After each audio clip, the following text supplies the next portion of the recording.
Suraks Soul 1. Captain Starlog, Supplemental. While mapping an area of uncharted space, we have encountered a populated planet, which is sending out a beacon that our universal translator has garbled. Communications Officer Ensign Hoshi Sato is currently trying to decipher what she can. Jonathan Archer sat in his command chair on the bridge of Enterprise and stared at the image of the Minshara-class planet on the main screen before him. The larger-than-Earth globe, blue speckled with large verdant islands rather than continents, rotated lazily.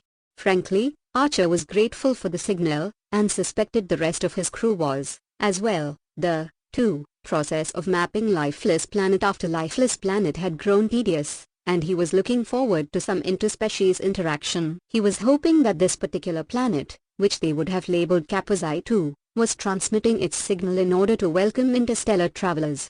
He was, in fact, hoping for a distraction. Today was a day that came every year, and every year Archer found a way to remember it, to mark it, and then spent the rest of the day trying to forget so that emotion would not interfere with his efficiency. That very morning, shortly after he had risen from his bunk, even before he had fed his reproachful-looking beagle, Portis, he had stepped barefoot over to his tiny closet, removed a picture from the top shelf, and stared at the image for a full minute. It showed Zephram Cochrane, a tall, lean man, all sharp angles, shoulders, and elbows, with a tanned, deeply lined face and a shock of white hair to match his shocking white grin. One of his long, skinny arms was thrown over the shoulders of an equally tall man, this one younger, with dark hair, but with a grin just as wide. "I'm here, Dad," Archer had said. "I'm really here." The words brought with them both a tightening of his throat and a deep sense of satisfaction. They brought, also, disappointment that his father, Henry Archer, had not lived to see the ship he spent his life building launch. Today marked the anniversary of Henry Archer's death, and his son Jonathan Archer's life was devoted to fulfilling Enterprise's intended mission, to explore the unknown. Now, hours later, Archer was seated in his command chair on the Enterprise bridge, doing exactly that, and hoping to establish contact with another new race of aliens. But, as he turned to look expectantly at Hoshi, already under the scrutiny of Ensign Travis Mayweather at helm, Lieutenant Malcolm Reed at tactical, and Sub-Commander T'Pol at the science station, his hope grew fainter. As Hoshi listened and re-listened to the message, her dark eyes focused on a far distant point, her lips resolved themselves into a thinner and thinner line, and the crease between her delicate jet brows deepened. "Anything?" Archer prompted at last. "I need more time to do a thorough translation." Hoshi shook her head, then added, "It's not good." "How so?" "I'm pretty sure it's a distress call, some sort of medical emergency, but I can't get any more detail than that." She sighed. "From the articulation of the sounds, I'd say the population is humanoid, at least, their lips and tongues and teeth are similar to ours." Archer considered this for no more than a matter of seconds, then turned to T'Pol, lithe and spare in her form-fitting, no-frills Vulcan uniform, and an equally understated and efficient cap of nape-length ash hair. "What's the atmosphere down there?" The Vulcan swiveled gracefully to her station, then looked back at the captain, her expression and tone impassive, despite the news she conveyed. "Breathable." However, her gaze became pointed. "I detect very few life forms." It took Archer no more than an instant to make a decision. Regardless of the number of survivors, Enterprise was present, capable of assistance, and therefore obligated to intervene. An entire species, perhaps, was at risk of annihilation. He pressed the intercom. "Archer to sick bay." "Phlox here." Keeping his gaze fixed on the worried Hoshi, Archer said, "Doctor, we have an unknown medical emergency down on the planet's surface. The population is probably humanoid. Bring whatever you need to the shuttlepad launch bay." Archer out. He stood. "Hoshi, I'll need you to translate what you can." "T'Pol, read." He gestured with his chin, and together the four of them headed for the bridge doors. "Mr. Mayweather, you have the Connecticut 5. The flight down to Kappa 2's surface was pleasant." Archer was privately cheered by Hoshi's attitude toward it. She had made up her mind to learn to enjoy such expeditions, and peered through the small screen at the looming image of large emerald islands adrift in a vast turquoise sea, a far different distribution of land to water than on Earth. "Gorgeous," Archer murmured, half to himself, as he piloted the shuttlepad closer to one of the larger islands, their destination. "Yes," Hoshi echoed, while Phlox made an enthusiastic noise. "Too bad they're having an emergency. This looks like it would be a beautiful place for shore leave." Quite the tropical paradise, Reed added. Archer smiled faintly to himself, remembering the pleasant times he had spent on the island of Kauai. Just don't expect to be welcomed with garlands of flowers, Lieutenant. It is rather Earth-like, Paul commented neutrally from the jump seat, which made the captain consider that a blue-green planet might seem inviting to humans, but perhaps to Vulcan eyes, a red desert planet would be more aesthetically pleasing.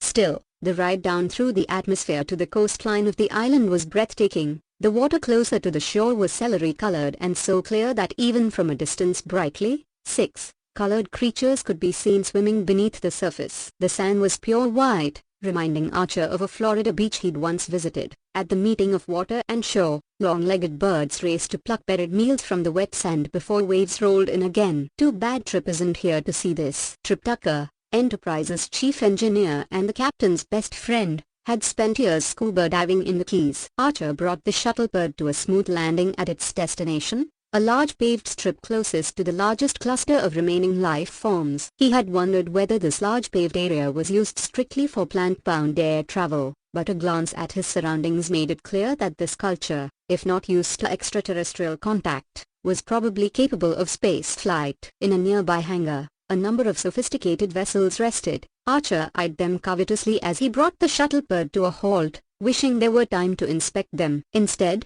he pushed the hatch controls open, and followed his away team out onto the landing strip, adjacent to the coastline. Once outside, the first thing Archer noticed was the sun, shining bright in a cloudless earth-blue sky, the sun reflecting off the nearby diamond-white sand, off the dappled water, off tall, spiraling buildings that shone like mother-of-pearl, reflecting pale green, turquoise, and rose. Tall trees, their great blue-green leaves draping, down like weeping willows, rustled in a light breeze. An island paradise. Archer sighed. The landing party had dressed in their copper-bronze-colored spacesuits on Dr. Phlox's insistence. Had the captain been alone, he would have risked exposure and relied on the decontam procedures on board Enterprise just for the chance to feel the sun and wind against his bare skin. The notion of breathing in a lungful of sea air was enticing. Besides, the suits, with their domed helmets, might make them look rather outlandish to any species unused to regular extraterrestrial contact. But he respected Phlox's opinion, and where his crew members were concerned, he would take all precautions. Reed had insisted on them arming themselves with phase pistols. Medical emergency or not, it was impossible to predict exactly what they might encounter. Beautiful, Reed breathed. Ambient temperature 25 degrees Celsius, Paul announced clinically, her gaze on her scanner. Life forms. She paused, then pointed in the direction of the spiraling buildings. In that direction, Captain. Very few, and very faint. Let's move, Archer said, all appreciation for his surroundings dismissed. He led the group at a rapid pace, slowing only when Hoshi cried out behind him. 8, Captain. He turned and followed his communication officer's gaze. Peeking out from the profile of one of the silver ships was a hand. Not a human hand. This one was six-fingered, curled in a limp half-fist, the skin a deep greenish bronze. Archer arrived at the humanoid side first, closely followed by Phlox. In the open hatch of the shuttle-sized ship, a male had fallen backward, so that his torso lay face up on the stone and shale landing strip, his legs on the deck of his vessel. Clearly, he'd been stricken as he attempted to leave. Fleeing, perhaps, whatever had decimated his people. His complexion was deep bronze, his scalp and ridged brow were entirely hairless, the cartilage of his nose terminated in a sharp, triangular tip, framed by large diagonal slits for nostrils. He stared up at the cloudless sky with almost perfectly round, dark eyes, dulled by death. His expression was entirely neutral, his lipless mouth open to reveal a hard dental ridge mostly covered by pale gums. The hands that fell so limply from his flailed arms were slightly webbed, suggesting that his people had evolved from the sea that covered most of their planet. His clearly muscular body was draped in a soft white, semi-sheer toga with full, wing-like arms that made Archer think of the snow angels he'd made as a child. Whatever had taken his life, Archer decided, 9, had not inspired fear in him, even if he was running away. He got the impression that the man had sagged gently to the ground, as if he had simply no longer been able to hold himself erect. Phlox crouched over the body and scanned it briefly. He glanced up at Archer and said softly, sadly, already dead, I fear. Very recently. Archer gave a single regretful nod. The doctor studied his readouts, then gently touched the dead humanoid, examining the eyes, nose, mouth, and torso. I'm not detecting anything microbial in his system. He looked up at Archer, his features furrowed with puzzlement. In fact, I can't really tell you what he died of. My first guess is that these readings are normal for him.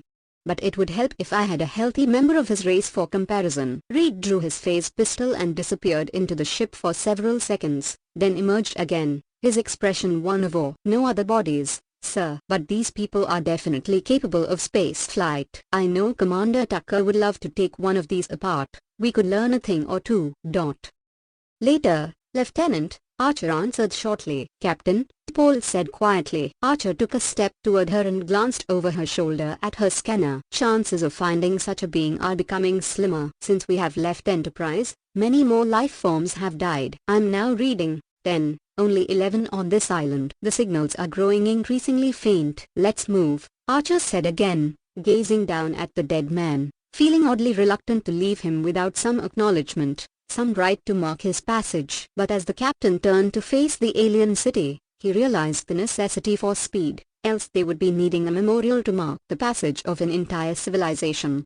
As the quintet strode quickly over a shale sand street toward the building Paul indicated, they were met by grisly sights: pedestrians fallen as they walked, in different stages of decomposition under the bright sun. Airborne vehicles carrying single passengers, sometimes pairs, had dropped from the sky, leaving mangled wreckage and toga-draped corpses, some on the ground, others caught in the swaying trees, or on shrubs, or lying atop a bier of brightly colored flowers. At one point, they passed a body being attended to by a carrion bird. Hoshi briefly closed her eyes, but moved stalwartly onward. Once again, Archer got the impression that the victims had surrendered easily and unexpectedly to death, in the midst of going about their lives.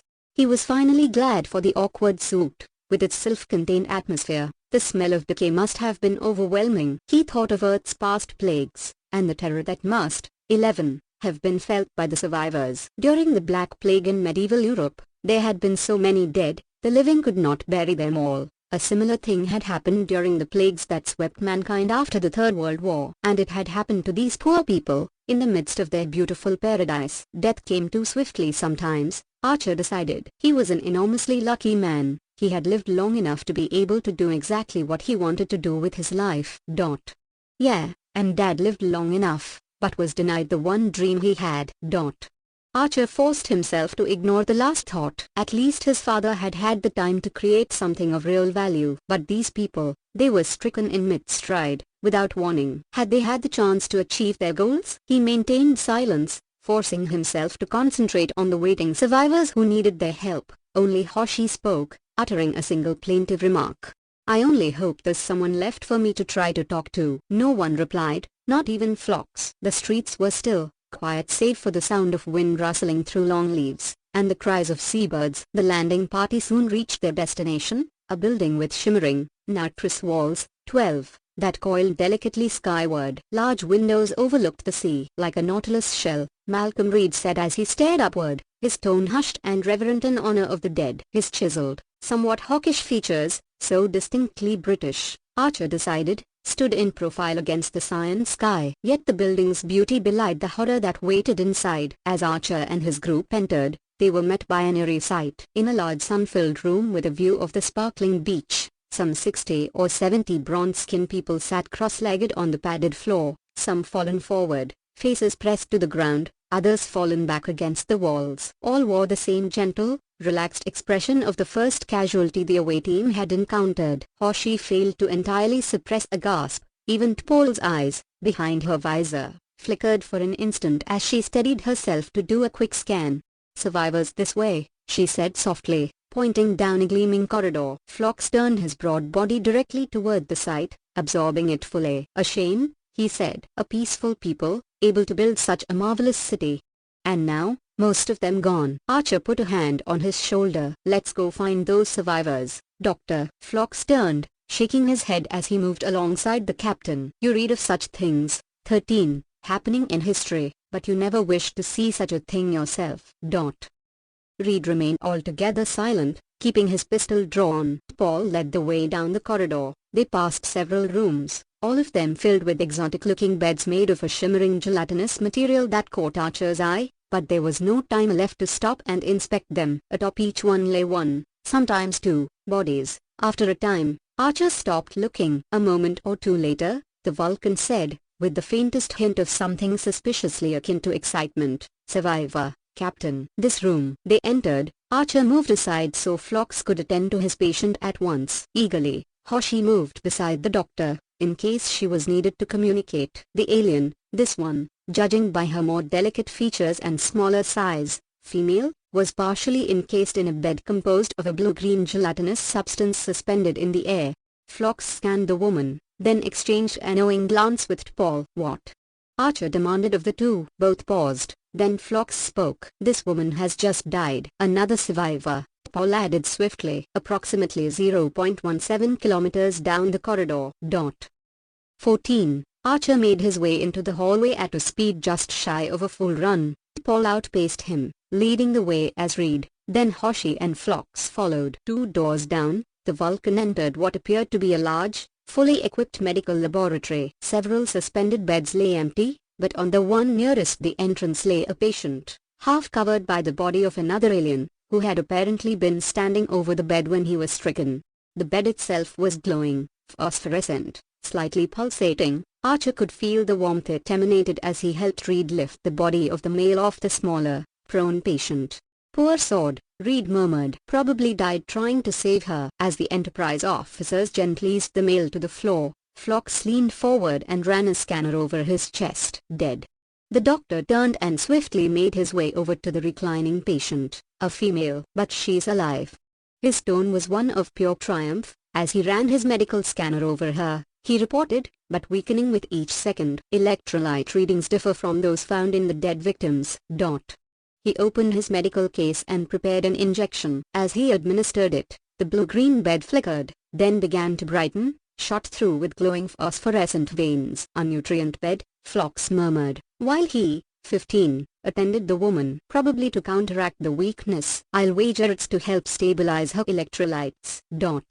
He trailed off, absorbed in his work. Archer, meantime, could not help noticing the expression on the male victim's face. Of all the dead the captain had seen, only this man's countenance was not peaceful. Indeed, his features were contorted with what a human would call outrage, even. "Am I reading my own cultural cues into this?" Archer wondered. Recognition, as if he had recognized the cause of his own death and been incensed by it. "Anyone else still with us?"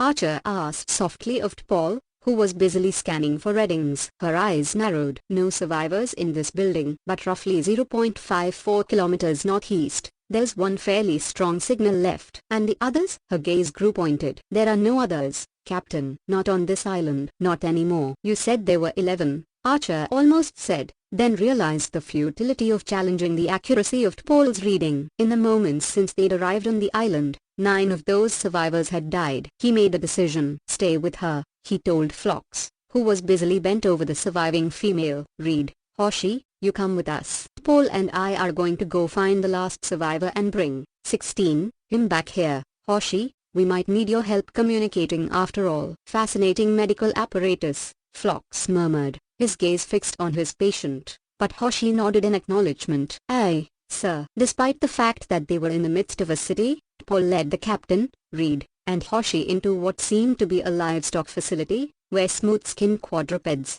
looking rather like overfed manatees on legs, lay motionless, perished in their separate stalls. Troughs of untouched grain and water lay in each pen. Overhead were storage lofts holding containers of what appeared to be feed. There was an endearing ugliness about the creatures, and the fact that the pens were clean and in fact padded for comfort made Archer somehow sadder than he'd been before. It was hard enough to witness the death of a sentient being, who was aware of his own mortality, but there was a special poignancy about the demise of a less intelligent creature who trusted others for its care. The image of his beagle, Portus, flashed in Archer's mind. A single glance at Hoshi's heartbroken expression made Archer look away. Reed managed not to react, but his brow remained deeply furrowed, and one corner of his mouth was pulled taut with horrified pity. 17, all recently deceased, T'Pol said clinically, parsing them with no more than a cursory glance. Archer hardened his attitude and followed the Vulcan closely, focusing on the task at hand. "So the plague, or whatever's caused this, has affected their animals, too." "With the exception of some of the smaller fauna," T'Pol remarked. then came to an abrupt halt, lifting a hand for silence. Archer and Reed stopped behind her. Hoshi, last in line, bumped into them both. The two women heard the noise first, of course, given T'Pol's acute Vulcan hearing and Hoshi's amazing exolinguistic ears. Both looked upward, expectantly, at the same area in one of the lofts. Hoshi uttered a few tentative sounds in the alien's tongue, her voice a little higher pitched than normal, whether from proper pronunciation or fear, Archer could not tell. A greeting, perhaps, or an offer to help. What happened next happened so quickly that for Archer, it all blurred together. An alien face, deep bronze, with round, luminous, living eyes, appeared overhead amid the stacks of feed containers. A male, given the size and bulk, the low-ceilinged loft forced him to crawl on hands and knees. He scrambled to the edge of the loft and looked down at the landing party. 18, glowered, actually, but Archer's observation was overwhelmed by the jubilant thought, alive. He's alive and strong enough to talk. And, indeed, the alien opened his lipless mouth and let go a sound, an unarticulated sound, more like a low growl that began deep in his broad chest and left his throat as a shriek. As he came springing down, arms outstretched, one webbed, many-fingered hand grasping its target Hoshi's throat. The communications officer screamed as the alien leapt atop her, knocking her down hard, so hard that, despite the protection provided by her helmet, Archer could hear her skull thud. Weaken or not, the alien produced a small object, a utility knife, Archer thought, and lifted it upward with the clear intent of disconnecting the oxygen hose that fed from the body of the suit to Hoshi's helmet.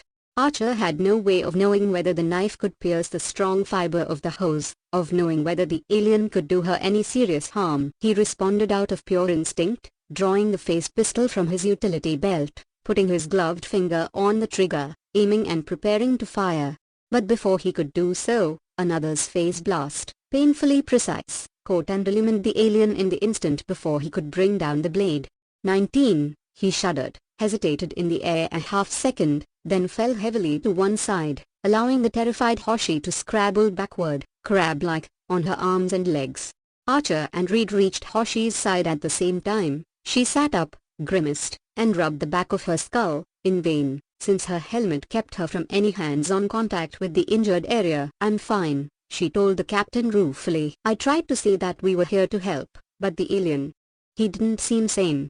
She looked up at the crouching Reed. "Thanks for stopping him." "I didn't shoot," Reed admitted, awkwardly. He actually flushed. "I didn't have time." The three humans glanced over at the fallen man, then at T'Pol, who bent over him with her scanner. Her phase pistol was already reholstered, her air already that of the impassive scientist, yet there was the subtlest catch in her tone as she looked up at Archer and announced, "Dead, Captain." Given his weakened state, my stun blast killed him, too. The silence on the shuttle-pod ride back to the ship was palpable. The team had failed abysmally in its mission. The woman in Phlox's care had died despite all of the doctor's desperate ministrations, and every attempt by the quartet of Archer, Reed, T'Pol, and Hoshi to locate and rescue other survivors had ended in their discovering a recently deceased individual. Eventually, T'Pol's scanner no longer registered any life forms other than birds and insects. Standing beneath Kappa's I-2's glorious bright sun, Archer had been forced to admit defeat. An entire civilization was dead,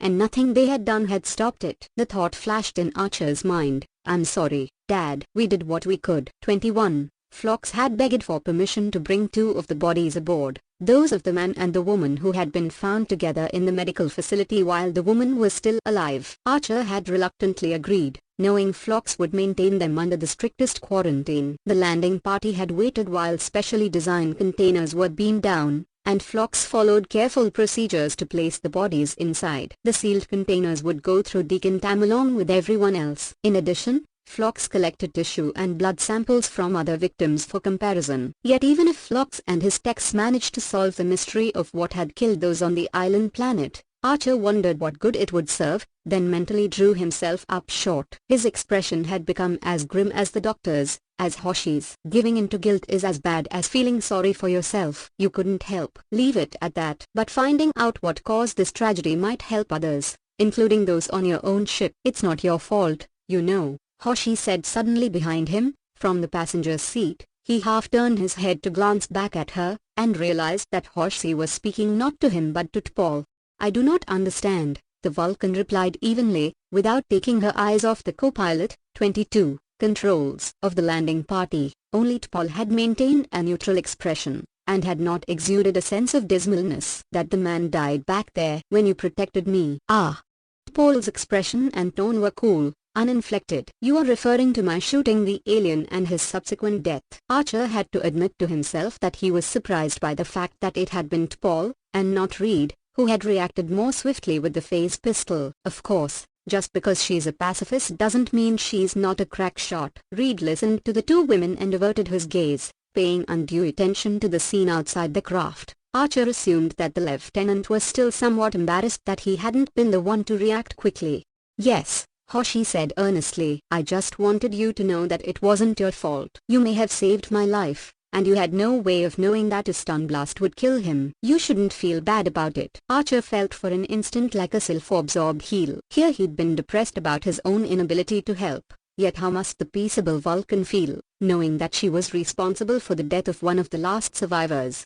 T'Pol's eyes flickered briefly, watching through the ports as Enterprise loomed closer. She, 23, responded, I still do not understand your need to assign or not assign fault. An event happened. It was simple cause and effect. I perceived the alien as attacking you, and responded by taking a particular action. I am incapable of, as you put it, feeling bad about it. Hoshi's expression soured. She folded her arms over her chest and said shortly, Fine. I just didn't want you to feel guilty. Guilt is a human emotion, T'Pol said, with something suspiciously like pride. So, thought Archer, it must be nice to live without any self-doubt. And here I'd been worried about her reaction to the alien's death. Fine, Hoshi repeated, and said no more until they arrived at the ship. In the decontamination chamber aboard Enterprise, Malcolm Reed found himself presented with a situation straight from his fondest dreams. Stripped down to her underwear, the long-limbed Paul proffered him a large jar of iridescent decontamination gel. Lieutenant, she said, in her cool, low voice, if you would be so kind. Reed only hoped he wasn't staring. He'd done his best to maintain the ultimate decorum around all female members of Enterprise, for he was military first, and male second, and frowned on even the merest hint of fraternization. As for T'Pol, Reed had been reluctant to admit, 24, even to himself, his attraction to her. Only Trip Tucker knew, and then only because Reed had confessed his attraction during an incontrovertibly drunken moment. He'd always considered Vulcan women very attractive, the exotic upsweep of their years, perhaps, or more likely the fact that they were unapproachable, untouchable, unknowable, taboo. But he had come to know T'Pol, at least, just a bit. She was everything a woman ought to be, graceful in her every movement, incredibly intelligent, courteous, refined, dignified. Come to think of it, Reed told himself honestly, everything that I wish I could be all the time, except female. And she was now standing in front of him waiting for Reed to smear her back with the gel, after which, she would do the same for him. Nearby, Phlox was finishing up the captain's back for him, while Hoshi sat patiently, already thoroughly coated. Reed kept his features composed in a serious near scowl, and accepted the container of gels with a curt, professional nod. Phlox and the captain were busily talking, and Hoshi was listening to them. The distraction presented Red and T'Pol with something close to a private moment. Reed had been somewhat concerned by two things. First, that he had been outgunned by T'Pol, since he was the tactical officer. After all, 25, wasn't easy for him to accept that, since he was a mere human, any Vulcan would always have a much faster reaction time, no matter how many years Reed spent practicing with his phase pistol. Yet he knew he had to accept such a fact with grace. There was enough human, Vulcan prejudice in the galaxy as it was, and he felt it his duty to try to overcome any such prejudice he found within himself. Thus, he felt it was important for him to maintain as friendly a relationship with T'Pol as possible, for the sake of human-Vulcan relations, he told himself quite seriously.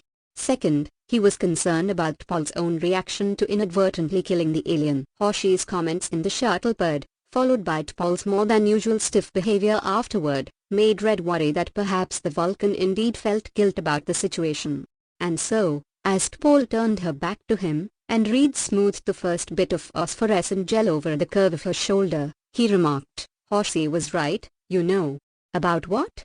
T'Pol's tone appeared entirely flat, indifferent. There was nothing you could have done about killing that alien. I mean, He was bound to die one way or another. Paul did not respond. Reed slicked down the other's shoulder, then began to move toward the 26 small of her back. She was really quite amazingly muscular, though she did not appear so. Her muscles were firmer than a human male's, yet her skin was so much softer.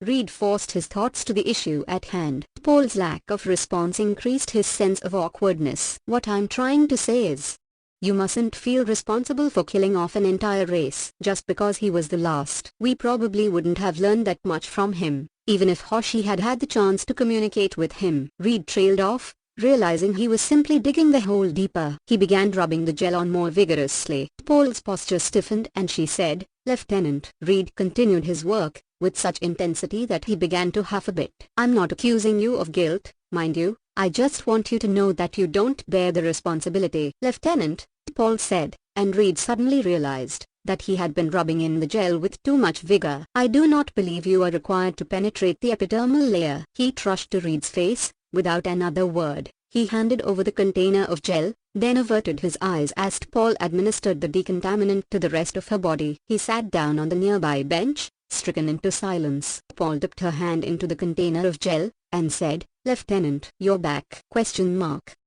27. At first he did not understand, and then he realized that she was working to return the favor. He turned his back toward her and replied, in what he hoped was an indifferent tone, "Of course." Once Paul had finished, she straightened. "Lieutenant, I appreciate your concern." "You do?" Reed turned toward her in surprise. Paul cleared her throat delicately. "However, it is misplaced and inappropriate. You are engaging in what your psychotherapists would call mind reading. You are ascribing your own emotional reactions and thoughts to me, just as Hoshi did. Oh, I would appreciate it if you could resist doing so." "I'll do my best to resist," Reed said. In her small, Spartan quarters that evening, Paul sat cross-legged on the deck, spine perfectly straight as she leaned forward and lit her meditation candle.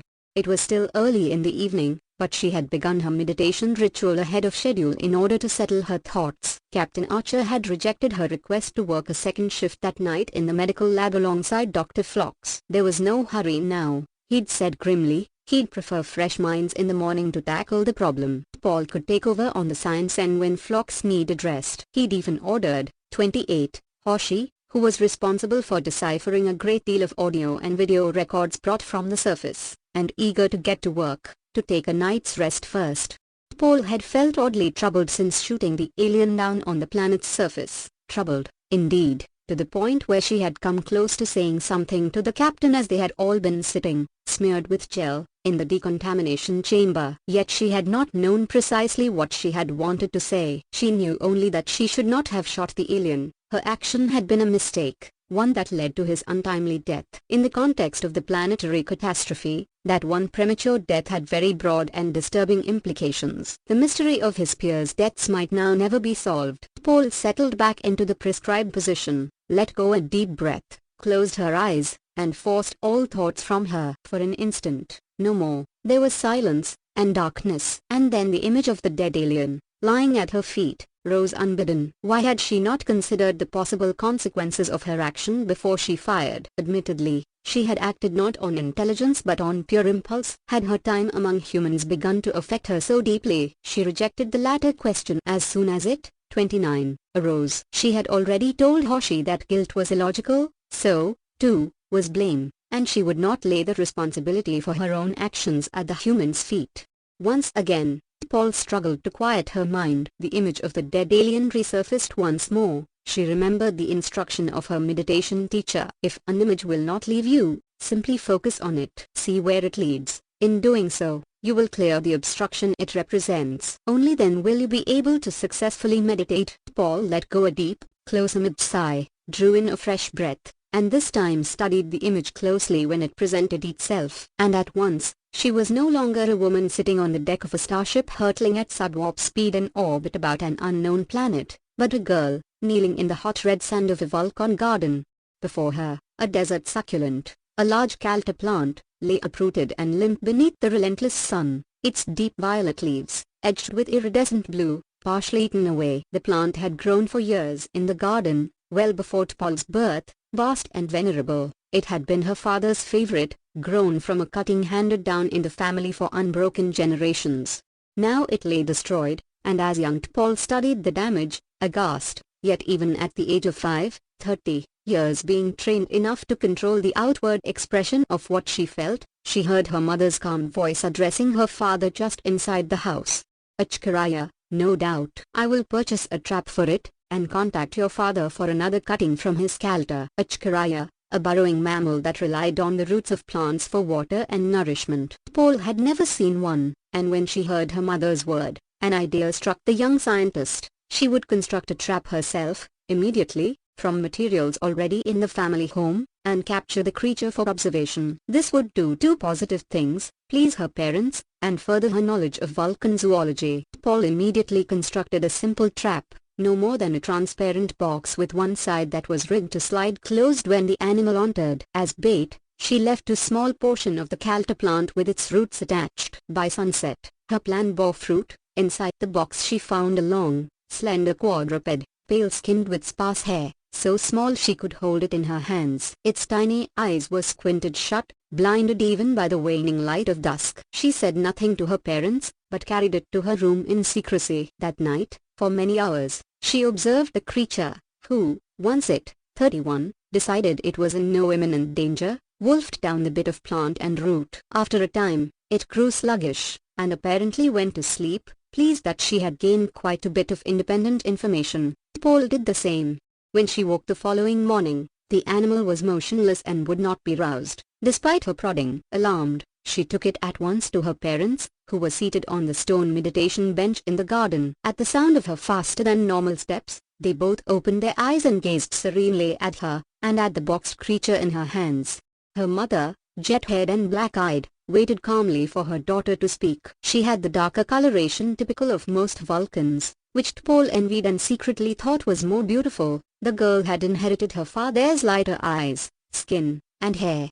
I trapped the Chkaraya, Paul said, fighting to keep the childish anxiety from her voice. I studied it last night and meant to free it in the desert today. But there's something wrong with it. Her father took the box from her, opened it, and reached in to touch the creature. After a second of examination, he confirmed Paul's suspicion. It is dead. Paul bowed her head in utter shame and dismay. Had she been any younger, any less trained in emotional control, she would have wept. She, 32, had committed the most heinous crime possible in Vulcan culture. She had killed needlessly. I suspect it starved to death, her father continued, his pale eyes bearing a hint of reproach. Chkarayas require a great deal of sustenance because of their high metabolic rate. Did you supply it with a large amount of vegetation? Miserable. Paul shook her head. We are Vulcans, her mother said softly. We are the most intelligent species on this planet, and thus far, more intelligent than any other species we have encountered in space. Physically, we are stronger than most other creatures we have encountered. Given the combination, we have an extremely great potential to cause harm. Thus, we also have the greatest responsibility to utilize our intelligence and to control our impulses. You see how easy it is to accidentally harm, even to kill. This is why we study the teachings of Zorak, that we might avoid our natural impulse to wreak violence. We struggle daily, we meditate, we utilize our intelligence to its maximum, all in order to master that impulse. Now you must learn how to take great care in your every action to avoid causing harm. Intelligence is worthless if it is not backed by compassion. I will never forget what my carelessness has caused, young Paul said, lifting her chin to at 33, last directly meet her mother's steady gaze. I promise you that I will never again cause the death of any creature. Her father spoke at last. Over the course of your life, you may find, daughter, that yours is not such an easy promise to keep. A new image surfaced in Paul's memory, that of the highly esteemed Vulcan Master Sklar, who had come to her city to lecture students. In this case, he had agreed, for the first time in his 2 centuries of teaching, to lecture the intermediate students as well as the advanced. Paul, now aged 10, had recently moved up into the intermediate category, and was thrilled at the opportunity. She had sat some distance in the city's vast auditorium from the speaker, who used no technical enhancement to be heard, but relied solely upon his strong, resonant voice. Paul had no difficulty hearing every word. She was in fact mesmerized by each one, by the grace and serenity that emanated from the elder's posture and expression, by the way the filtered sunlight glinted off his purely white hair. Here was one who had attained the blissful state of culinar, non-motion, Here was one whose life was fully devoted to the pursuit of peace.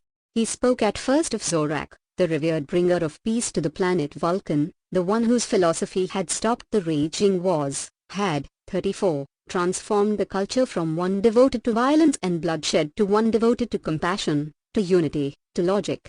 Suraks' earliest teachings spoke of complete non-violence, a truly noble concept. He carried no weapon, he offered no defense, yet he brought down the fiercest warlords Vulcan has ever seen with his words. We are Suraks' heirs, but we must never let ourselves grow complacent or arrogant, thinking that we are the only ones in the universe capable of such a great philosophy. Others have come to similar conclusions. Can anyone here think of another culture besides ours where one arose to teach peace? Stillness in the auditorium. No one replied, so Sklar gave the single-word answer, Earth. Had it been humans sitting in the audience, everyone would have gasped. As it was, the stillness grew heavier. Paul leaned forward ever so slightly, awaiting the explanation for such an unexpected answer. His name was Mohandas K. Gandhi, and he lived on 20th century Earth, in an area called India at the time. He was a Hindu, and believed in the principle of ahimsa, a Sanskrit term for the concept of total non-violence toward every living being. Following ahimsa, Gandhiji, as he became known, convinced the Indians to give up, 35, their internal fighting and unite against a common foe, Great Britain, which had invaded their country and instituted a government which treated the Indians as inferior. His strategy was successful. The humans used non-violent protest and, without killing, without war, shamed Britain into leaving their country. Gandhiji had a great victory. In the end, however, he was killed by one of his own, who was angered by the thought of cultural unity. His philosophy of peace failed to transform Earth. Humans are still haunted by the specter of violence. Many terrible wars followed the death of Gandhiji, and in fact, India itself was divided into factions, not without more bloodshed. Sklar paused. Had Paul believed him capable of emotion, she might have said that slyness flickered over his features. Here is the question I pose to you today, not in hope of a verbal answer, but in hope of inciting thought. It remains a matter of debate, even among those of us in the Kulinawa community.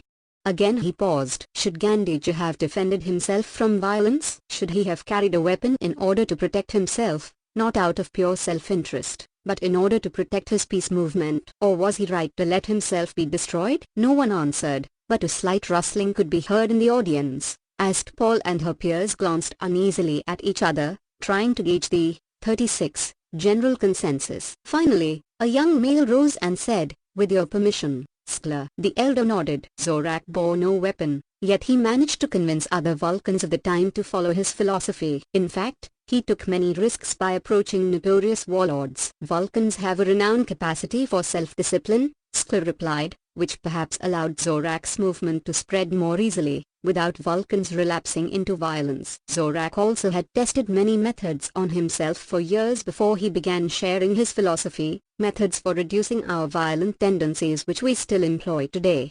He motioned for the child to sit down, then addressed the crowd. In fact, our own government employs protective devices as deterrents. Devices which could even be called weapons.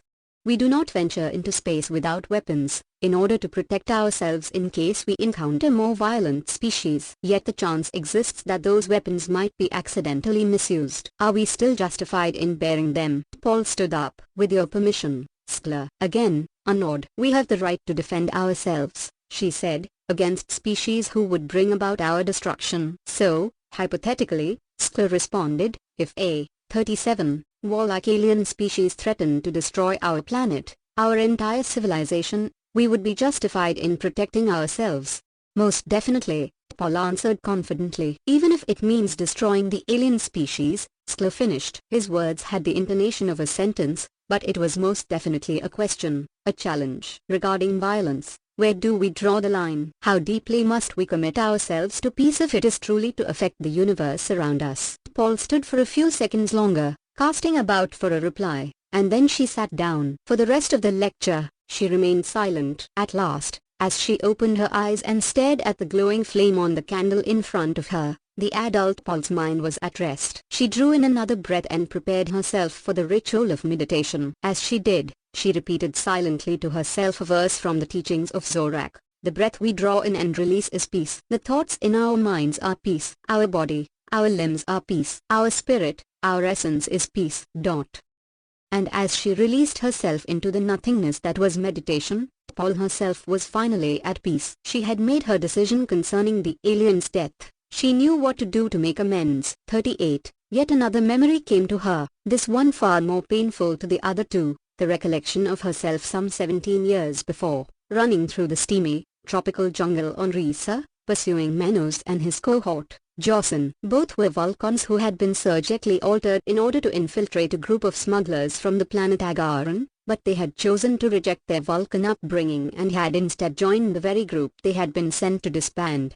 And Paul had been chosen by the Vulcan government to bring them back. Flash of an image, vivid, emotionally disturbing. Jocelyn, fallen to the ground, reaching for his weapon. Paul had fired, instinctively, and in a brilliant, blazing millisecond had killed. She had been very young then. The fact had left her devastated. Unable to fulfill her duties, she had sought help at the sanctuary at Pjim, where she had undergone the ancient Vulcan ritual of Fulra, which eradicated both traumatic memories and all attendant emotions.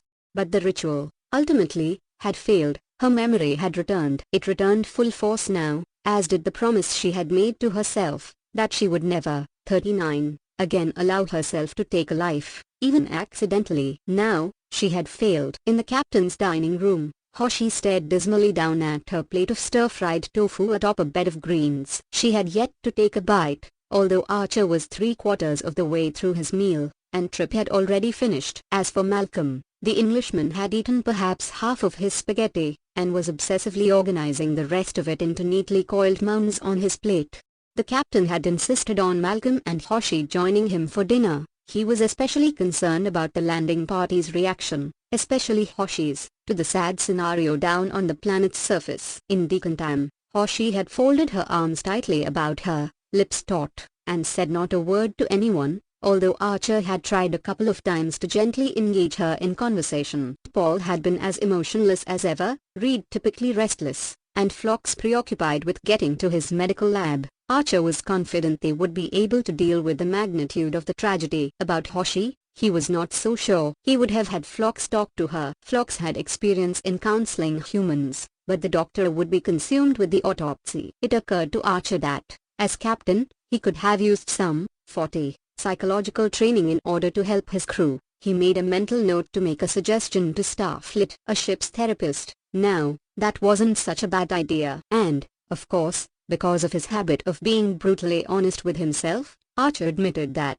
given the fact that he had confronted so much death, on the anniversary of his own father's passing, he was not particularly in the mood to eat dinner by himself. Otherwise, he'd have spent the entire time wondering what his father would have done in the same circumstance. Surely Dad would have found a way to save those people. Come on. He was human, and you're human, too, whether you like it or not. Archer had invited Tripp to make the situation more comfortable, so it wouldn't seem like he, the captain, was worried about Hoshi and Malcolm, but simply interested in discussing the situation. Tripp knew nothing about what the landing party had seen on the planet's surface. His presence would allow Hoshi and Malcolm to voice what they'd witnessed, and Archer knew well what a sympathetic listener Tripp could be.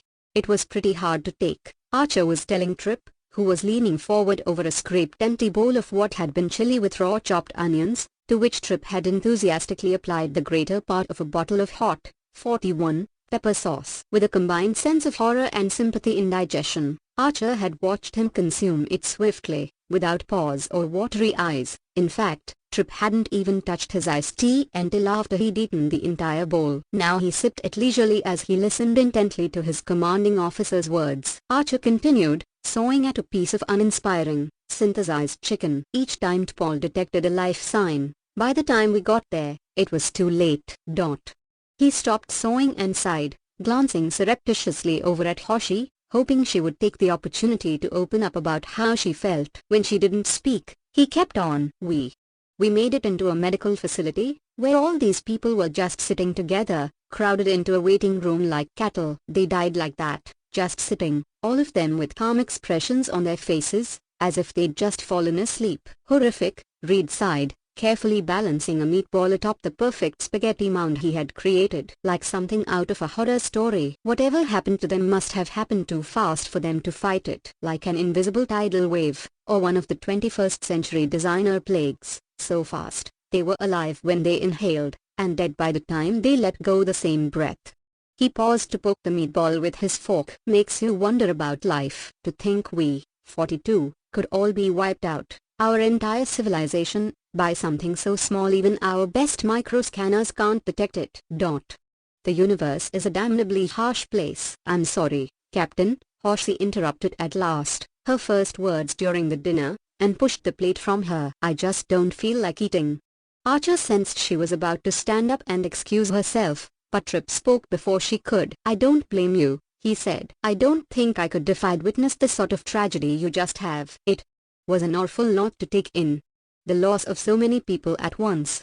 He shot Reed a warning glance. Don't listen to the lieutenant here. Things like this don't happen every day. An entire world, Archer added softly. He put down his knife. I have a theory, Tripp said. The Vulcans are right in one way. Archer ogled him owlishly and said, in an attempt at humor, call sick bay. The commander's feverish. Tripp scat at him, then continued. No, I'm serious. They're right in the fact that technology overtook us humans awfully quickly. We went from small villages where everybody knew each other to megacities in a matter of a few centuries, before we had the ability to evolve emotionally tougher hides. Think about it, we're emotionally designed to live in small groups, where major, 43, tragedies are really uncommon. The death of one person, we're designed to handle that if we're allowed to properly grieve, and have the support of our community. But all of a sudden, our communications advance to where we not only know what's going on in our village, we know what's going on all over the planet, and then the next planet, and the next. We're not designed to tolerate all the bad news. It makes sense.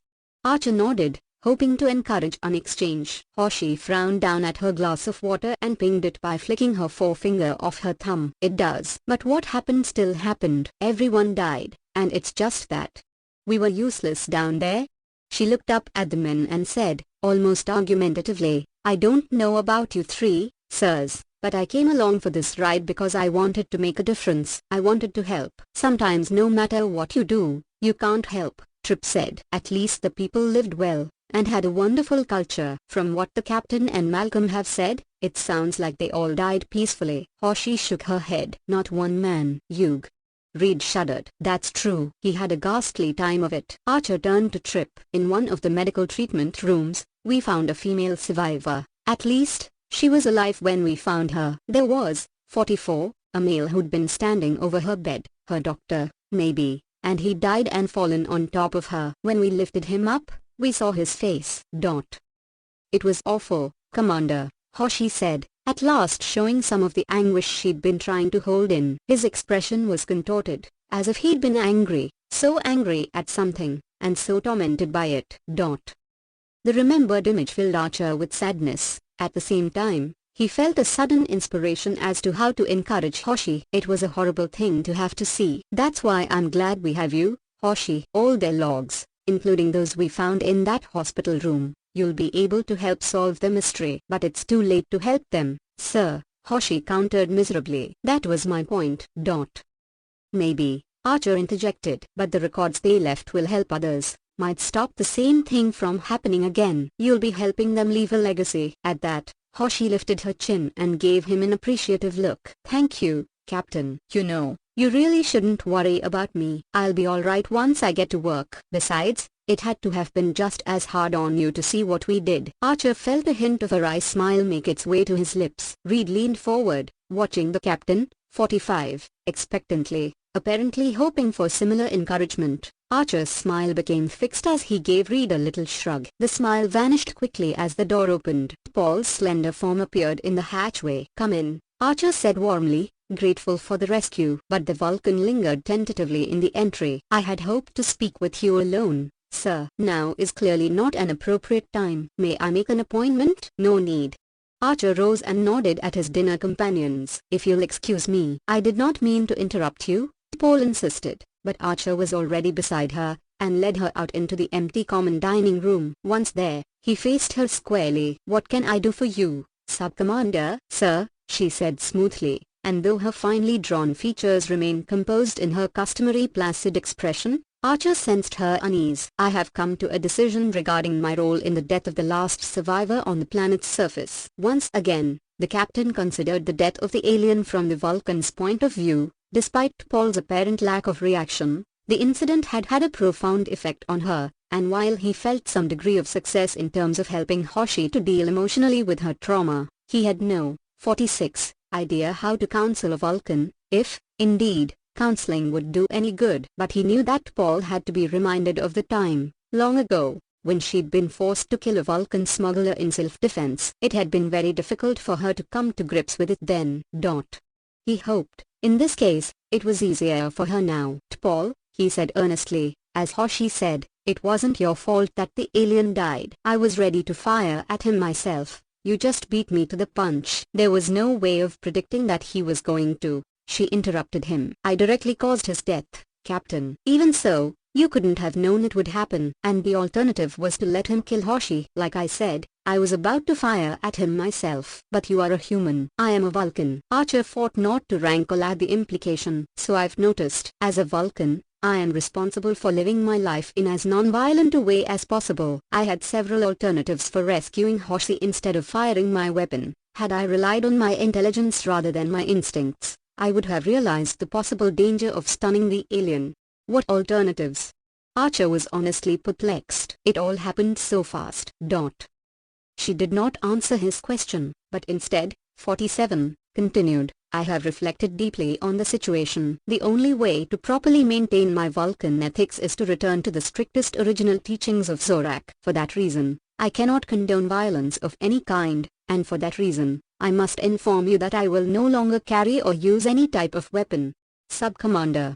Archer did his best to be understanding. What happened was an accident. You couldn't have prevented it. I could have, and should have. I have grown lax in my discipline. He bowed his head, considering his next words carefully, trying to curtail the mounting frustration he suddenly felt. He realized that she had not blamed her laxness on being surrounded by humans, but he felt the implication, however subtle, was there. Yet Archer also knew he had a chip on his shoulder, especially on this day, of all days. Henry Archer had died without being able to see Enterprise leave space dock because the Vulcans had delayed the launch, stating that humans weren't emotionally ready for contact with other life forms. You've put that all behind you, Archer reminded himself. Paul had made it clear enough that she was now voluntarily aboard Enterprise. She had proven her respect for her fellow officers enough times.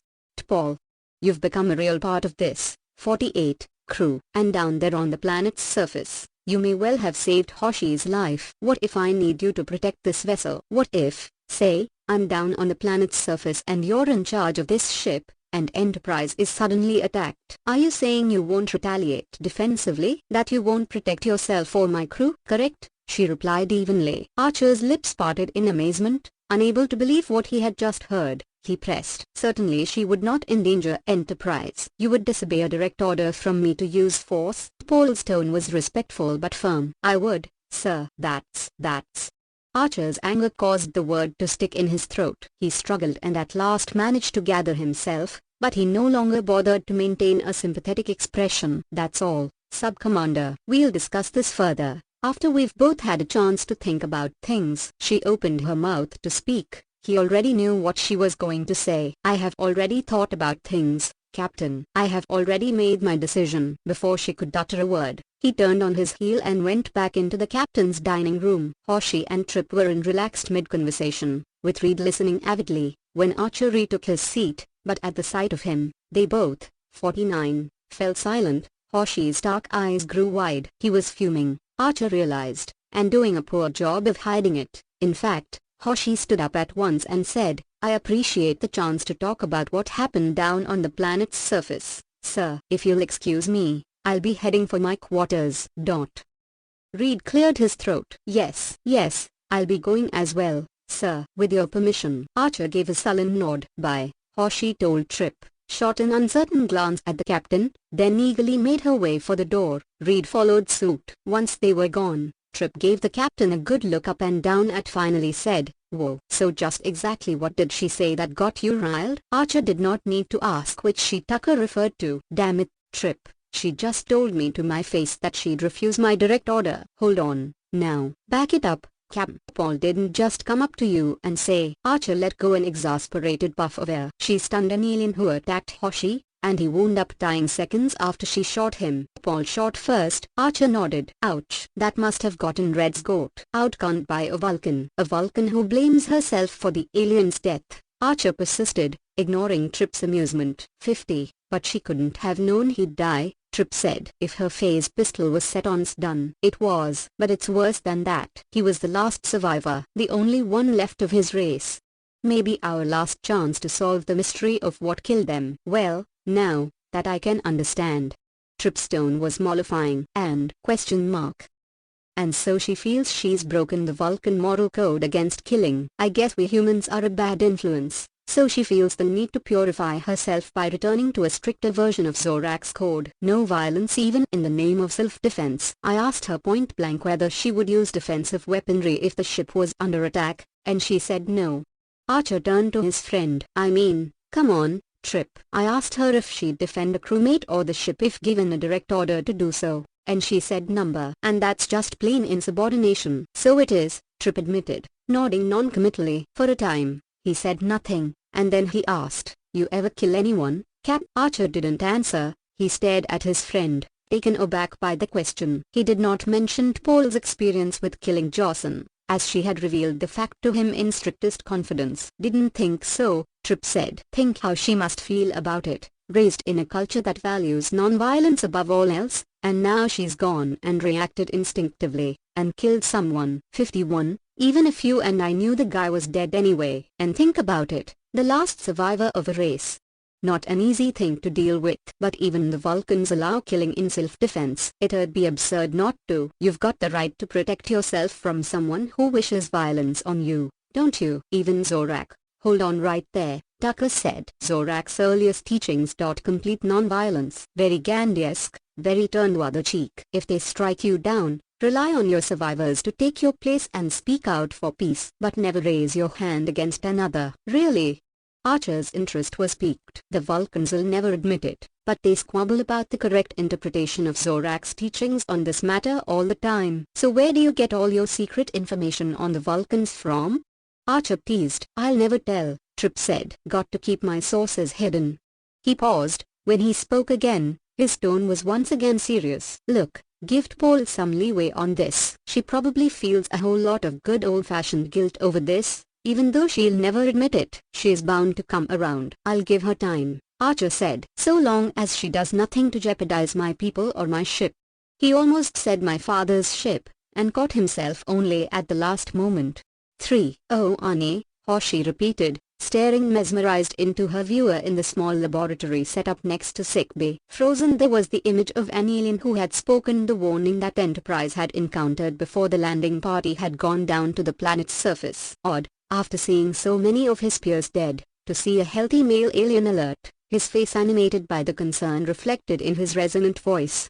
Oh Annie, Hoshi repeated again, mimicking the speaker. After 2 hours intense work, she had determined, after repeated viewings of several tapes, that this particular message was intended for any off-worlders who happened upon the stricken planet. And the Oani, such was her, 53, phonetic spelling of the word, were the name of the people. Their world was Oan. But she was having some difficulty replicating the precise pronunciation herself of the interesting pronunciation of the R syllable. It combined a glottal stop with a click, causing her to use the muscles deep in her throat. Less than a minute before, she had practiced so vigorously that one of the medical aides in the next lab had come by for fear she was retching. She'd done her best to try to explain what she was doing, but the aide left with a disbelieving air. The joys of being a linguist. True, she merely needed to transcribe the phoneme into the computer, but there was deep personal satisfaction for her when she finally got the sound exactly right herself.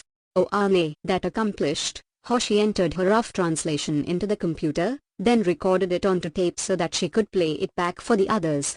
We are the Oani. A warning to visitors, we suffer from an unknown disease. Please protect yourselves. If you can offer assistance, contact us and we will transmit medical data. Again, it was rough. Hoshi knew nothing about the culture save what she had seen on the planet's surface, so she had no idea whether the warning held any subtext or unspoken assumptions. Her, 54, feeling, a perfectly non-scientific hunch, was that the warning was as straightforward as it appeared, and that the Oani were indeed concerned enough about outsiders to warn them to stay clear of the planet. but had they ever discovered what had killed them? Hoshi removed the disc of the warning and put in the first tape they'd discovered in the medical facility, in the room where Dr. Phlox had struggled unsuccessfully to keep the woman alive. Hoshi knew it was her job to study the tape, but she felt an enormous reluctance to face the image of the man who had died with an expression of such hatred, such fury on his features. But the instant his living image appeared on her viewer, Hoshi was mesmerized, all discomfort forgotten. Here was the living man, his expression alert, keen with concern, his lashless dark eyes round and so luminous that Hoshi found them attractive, even by human standards. The first entry he made was terse, too brief for her to make much of. She replayed it again and again until it began to make sense in context of all she'd heard before. Yuroka, that was his name, and he gave what was probably a date and time. Hoshi fast-forwarded and confirmed the repetition of the name and the date, time, which varied just enough. These were precisely what Dr. Phlox and Captain Archer had, 55, hoped, medical log entries, and she sat entranced, listening to Yuroka's deep bass, deeper tones than a human was capable of producing. Given the urgency of his tone, these logs probably commenced at some point after the medical crisis had already begun. This time, Hoshi played the first entry at normal speed, listening carefully. She began to pick out certain words, medical, disease, enough times to convince her she had the proper translation. It always amazed her, no matter how many times she began to interpret a new language, how effortlessly and swiftly her brain put the pieces of the linguistic puzzle together. As a child, she had taken her ability for granted, and assumed that everyone could read backward and upside down, and made up their own secret alphabets for sending coded messages to friends in school. Early on, Starfleet intelligence had made efforts to recruit her, but she had no interest in politics or espionage. Languages were for learning about new cultures, for making new friends. She watched as Yuroka made his swift, tense report, and then he glanced up as another person entered the room. Hoshi let out a small gasp of recognition. It was the female who had been alive when the landing party had found her, alive, beneath Yuroka's body. She said his name, with alien intonation, to be sure, but Hoshi heard the tenderness in her, 56, voice, saw the sudden brightness in Yuroka's eyes when he glanced up and saw her there. Kano, he said, and spoke to her softly, his tone now one of gentle reproach. Hoshi did not know the meaning of each word, but she understood him all too well. You should not be here, in the midst of all this danger. Hoshi's throat tightened suddenly. She realized she was in danger of weeping and blinked rapidly, determined to remain the scientist. Now was not the time to be moved. She had permitted Captain Archer to talk her into signing aboard Enterprise very quickly. It had all been very exciting, the promise of travel and the chance to meet aliens from other cultures, and learn their languages. But it had never occurred to her that they would encounter such a horrific situation, that her skills would be put to such grim use, and the minor joy of learning a new tongue was profoundly eclipsed by the sorrowful circumstance. It had been very difficult to maintain concentration. Now she was struggling not to cry. At that precise instant, Captain Archer appeared in the hatchway, a hint of a smile on his lips, despite the fact that he looked tired. Hoshi, anything so far, Captain? She said, composing herself at once. She rose from her chair. Not a lot, sir, but I can give you a better translation of the warning. 57. She played her tape back for him, and he listened to it thoughtfully. Good work. Anything else? She nodded. We're in luck. Those tapes we found in the medical facility, you were right. They're medical logs. I'm just getting started with those, but the beginning's always the hardest part. Once I gain more facility with their language, the work will go a lot faster. Right now the logs indicate they didn't know what was happening to them. It was Archer's turn to nod, rather glumly. Sir, Hoshi asked, has Dr. Phlox discovered anything new? No word so far, Archer said. He's my next stop. I'll let you know if there's anything. Thanks. Hoshi smiled. On his way out, Archer paused to glance at the image of the two aliens on her viewer. A look of recognition passed over his features, followed by a darker emotion that he quickly stifled. Hoshi glanced at him curiously. Months of serving together at close quarters left her sensitive to the other officers' moods, and there had been a grey cloud hovering over the captain even before they had gone down to the doomed planet Oan.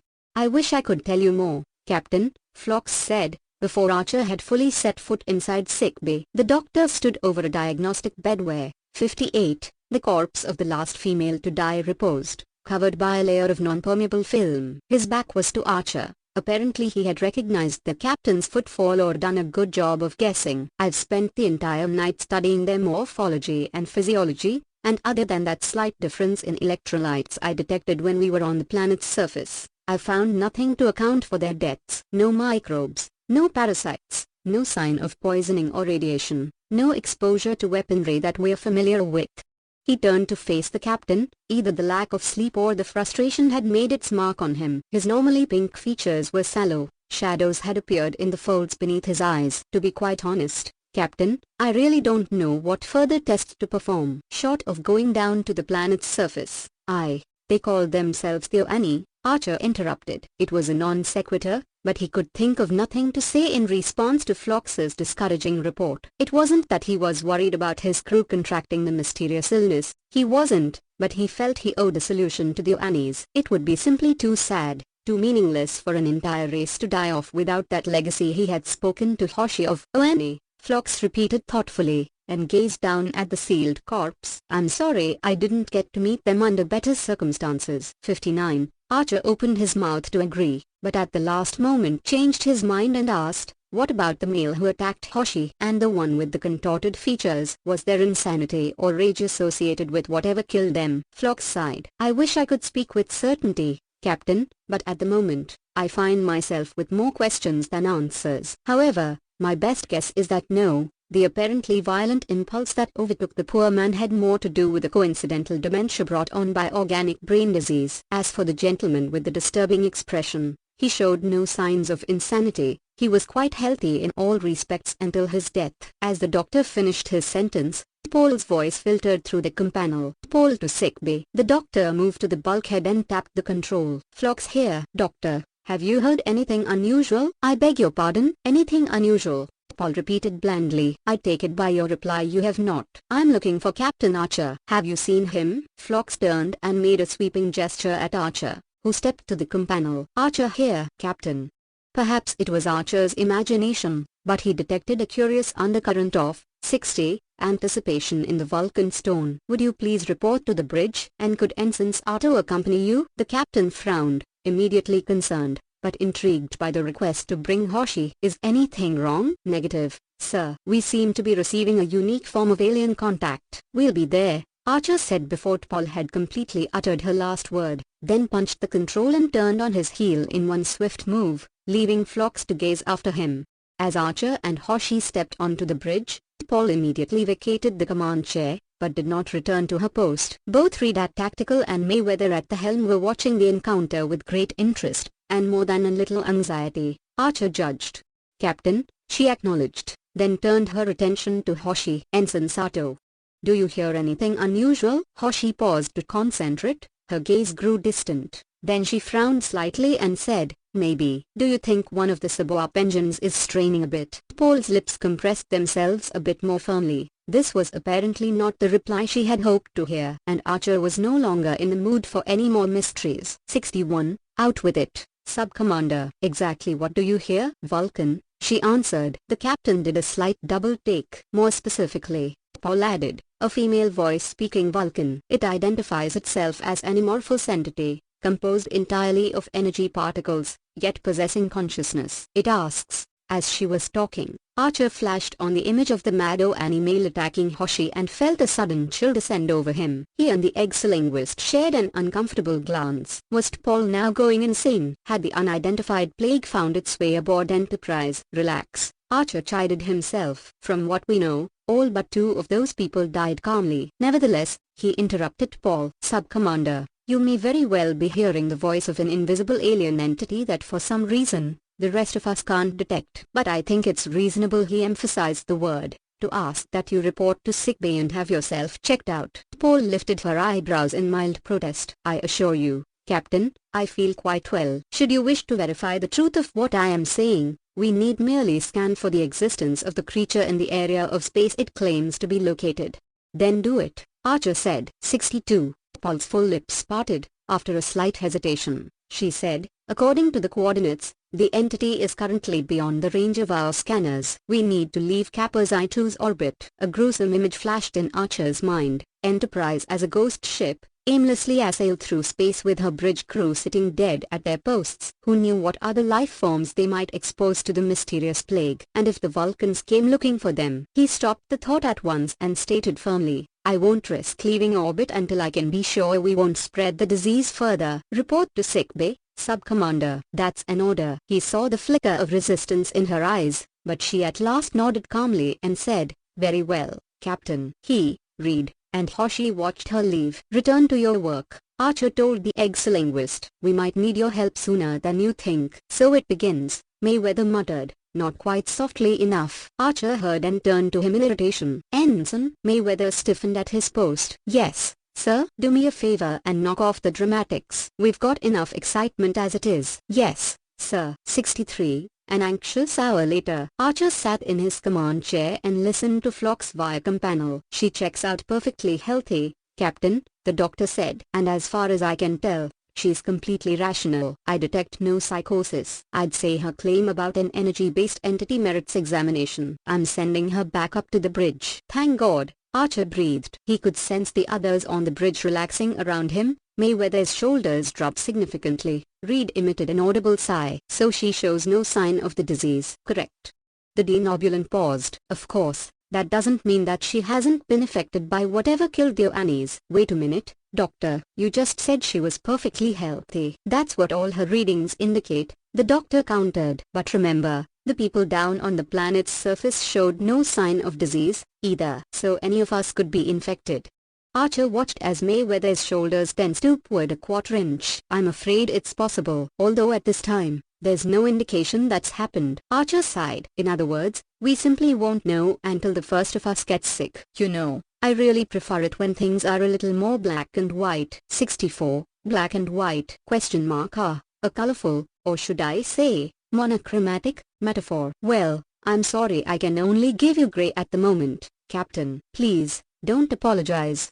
Archer shook his head, even though Phlox couldn't see him. You've worked harder than any of us at trying to solve this. We're all in your debt. I appreciate that, sir. As Phlox's words filtered through the companel, Paul stepped through the lift doors onto the bridge. Keep up the good work, Doctor, Archer said. Archer out. Paul had moved to her station. The captain turned to her. So, are you still hearing the voice of this entity? She faced him, her posture formal, a bit stiff. I am, sir. However, Dr. Phlox has verified that I'm not hallucinating. I'm not questioning that. Paul, I'd like to know whether you're able to communicate with it, to explain why we can't leave planetary orbit to go meet it. She tilted her head, revealing a high, angular cheekbone. I shall try, Captain. She closed her eyes and concentrated, a slight crease forming between her upswept brows. After a minute, she opened her eyes again. It has already received the message. It is monitoring our vessel and knows what you have said. Archer was not at all sure he liked the sound of 65, that, but remained quiet as Paul continued. It says that it already passed by the planet, and has been exposed to their disease, but is immune because it is not, like us, a carbon-based life form. However, it does have considerable medical knowledge based on its studies, and wishes to offer its help in discovering the cause of the Annie's deaths. Fair enough, Archer said. We can use whatever help we can get. Can it communicate directly with Dr. Phlox? Paul closed her eyes again. This time she frowned, then opened them and looked over at the captain almost immediately. Negative. It claims to be able to communicate only with me. It makes no sense, Archer says. If it's conversing directly with you in Vulcan, and you're silently thinking messages to it, then it has to be telepathic. So why couldn't it communicate with Phlox in Denobulan? Maybe it's transmitting at a frequency only Paul can hear. Travis Mayweather offered from the helm. Vulcan's the lingua franca of a number of spacefaring races. Archer considered this, but remained skeptical. However, any offer of help by any being who had already been exposed to the illness that killed the Annies could not be ignored. He opened his mouth to tell Paul this when the Vulcan spoke first. It also states that it is, like us, a spacefaring 66 entity on a mission of exploration. It wishes to know whether we are interested in exchanging information about our cultures.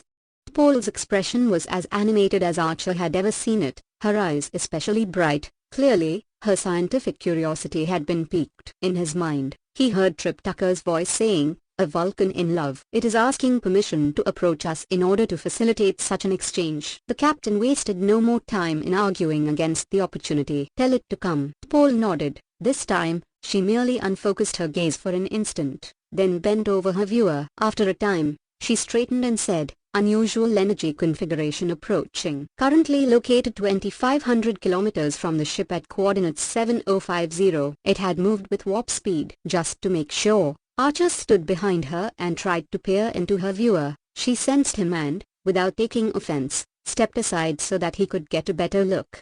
Sir, Malcolm Reed interjected, his voice filled with tension. Are you sure you don't want to activate the hull plating? Paul turned toward him. It would do no good, Lieutenant. At any rate, the creature is benign. Claims to be benign, Reed corrected her. And you can't be sure that activating the plating would do no good. 67, not yet, Lieutenant, Archer said. If this thing meant us harm, why would it be asking our permission for anything? He paused, then bent forward over to Paul's viewer, his vague and private relief that his science officer truly wasn't mad mixing with a sudden intense curiosity. Will you look at that? No image appeared on the viewer, only a digital readout of various forms of harmless radiation, mixed with electromagnetic pulses, which had gathered into a dense cloud-like formation. Sentient? Paul said, studying it alongside him, clearly fascinated, yet totally amorphous. On screen, Archer told Mayweather, who obliged immediately. The sight of it caused Archer to rise from his chair. Whatever he had expected to see, this was not it. A roiling play of energy that looked like dappled light on breaking turquoise waves of water. For an instant, he thought of the island planet and its seas below. Conscious energy. Why does it surprise me so to find it in the universe? Archer wondered. The physicists have always said we're just light in frozen form. To the screen, he said aloud, greetings from the crew of the Starship Enterprise. We appreciate your offer of help in discovering what killed the inhabitants of... He paused, struggling to... 68. Remember what Hoshi had called the planet, ON. The entity returns your greetings, Captain, Paul answered immediately behind him. Her gaze, too, was fixed on the screen. It asks permission to come aboard to work directly with Dr. Phlox. I will serve as translator. Why does it need to come aboard? Archer asked. It seems to communicate just fine from this distance. It can hear us, but it cannot see our diagnostic equipment or know the results of any tests Dr. Phlox has run. Nor can it examine the tissue samples. But it's huge, Archer said, still staring at the screen. Look at it. How many hundreds of kilometers across is it? Paul paused, then replied, it says that it can condense itself to humanoid size in order to facilitate working with us. It is not easy for it to accomplish this. It will take it some time in order to do so. But once in condensed form, it can remain thus indefinitely. The captain hesitated. He had no reason to deny letting this creature aboard his vessel, especially if it had already been exposed to the illness and was immune, as it claimed. Yet breaking quarantine left him enormously uncomfortable. At the same time, he realized that they were being offered an incredible opportunity, not just 69, in terms of communicating with a radically different species with a great deal of spacefaring knowledge, but also in terms of learning more about the Oani's medical disaster. And that's what Enterprise was here for. Very well, he said finally. Tell it to come aboard. 4. Archer had scarcely uttered the words when the shimmering vision on the screen disappeared, leaving in its place the blue-green island world, ON, against the backdrop of space, and the glow from the more distant sun the humans had labeled Kappa Xi. Yet by the time the captain blinked and opened his eyes once more, the roiling blue-green energy field appeared once more, this time, in a condensed, more vibrantly colored column, roughly the size and width of a human male, just in front of Travis Mayweather's helm console.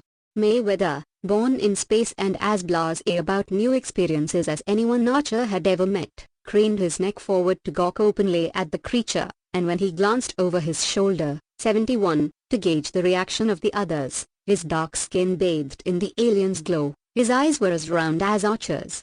You ever heard of anything like this?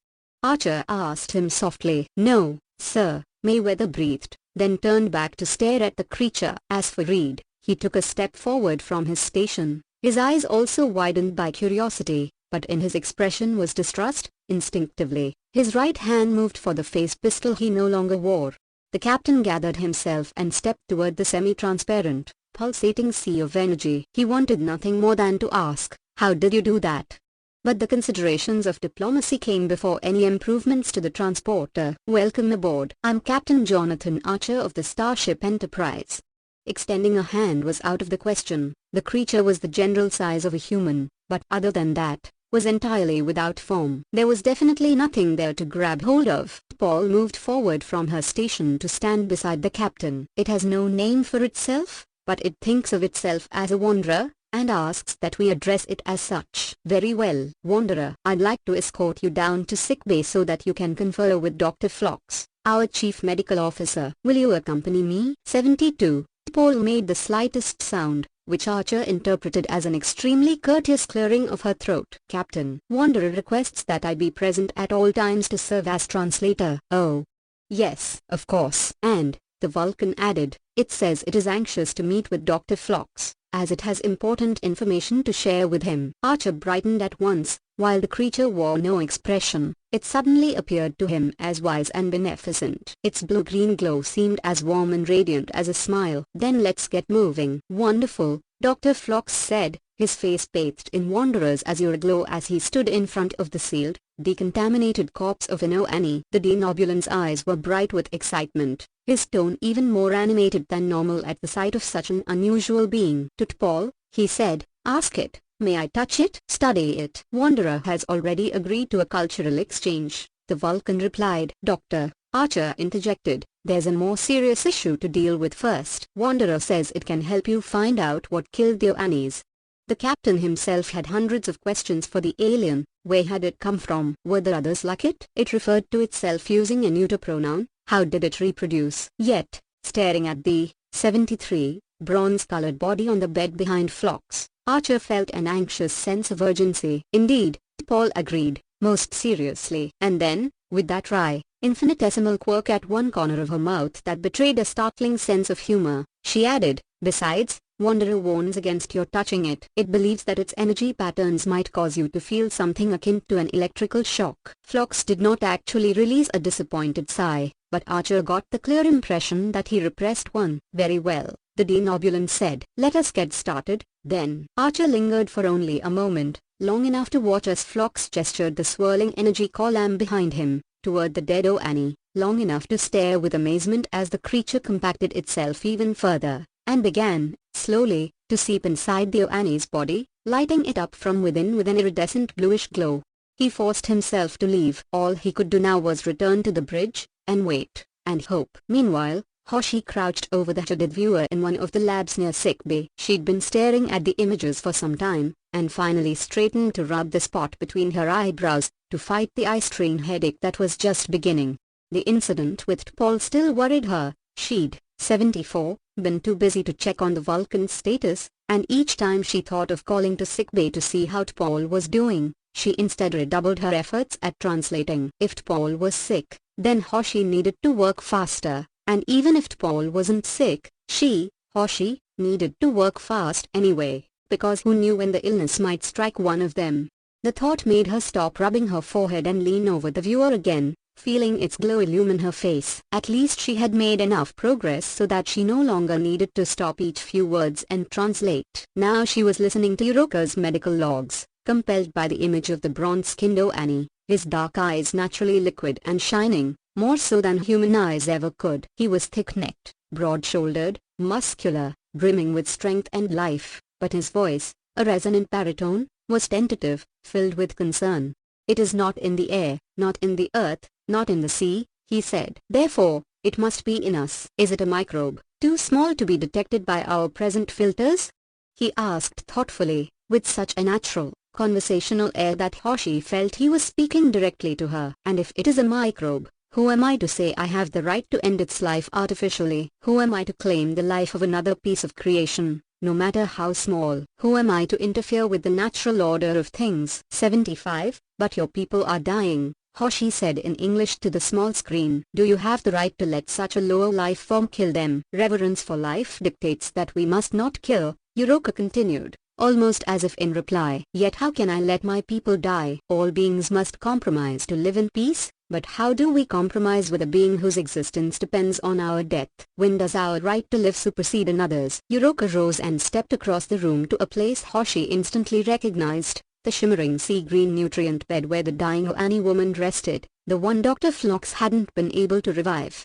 "I must save her," Uroku said simply, and gently took her limp hand in his own. Hoshi snapped off the viewer, fighting off emotion. Periodically, she had translated and condensed the medical logs into purely pertinent data for Phlox's computer, omitting the unnecessary personal information, including the sad story of Uroku and his stricken mate, Kano. Now seemed like a good time to take a physical as well as mental break and walk her latest findings over to sickbay. She sighed, popped her disk out of the computer, and headed down the corridor. As a scientist, she told herself, she needed to develop tougher hide. Watching Uroku's logs with full 76 knowledge of his fate was taking too much of an emotional toll on her, and she needed to remain detached if she was to be of use. It didn't help matters that Uroku was so personable, or that his relationship with his mate was so tender. Hoshi was beginning to look on him as a friend, and that, she knew, was dangerous. He had a good life, unethical life, she reminded herself. He knew real love, and he was devoted to peace. But she couldn't help being sad. The universe was diminished by the loss of a race of such compassionate beings. It would have been wonderful to have met them when they were still alive. Yet what, she asked herself silently, could have filled a peaceful person like Uroku with such fury in his final moments? By that time, Hoshi found herself in sickbay with no memory of having made the walk there, and what she saw, when she walked through Phlox's office back into the treatment area, made her stop in her tracks. As Paul and the doctor stood at either side of the diagnostic bed, watching, something moved through Connor's corpse, as if it had burrowed inside. Hoshi stared, aghast, as Kano's spine began to undulate, and a strange blue-green glow radiated from within her, through the pale gauze of her long, loose tunic at the waist. The blue-green, 77, pulse moved upward, through her neck, causing her throat to constrict, her lipless mouth to open and emit the same strange light. At last, her entire, once passive face began to glow as well, and to Hoshi's horror, her dark eyes popped open, agleam with shimmering turquoise. "No!" Hoshi cried, in spite of herself, then firmly bit her lip. Whatever was happening here was sacrilege. Uroku would have been outraged. Yet Phlox watched the procedure with hopeful fascination, and Paul with serene detachment. Paul turned to see her at once, and immediately went to her side. "What is it?"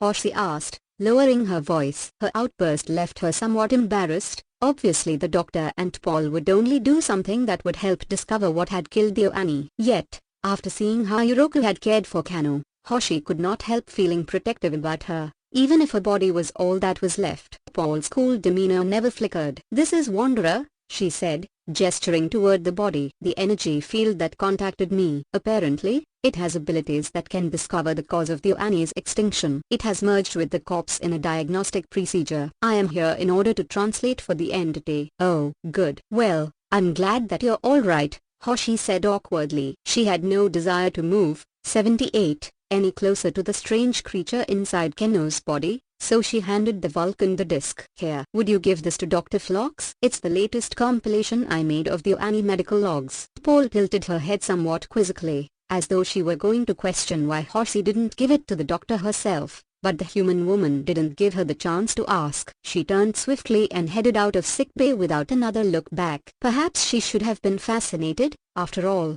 here was an amazing creature, unlike anything the humans had ever seen, but Hoshi wanted nothing to do with it. There was something irreverent, even callous about the way it had moved inside Kano's body. Something that left Hoshi filled with a curious foreboding that she could not explain. On the bridge, Archer finally got the call he'd been waiting for. "Captain Phlox here in sickbay. Report, Doctor." Archer was literally sitting on the edge of his seat. It had been a perfectly quiet shift, and there'd been nothing to distract himself with, other than his own thoughts and the sight of the blue-green world on the screen. "Wanderer has explained to me what killed the Oanis." "Wonderful." 79. Phlox sounded doubtful. "I wouldn't necessarily describe it in those terms, Captain." "Explain." "Apparently, solar winds caused a shift in their stratosphere, which permitted a rare form of harmful radiation which had always been present to kill them." "What type of radiation?" "Wanderer isn't being specific in this regard, Captain. It has no name for the radiation, though it's extremely good at sensing different types. It has no name because we have no name for it. We haven't discovered it yet, nor have the Vulcans, so it doesn't know how to explain it to T'Pol. As Wanderer said, it's extremely rare and..." Phlox paused ominously. "Say it, Doctor," Archer demanded, even though he knew he did not want to hear the answer. "And it's fatal to humans, Vulcans, denobulans, most humanoids, in fact, if exposure is sustained." Archer let go a silent breath, as though he'd been firmly struck below the breastbone. He had insisted on keeping the ship in orbit around ON, for fear of spreading a disease. "How much exposure?" Phlox did not answer for a beat, and Archer demanded with anger directed entirely at himself. "How much exposure, Doctor?" "I just had Paul ask Wanderer." "Apparently, 80. Wanderer doesn't know. This is its first encounter with humans." "Well, ask Wanderer what it can do to help us avoid this type of radiation sickness." Another pause, then Phlox responded. "Wanderer says it can do nothing. If any of us are going to be ill, we'll probably start showing signs soon." "Nothing? Come on, Doctor. This entity is some sort of radiation specialist, and even us humans have learned how to deal with other types of radiation sickness. Surely it has some advice on this air type." "I'm afraid not, Captain. It says that it understands radiation perfectly well, but doesn't understand why humanoid bodies react as they do to it. It's coming from an entirely different perspective." "Well, it's going to have to learn some new perspectives," Archer said, "if it wants that cultural exchange." Archer out. He punched the control on his companel, then stared forward at the screen, where the blue-green island world rotated lazily on its axis. "Ensign Mayweather, plot a course out of here." The ensign's young features reflected the concern on the captain's own. "Direction, sir?" "Surprise me," Archer said flatly, then pounded the underside of his fist on the companel again. "Commander Tucker." "Yes, sir." Tripp's voice filtered up from 81, engineering. Normally, he would have responded far more casually, or put a humorous emphasis on the "sir," but he clearly sensed from Archer's tone that this was all business. "I need warp 4, Tripp. We've got to get out of here as fast as possible." Tripp didn't even pause. "You've got it coming, Captain. I'll signal you back when she's ready." Archer flipped a different toggle for ship-wide communication. "All hands, prepare for warp speed." He paused, then said reluctantly, "We are leaving this area of space because we were apparently exposed to a rare form of radiation. Once we know more about it, Dr. Phlox will inform you as to what steps to take." Archer out. He braced himself, feeling the deck beneath his feet vibrate as the warp engines powered up. And as the planet ON disappeared from the screen, replaced by streaming stars, Archer got the unpleasant premonition that the Enterprise crew was fleeing something that already held them firmly in its grasp. The lighting aboard Enterprise was muted in deference to Earth's night, as it was in sickbay. Paul watched as a weary-looking Phlox spoke into the companel. Wanderer hovered between them, its radiant field not quite grazing the deck. 82. "Now that we've established some distance between ourselves and the planet," Phlox said into the bulkhead companel, "I'll be retiring to my quarters if you have no further need of me. I must admit that I'm feeling surprisingly tired. I suspect that the interruption of my annual hibernation cycle must have affected me more than I realize." Archer's voice filtered back through. "Of course, Doctor. You've earned your rest." Indeed, Paul thought. Phlox had just finished 2 consecutive shifts of duty, something that was difficult for most humans. Apparently, it was difficult for Phlox as well. Shadows had appeared beneath the doctor's deep-set eyes, and his facial skin appeared a shade paler than normal. "Ensign Cutler has promised to notify me if anything out of the ordinary," Phlox began, but Archer interrupted him. "You've done all you can do. You know we'll call you if we need you. Now, go to bed, Doctor." "With pleasure, Captain." The denobulant turned his broad, stocky body toward Paul and Wanderer, and gave a small nod to both of them. A very human gesture, the Vulcan noted. It had taken her years to master the finer subtleties of Terran nonverbal communication, but Phlox was already a master of it. "Good night, Sub-Commander." "Wanderer." "Good night, Doctor," Paul said, following the prescribed protocol. Phlox, too, was prey to 83 emotion, just as humans were, though he possessed a Vulcan keen penchant for observation and investigation. Paul heard the heaviness in his tone, one that matched the captain's. She postulated that the cause for their ill-hidden despair was their fear that the crew had in fact been fatally exposed to the rare radiation. Paul could not understand such dread. Some emotions were vaguely understandable, but worry always left her perplexed. Either they were all going to die or they were not, and since there was nothing any of them could do about it, it seemed quite foolish to expend emotional and mental energy thinking about it. If time were limited, Would it not be best to spend that time doing more constructive things? Yet, as she watched Phlox exit sickbay, she noted that even his shoulders sagged more than normal. His emotional reaction of concern affected even his posture.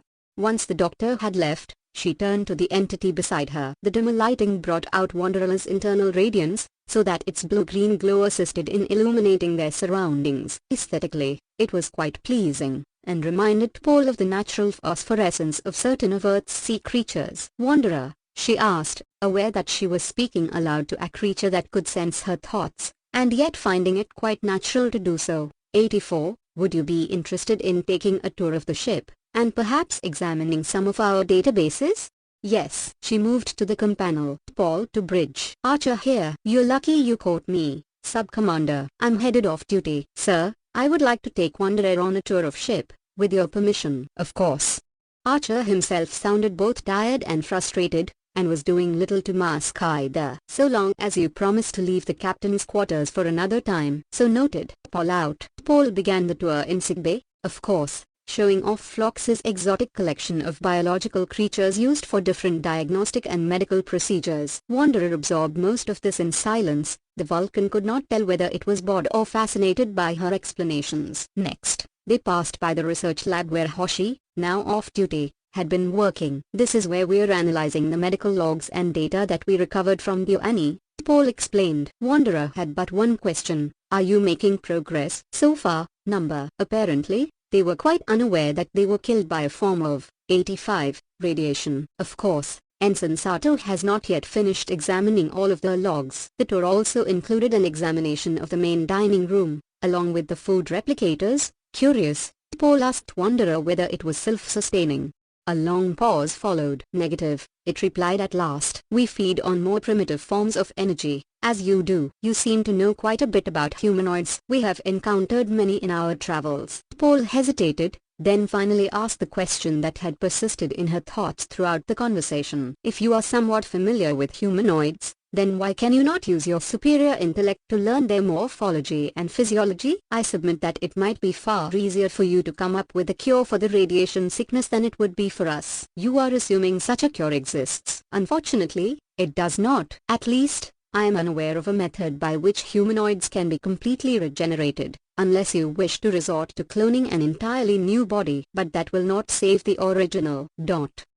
Cloning is purposeless in this instance, Paul said. I regret that nothing can be done. Wanderer made no reply. At the entry to engineering, Wanderer stopped. 86, and would go no farther. I cannot enter. To do so would disrupt my field. Very well, Paul replied. Would you like to examine our computer databases? They can give you excellent information on Earth and human culture. Do the computer databases give information on you? Paul found the question perplexing. Yes, and I can answer any questions you might have. You are different from the others on this ship. Most of them, with the exception of Dr. Phlox, are human. He is denobulan. I am a Vulcan. Why are you with the others? You have a superior intellect, and more ordered thoughts. The others have no mental discipline. Paul reflected that Captain Archer's absence was fortunate. He would find Wanderer's opinions about human beings most irritating. Control of the mind and the emotions are prized on my home planet, Vulcan. We practice such control because we were originally a very violent,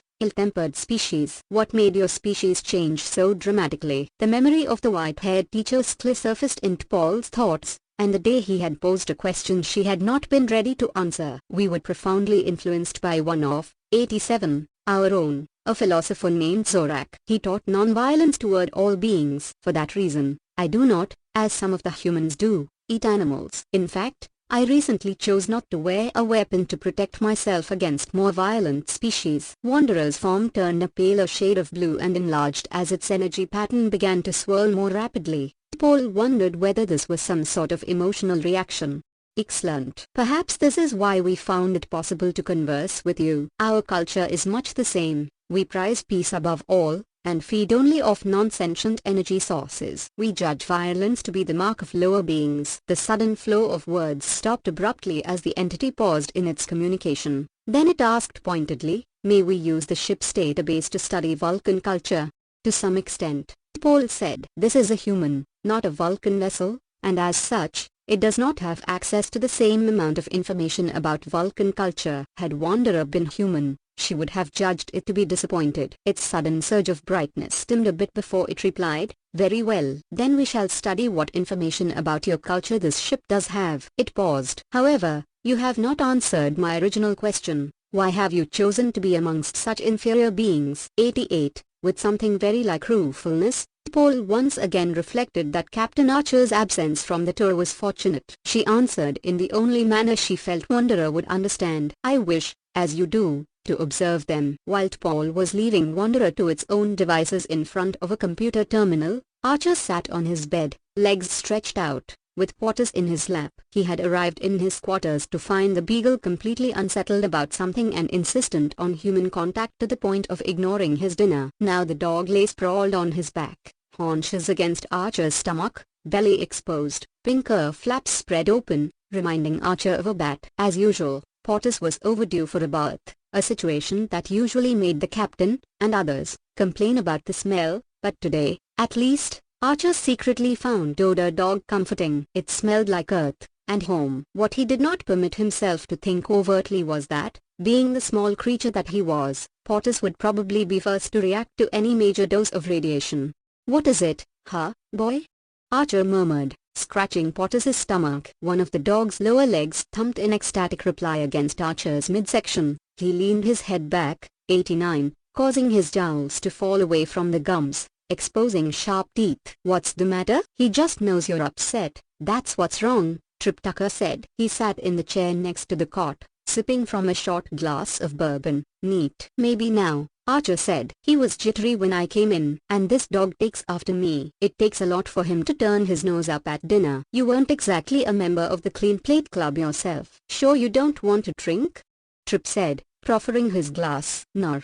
Archer leaned forward to scratch the pits at the top of Portis's front legs. The beagle stretched his legs straight upward in appreciation. What Archer wanted, and left unsaid, was to remain alert in case any of his people fell ill. Trip, as usual, read his mind. "You know, if anybody starts getting sick, there's not a damn thing you or I can do about it, Cap." "Thanks for the encouragement."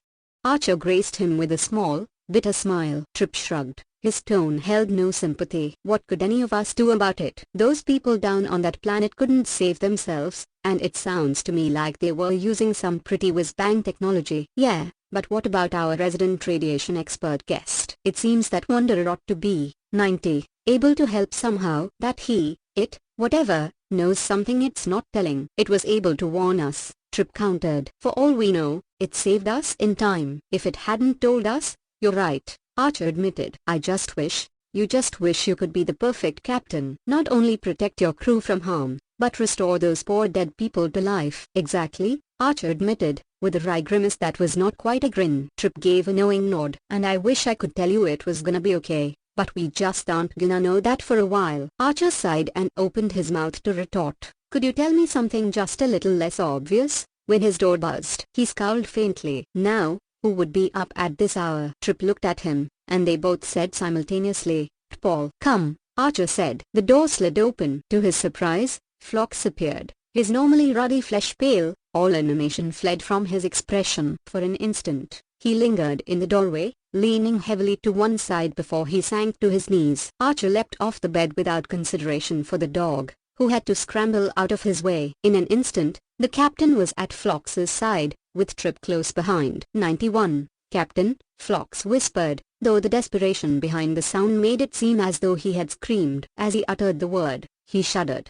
eyes rolling back in their sockets. "Captain." Archer barely caught him in time as he pitched face first toward the deck. 5. Captain Stalag, supplemental. Dr. Phlox has fallen ill, apparently with the same illness that afflicted the inhabitants of Oan. Now Enterprise faces a possible plague without the help of her chief medical officer. In the night-dimmed lights of sickbay, Archer stood across from Ensign Cutler while the two of them looked down at the unconscious form of Dr. Phlox. The denobulent skin was sunken and sallow. Archer glanced up at the diagnostic readout displayed over Phlox's head and tried to make sense of it. Nearby, both Paul and Wanderer lingered. Not, Archer thought grimly, that either of them, 93, would be able to help. But just in case, he had summoned them both to sickbay. "Are you sure that he's suffering from the same disorder that afflicted the Oanese?" Archer asked Cutler. She let go a sigh. Cutler was young, a bit wide-eyed, with hair that swung easily about her face in a golden brown arc. She was still unsure of her space legs and most definitely not a doctor. Even as a medic, her experience was limited, but at the time Enterprise was launched, it had never occurred to Archer that he might need more than one doctor to tend to the needs of a 60-person crew. Nor had it occurred to any of the brass who approved Enterprise's launch. Now the captain could only wonder how they had made such a glaring oversight. While Cutler struggled valiantly to maintain a professional exterior, Archer knew that the situation was particularly difficult for her. She was closer to Phlox than anyone else on board. A trace of emotion flickered in her brown eyes, but was gone by the time she gazed up at Archer. "It appears so, sir, if only because of the fact that he shows no symptoms other than a gradual ebbing of life functions." "What can you do for him?" Archer asked. For an instant, she looked away and down. She did not want to let the captain down by saying, 90-0. Archer understood. Instead, she squared her shoulders and met his gaze again, squarely. "We can help most of his vital organs to keep functioning, sir, so long as there's brain activity. Total life support, in other words." "Have you tried standard radiation treatment for denobulans?" "No, sir." Cutler brightened a bit. "I'll give that a try." Archer nodded, knowing full well it would probably do no good, but at least it would allow them some temporary hope. "And go ahead and administer the standard treatment to the rest of the crew. It might help and it certainly can't hurt." "Aye, sir," Cutler said. "It'll be quite a task," Archer said. "I'll reassign some crew members to help you." "Thank you." Cutler paused. "Then let's start right away with you, sir." Archer waved a hand dismissively, and moved his shoulders slightly in the direction of the doorway. "I'm a little busy right now, Ensign. I think it's important that the rest of the crew, sir." Cutler drew herself up, and assumed a more commanding air. "This puts me in the position of Chief Medical Officer, and as such, I must point out to you that, unfortunately, the landing party is at highest risk of coming down with 95 radiation sickness. The construction of the ship offers us some protection, sir, but you were down on the planet's surface." "She's quite right," Paul offered. Archer shot her an irritated glance. She lifted her eyebrows in mild surprise and added, "We were exposed more than the others, Captain. Therefore, assuming we were exposed sufficiently, we will come down with the malady before the others." She paused a beat. "Denobulans are more susceptible to radiation sickness than humans. It's logical that Dr. Phlox would succumb first." "Fine." Archer gestured the Vulcan toward Cutler and the diagnostic equipment. "Then I'll order you to go first." "Vulcans are more resistant to radiation poisoning than humans," Paul countered. Cutler was nodding. "No more arguments, Captain. I'll need you for no more than a minute." She reached for a medical scanner, waved it over Archer, then went to a different corner and began preparing an injection. The captain sighed and rolled up his sleeve, but turned to T'Pol. "You next," he said. "While you're waiting, contact Hoshi and Reed, and get them in here ASAP." Blessedly, Paul did not ask for a translation of the acronym, but instead went directly to the companel to comply. And as Archer felt the cold metal of the Hypo 96 Cutler pressed against his skin, he thought, "For all the good it will do any of us." Hoshi was dreaming in Oani. She often dreamed in other languages, and this night, as on many others, she spoke with perfect fluency, and understood with ease. She was sitting in the hospital waiting room, where the landing party had witnessed dozens of Oanis sitting patiently in death, but in the dream, the room was entirely empty, save for herself, and Uroka, and Kano. They sat beside her in the Noctris mother-of-pearl waiting room, all of them seated cross-legged on the cushioned floor. Both Uroku and Kano were well, and smiling benevolently at her. As she spoke to them, she gazed from time to time at the wall directly across from them, entirely transparent, revealing a sparkling shore and the ocean, blue-green, with gently rolling waves. "You must not worry about us anymore," Uroku said in his distinctive baritone. "We are safe now. We are happy." Kano leaned forward to take his hand, 12 fingers intertwined, and nodded. Her voice was soft, but huskier than Hoshi imagined it might be. "Yes, we are happy. But we are very worried about you." "About me?" Hoshi shook her head in surprise. "But I'm not the one who's dead." 97 "Do you see that?" Uroka asked suddenly, and inclined his broad bronze head toward the transparent wall. Hoshi followed his gaze. Outside, the glistening white sand had disappeared. The tide had come in, and the water was now beating against the glass at ankle length. "It's only going to keep growing," Kano said calmly, "until it swallows us all." The words filled Hoshi with inexplicable dread. She stared at the slowly rising water a time, then back at Kano, delicate and small frame beside her broad, muscular mate. "What do you mean?" Hoshi demanded. But Kano would not speak again, and Uroka merely inclined his head again at the glass. The water rose, and the waves grew, larger and larger, pulling away from the wall with greater and greater force, and then smashing against the glass until Hoshi could see nothing else.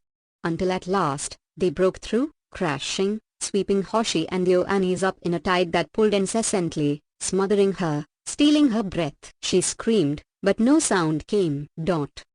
Except for the beep of the campanile next to her bunk. She sat bolt upright, struggling to orient herself again to reality and the darkness. She found the blinking light, hit the control, and said, doing her best to keep from gasping, "Sato here." 98, Ensign.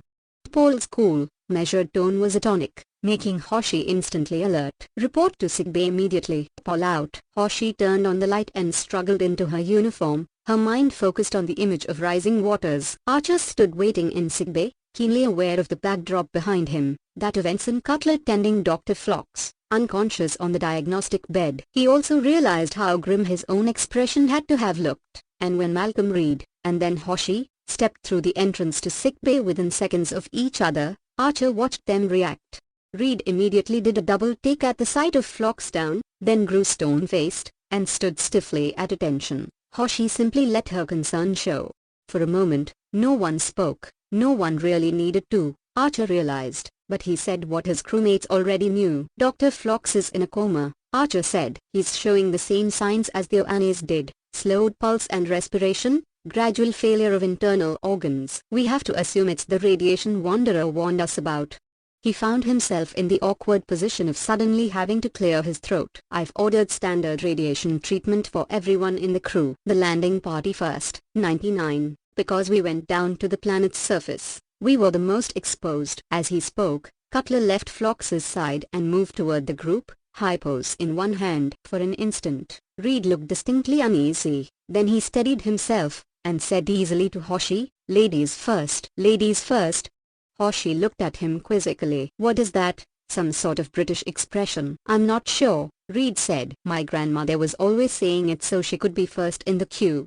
He gestured, and Hoshi shrugged and rolled up her sleeve for Cutler. Within a few seconds, both of them had been inoculated. "By the way," Archer told them, "I'm going to be waking up the rest of the crew and having them inoculated. It'll go a lot faster if Cutler has volunteers." He said it not so much because Cutler needed help, but because he wanted Hoshi and Reed close to sickbay, in case anything happened. "And if anything does happen, what good will it do them?" "What good did it do Phlox?" "If you don't mind, Captain," Hoshi said, "I was very close to finishing up the Oani medical logs. I'd really like to go ahead with that now." She did not say the obvious, that she was in no mood to return to her quarters, and that if she didn't finish her work now, she might not have the time later. I can't explain it, sir." "Even if they didn't, 100, know what killed them, I have a feeling that we'll learn something by viewing everything they left." "Call it a hunch." "Go ahead, Ensign." "I happen to believe in hunches." Archer gave her a nod. She responded in kind, then left. "With your permission, sir," Reed said, suddenly military formal. "I should like to take care of a personal matter." "It will only take a moment." "Take all the time you need," Archer said gently. "At which point I shall return and render whatever assistance I can to Ensign Cutler." "Go," Archer told him. For a moment after Reed left, the captain watched the empty doorway, then he sighed as he went to the campanile on the wall and pressed the control for ship-wide address. Trip Tucker was sitting on the edge of his bunk, still rubbing his eyes, when the door buzzer sounded. He had been dreaming of the Keys, of diving in the ocean only to suddenly realize he'd been underwater for hours without his scuba gear, when the captain's ship-wide announcement had wakened him.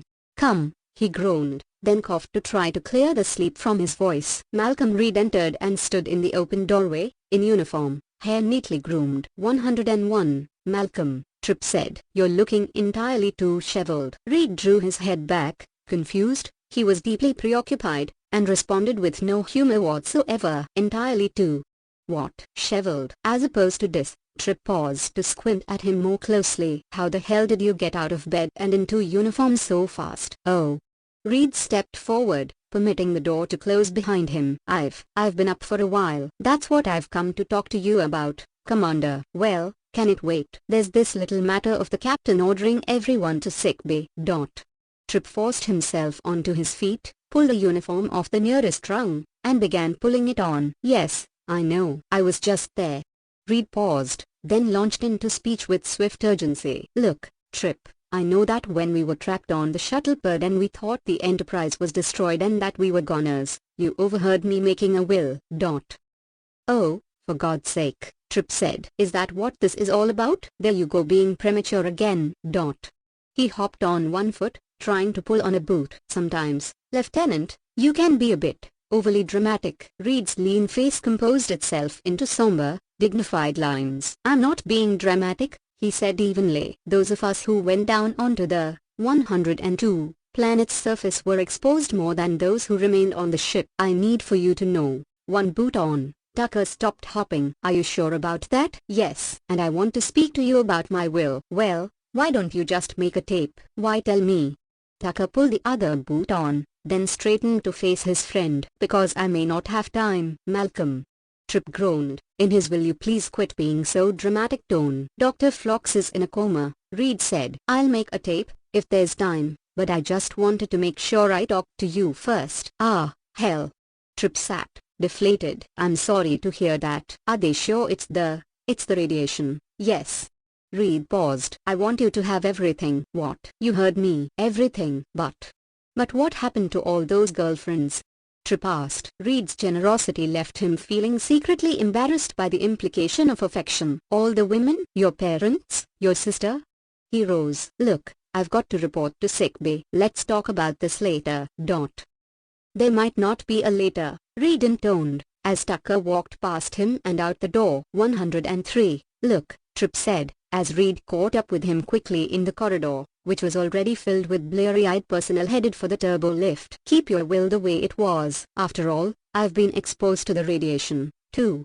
He kept his tone light, matter of fact. So if we're both goners, there's no point in your going to the trouble. Reed ignored him. There's some property in the Caymans, quite a large agricultural spread in Argentina, and a flat in Knightsbridge. Trip felt a muscle in his jaw begin to twitch. He was tired, and although the news about Phlox was upsetting, he could not take any talk of death seriously. They would find a solution, just as they'd found a solution for every other life-threatening dilemma they'd faced since Enterprise had first launched. An innate optimist, Trip simply could not conceive of the crew succumbing to the malady that had claimed the Oannes. Knock it off, Lieutenant, he said shortly. We've got better things to do right now than worry about your real estate holdings. As they stepped onto the turbolift, crowded with groggy officers, Reed stepped beside him. Sotto voce, in a voice barely loud enough for the others to hear, but loud enough to embarrass Trip, Reed said, I'm quite serious, Commander Tucker. I've never been one for making friends, but I've come to consider you. Knock it off, Tucker repeated, this time with 104 more irritation in his tone than he actually felt. Now, in front of other crewmates, was not the time to discuss their growing friendship, and again, he felt sure that Reed was overreacting. Staring straight ahead at the turbolift doors, he said, that's an order, Lieutenant. Reed broke off in mid-sentence. He said not another word, reason enough for Trip to glance sidewise at him and see the stony expression that had spread across his features. Dumb, Trip thought. He had not meant to hurt Malcolm's feelings, but he also was in no mood to indulge thoughts of death. If Enterprise really was facing a crisis, then it was better that they all be a little angry than resigned or full of fear. They made their way in silence all the way to sick bay. Back in her lab, Hoshi did her best to ignore the constant march of people in the corridor, headed to and from sick bay. It wasn't easy trying to blot out the image of Dr. Phlox lying unconscious on the diagnostic bed. It kept mixing with the image of Kano's corpse, temporarily animated from within by the blue-green energy creature. But Hoshi finally forced herself to concentrate on the one image in front of her, that of Uroka, making yet another entry in his log. This time, the Oannes' expression was animated, hopeful, his large eyes wide. Hoshi listened, 105, carefully, able to understand the entry completely without having to listen to it twice. A stranger has come to our world, a stranger who brings hope. He has come alone, from the planet. Here Hoshi made a note in phonetic transcription of the planet name, which sounded like Shagda, and he says that his people know of this illness. The other doctors are currently interviewing him, and it is our hope that we will soon find the answer to our woes. Hoshi listened without pause, eager for the next entry. Were there other aliens in this area of the space who were familiar with this type of radiation illness, and did they perhaps know of a solution that, while it had come too late for the Oannes, might help the Enterprise crew? The next image tore at her heart. As eager and excited as Yuriko had been, now he was completely overwhelmed with despair. The strong shoulders beneath the gauzy white tunic sagged beneath the weight of an intolerable burden.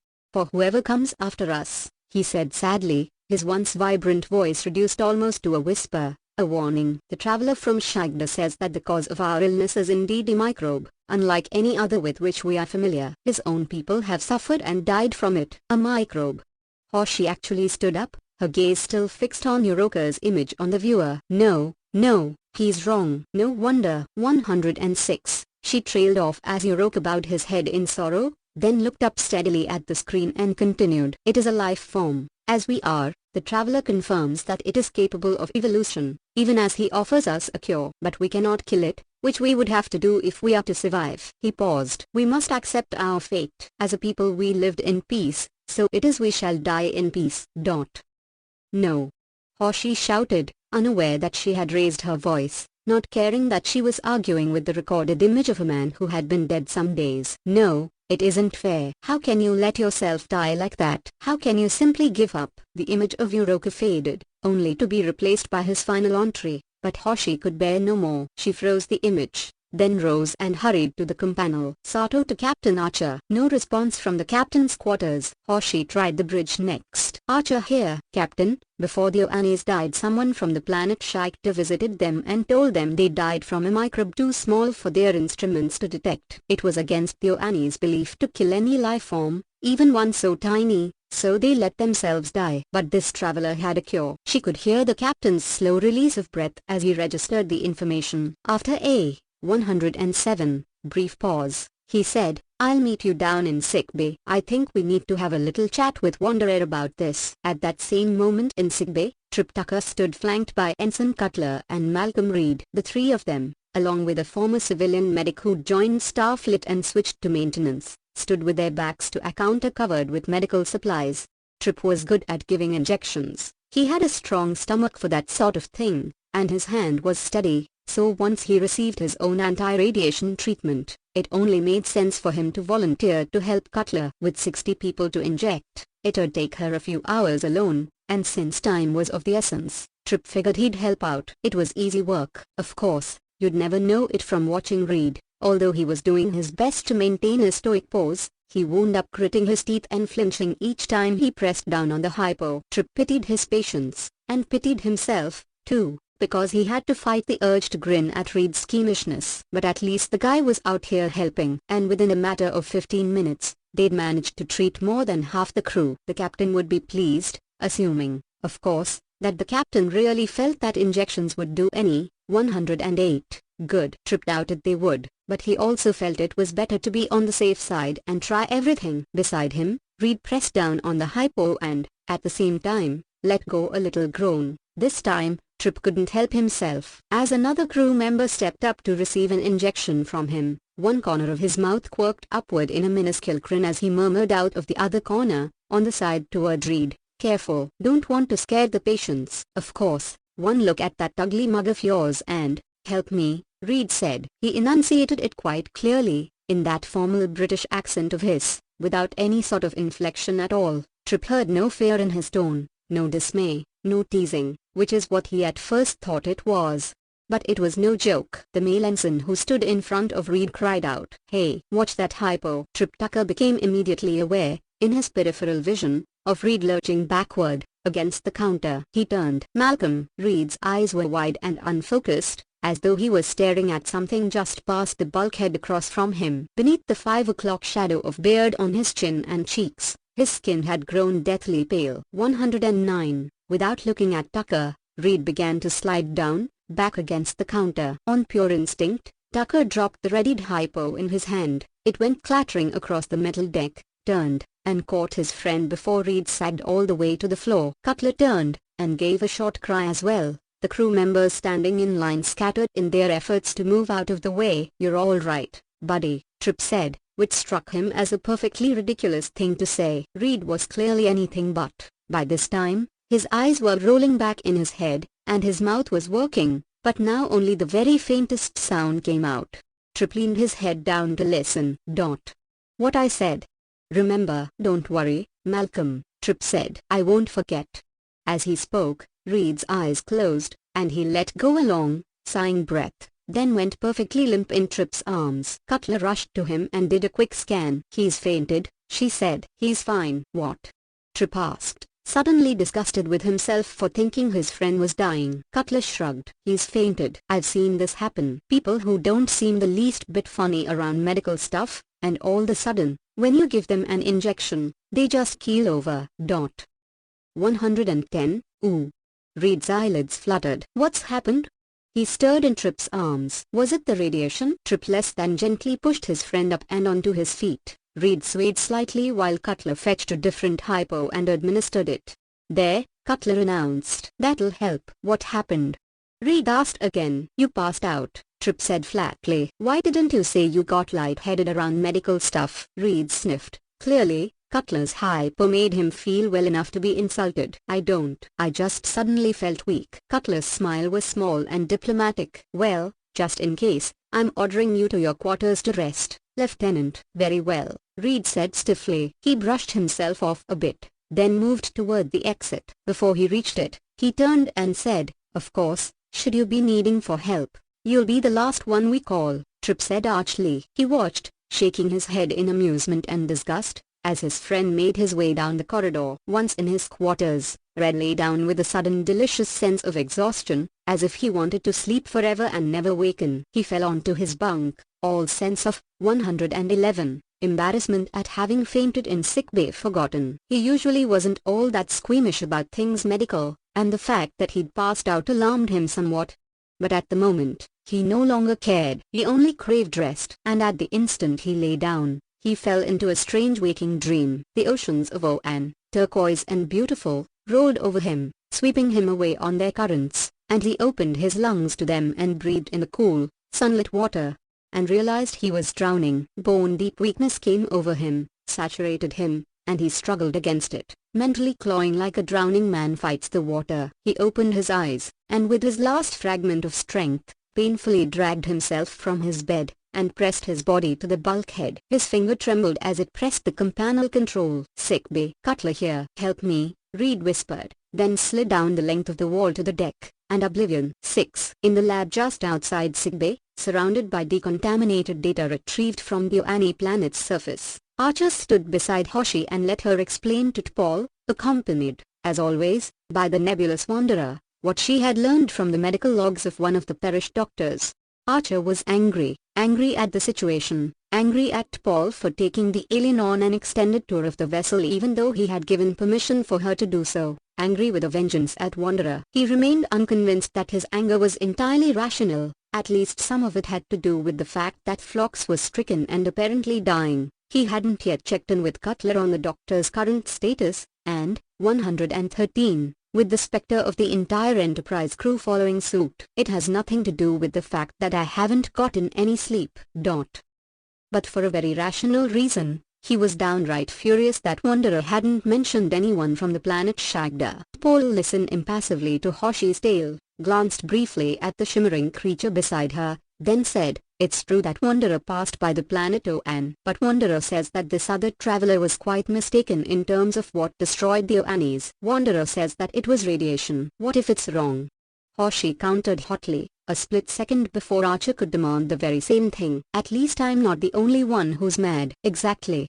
Archer crossed his arms over his chest and stared expectantly at the energy column, as if waiting for it to address him directly. How can Wanderer be so certain? Paul's eyes widened ever so slightly, her lips parted an instant before she finally said, in a tone that struck Archer as being cooler than usual, Captain, Wanderer is an extremely intelligent, very highly evolved being. I doubt it is mistaken as opposed to a puny humanoid with a body.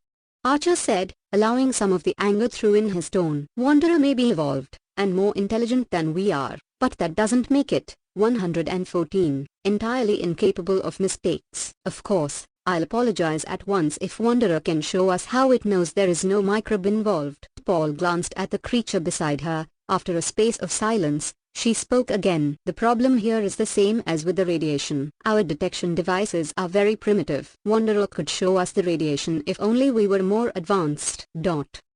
Archer turned on her with vehemence. You know, you'd think you wanted to do something other than come up with explanations as to why we all have to die. Don't you want to live, Sub-Commander? Of course, Paul said, so unruffled and composed in the face of Archer's frustration that he became even more irritated. Like most humanoids, I possess an inborn survival instinct. She paused. But I have been trained not to let emotion prevent me from accepting the inevitable. The comment rankled, but Archer forced himself to cool his tone. Well, then, let's approach this more rationally. What proof do you have that Wanderer is correct about the radiation? Again, Paul turned her head and tilted it upward to look at her amorphous companion. Its ocean blue glow reflected off her face, bringing out the faint greenish highlights in her complexion. I have none, she stated flatly. And what proof do you have that the alien, 115, from Shagdu was wrong in saying that the Oani were killed by a microbe too small for their instruments to detect? Again, none.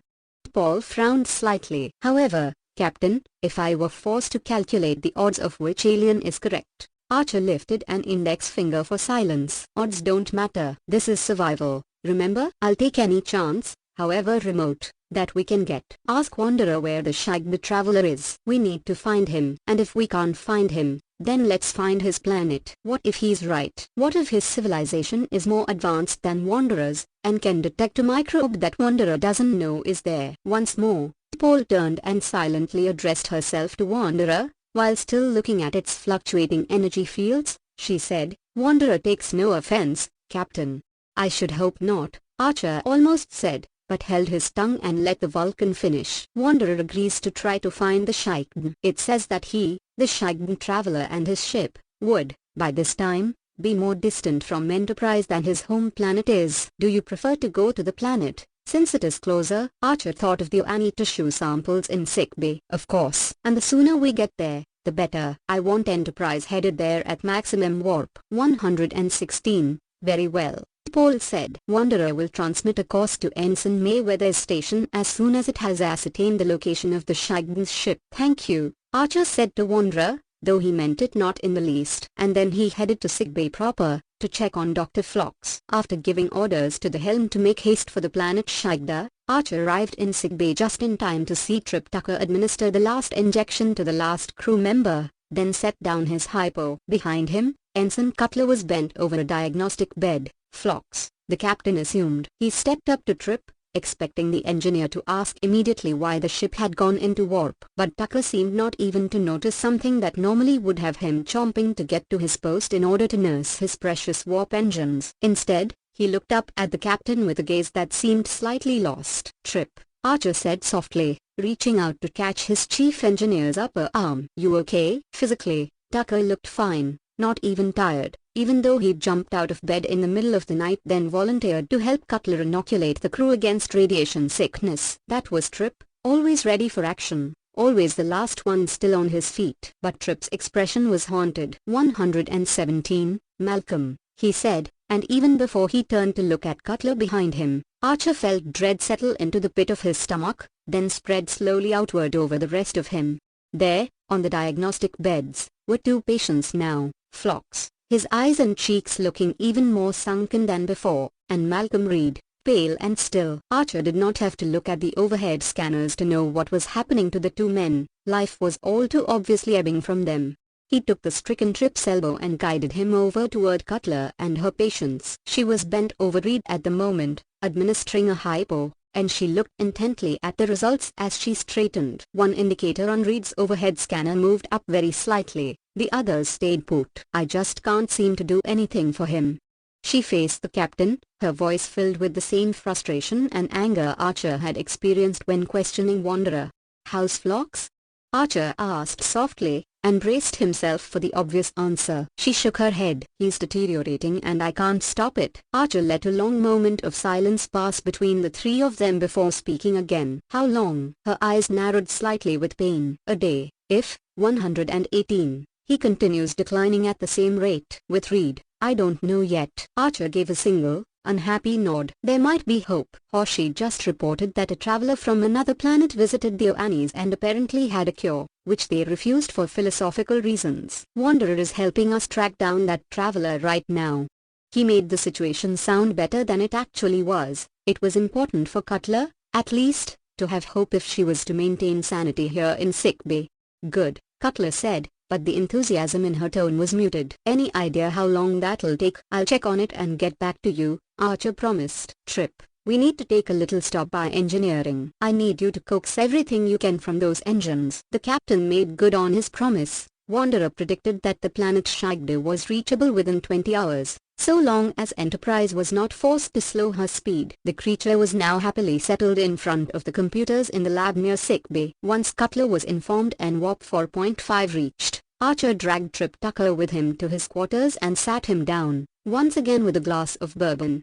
Tucker sighed. Isn't this where our evening started? 119. Not quite, Archer said darkly, legs stretched out in front of him on the bed. On the deck between him and Trip, Porter paced nervously and whined. I know, boy, Archer said. You just wish I would settle down and get to sleep, so you'd know everything was back to normal. But it isn't. Come on. He patted the space between his legs. Porter immediately jumped up and curled himself into a canine crescent, chin on Archer's thigh, worried gaze on his master's face. I just feel like such a damned heel, Trip said finally. The first normal Trip-sounding noise he'd made since they were in sickbay. Why should you feel like a heel? Cutler said you caught Malcolm before he hit the deck. Yeah, but he tried. Trip broke off, his voice suspiciously wavering. He coughed, then threw back his head and took a stiff belt of bourbon. Then he sighed deeply, and the resulting alcohol breeze made Archer wince ever so slightly. Oh, heck, he tried to tell me he was changing his will and leaving everything to me. Then he fainted in sickbay, and I made fun of him.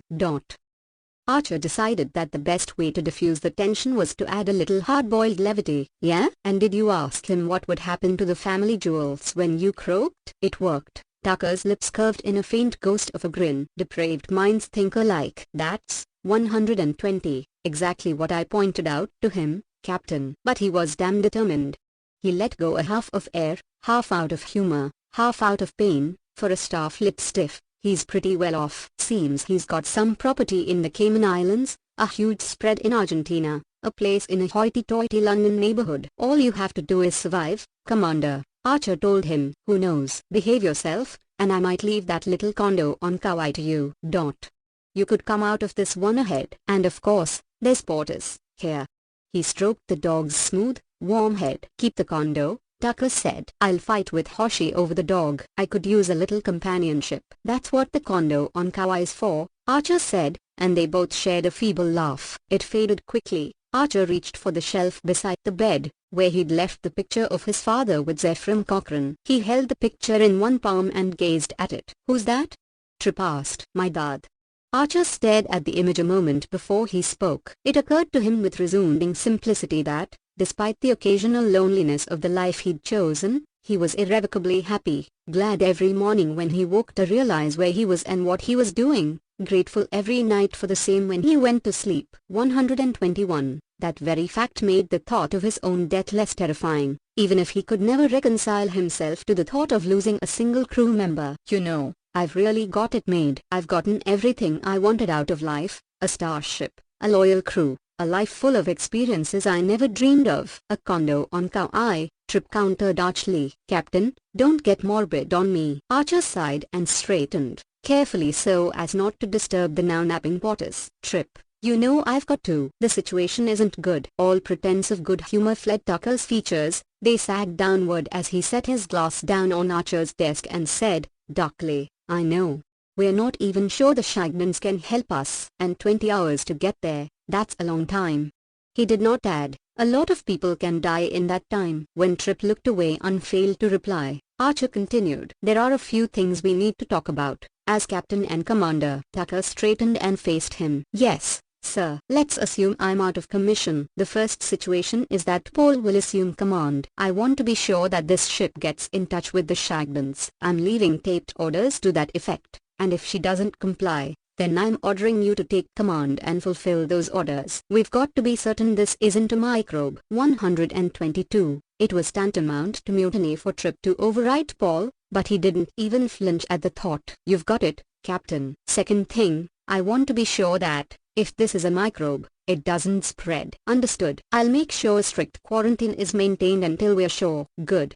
Archer paused, then absently stroked Portis's head. The dog opened one eye and glared balefully at him for disturbing his slumber. "Third, if we do lose a lot of crew," he sighed, casting about for the right words. "If more than just the landing party is affected." Trip read his mind. "You don't want the Vulcans using this as an excuse to scrap the mission." It was a reasonable worry. While Paul might now thoroughly support the right of humans to explore space without their big Vulcan brother watching their every move, the same could still not be said for her superior, Ambassador Chauvel. Chauvel would be first to claim that any disaster involving Enterprise was proof that she should be recalled home. Archer nodded grimly, glancing down at the image of his father and promising silently, "Never." He looked up to see Trip studying the captain's expression, and reading it loud and clear. "I'll stop it, sir," Tucker vowed. He did not qualify the statement by saying, "if at all possible," and 123, a mission Archer noted and appreciated. "You have my word." "Good,"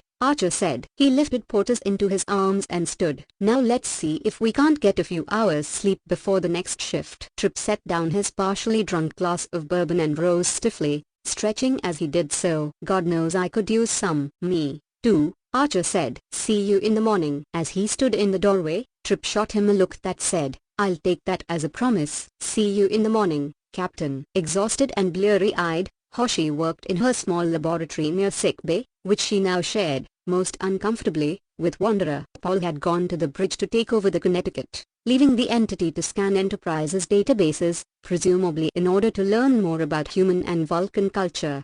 "Hello," Hoshi had greeted the semi-transparent column of blue-green swirls when it had first entered the laboratory. The presence of the energy being made Hoshi nervous, perhaps because of pure human prejudice. It just seemed unnatural that a conscious creature should not possess a body. Or perhaps her discomfort was due to the fact that her whole life was centered around communicating with other species, and, 124, here was one species that she could not communicate with.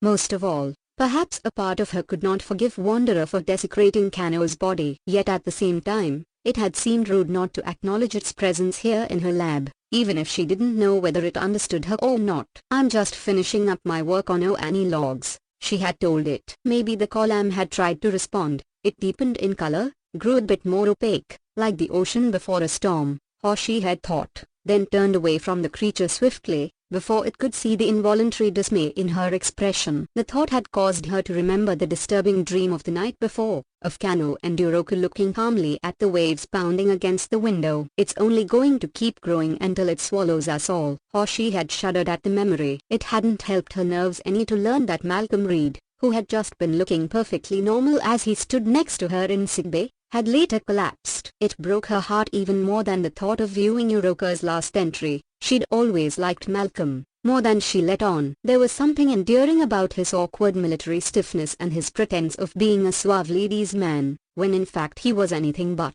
125, and now, only she, the captain, and Paul were left from the original landing party. Paul would definitely be the last to succumb to any sickness, God help the microbe or radioactive particle that tried to pierce that Vulcan hide, which left Hoshi wondering whether her tiredness was due to the fact that she hadn't slept all night, or was due to some more sinister cause. Hoshi leaned over the hooded viewer and finally steeled herself to watch the final log entry. In terms of discovering a solution to Enterprise's medical dilemma, there seemed little point in viewing the entry. Either Wanderer was correct about radiation poisoning, or the mysterious Shagden traveler was correct about a microbe. But as a linguist, each entry provided Hoshi with more information on the, unfortunately now dead, OANI language, and as a scientist, she could not be 100% certain that some sort of useful medical data might not come out of this last recording.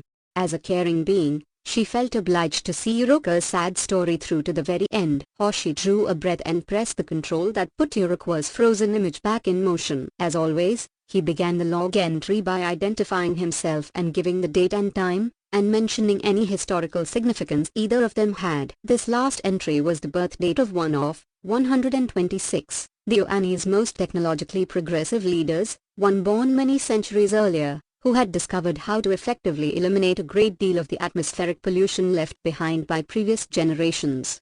She was surprised to see Uroka still physically strong, although emotionally drained by the tragedy surrounding him. "All dying or dead," he intoned, his once forceful voice reduced to a murmur. "It will not be long for Kano now, and so I yearn for my own death to come quickly. It is so quiet here. The voices all are stilled, except my own, and I will be silent soon. I die so another creature, one too small for my eyes to see, might live. Yet its effects on my body will lead to its own destruction. Is there meaning in this? I see none, only darkness." He paused, and Hoshi pressed to control, freezing his image. Her eyes were filled with tears, and she wanted to regain control of herself, for some reason embarrassed that Wanderer might see her weep over the death of this stranger, this alien. And then she felt suddenly disgusted with herself for caring what anyone else thought. Why shouldn't she weep? Why shouldn't she feel compassion for the passing of this caring man and his wonderful civilization? 127. Hoshi glanced over her shoulder. To her relief, Wanderer had vanished, apparently having finished its scan of the Enterprise computers. She pressed the control again, then let the image play. But Uroka had gone silent, gazing into the screen with an expression of eloquent sorrow. And then he turned his head and looked at someone, off camera. His features did not shift, though his gaze was one of recognition. "I am sorry your help has been all for nothing," he said. His intonation was irregular, not, Hoshi noted, the same he used when he was speaking to Kano, or making a log entry, but the one he used when he murmured something to himself. Someone had just entered, but for some reason Uroka did not speak directly to them. And then, not as visible on his deep bronze features, but clearly visible on his stark white tunic, shone a blue-green glow, oceanic, roiling, like the rippling of a strong current. It neared Uroka, closer and closer it came, until in its deep turquoise light he let go a gasp so deep it seemed all the air had been forced from his lungs. "You," he hissed, with such venom, such fury and bitterness, that even Hoshi recoiled, and he rose up from his chair, staggering, struggling against a sudden weakness. There came the sounds of his 128 uneven footfall as he used the last of his strength to go to his wife's side. Then there was nothing but pale walls stinted with the sea blue glow. Seething, body taut, Hoshi punched the control on the nearest panel, and turned, ready to make the accusation. Wanderer was, of course, still gone. But in its place at the computer console, Kano, Uroka's dead mate, stood, her white tunic draped about her erect, stiff body like a shroud. Her dulled eyes were open, but unfocused, and her arms stretched out over the keyboard while her fingers punched the controls with the preternatural speed and grace of a pianist prodigy. "Dear God, this isn't happening," Hoshi tried to say, but her tongue, her lips were frozen with disbelief and horror. Somehow, her limbs still worked, and she took a step toward the impossible. Kano lifted her fingers and paused, head tilting, sensing an intruder's approach. At once, the Oani woman dropped to the floor with the dreadful limpness of death. All animation fled from her corpse, white gauze draping over her bronze skin and fluttering out onto the deck about her. In her place at the console, Wanderer, a neatly condensed column of energy, remained. Hoshi recoiled. But the weakness, once so, 129, draining, so powerfully intense it verged on anguish and made her long for an end, for death, overtook her so swiftly so that she could manage only one whispered word as her eyesight dimmed, replaced by an all-enveloping blue-green glow. "You." 7. "You." The word woke Archer from a deep, dreamless sleep. For a few seconds he stared, dazed and disoriented, face still crushed against his pillow, at the panel where the sound had originated. He blinked. Beside him, curled in a horseshoe shape, Portis snored, having ignored the rule, most definitely spoken, that he was to spend all nights in his own bed. Archer pushed himself up on one elbow and cleared his throat. A glance at the chronometer confirmed he'd gotten less than 2 hours sleep, which explained the mental fuzziness. He fought to shake it off, to replay the single word in his mind to try to determine who had uttered it. "Archer here," he croaked, and cleared his 131 throat again. On the next try, his voice sounded more like his own. "Hoshi." Silence, but Archer's hearing was sharp. The channel was still open. "Hoshi, come in." Still no response. Archer sat, then stood, all the while feeling an increasing sense of alarm. "Ensign Sato, report." At this point, he did not expect a reply. He cut off the channel himself, and instead opened one to Sick Bay. "Cutler here." She sounded wearier than Archer felt. Ensign, send someone down to Hoshi Sato's lab at once. She tried to contact me, but I'm not able to raise her now. I'm concerned. I'll get someone down there right away, sir. She paused. We've got some strange problems down here, Captain. Strange? No, Annie corpse has disappeared, sir. What? That was my reaction, too, Captain. It's not like we misplaced it. Sickbay's too small for that. It was in its stasis container when Lieutenant Reed collapsed, sir, and now, it's gone. Ensign, we can't have any breach of containment like that. That's inexcusable. Yes, sir. He could practically hear Cutler flush with 132, embarrassment on the other end. Well, recruit someone to deal with it. Find that corpse, Ensign. But first, someone needs to go check on Ensign Sato. Yes, sir. Archer punched the control and on instinct began to head for the door, then stopped himself. The problem with the corpse he had dismissed as an oversight. Cutler was overstressed, overworked, overwhelmed. She had moved the Annie and no doubt forgotten about it. The captain had thought to head for sickbay, to check on Hoshi himself, then to the bridge since it was only an hour before his regular shift began anyway. But his brain, fatigued and still hovering near the half-waking, half-dreaming state wherein sight dwelled, seized on a sudden idea, halting his body in mid-step. Hoshi had been speaking to someone else, not directly to Archer. She had opened the channel, but she had been interrupted before she had been able to address the captain, and her tone had been not normal. Archer paused, remembering the emotions carried on that single word. She had sounded angry, accusatory. There was only one other person, creature, Archer corrected himself, working in the lab with her. Wanderer. 133, revelation born of pure instinct overtook him, and with it, a sense of dread that left him physically chilled, not out of personal fear, but out of the sickening realization that he had voluntarily been playing host to the very entity that was killing his people, that had killed all the Annies, and had done so without leaving a trace. He headed back to the companel and pressed the control. Now beyond awake, all tiredness forgotten, he could barely hold himself still for the millisecond before Cutler replied, again in a tone that was beyond exhausted.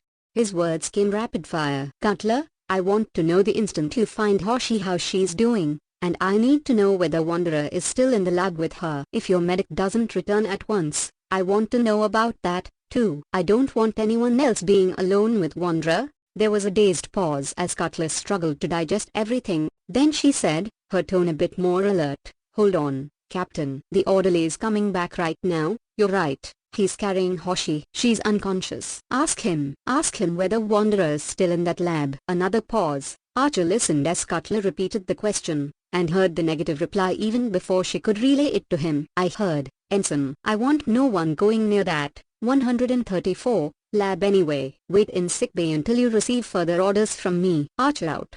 He pressed another toggle. Archer to bridge. Paul here. Sub-Commander. I need to talk to you, in private, where Wanderer can't hear us. Is there any possible way for us to do that? Archer entered engineering to find Trip Tucker already on duty. Like his captain, an hour before his shift. Paul was already there and waiting, arms folded, looking as fresh as if she had just risen instead of spending the last 2 nights without sleeping. Trip looked haggard, but intrigued, even more so after one glance at the captain's taut expression. Wanderer refuses to enter engineering, Paul explained, the instant Archer stepped through the doorway. Apparently, something about the warp engines disrupts its energy patterns. The information gave Archer yet another reason to find the hum of engines and the vibration beneath his feet even more reassuring. There's a problem with our new friend, Archer said. Paul tilted her head expectantly. I believe the cause of the mysterious deaths is Wanderer, the captain continued. Hoshi tried to contact me from the lab. She wasn't able to finish what she was trying to say. All she managed to say, 135,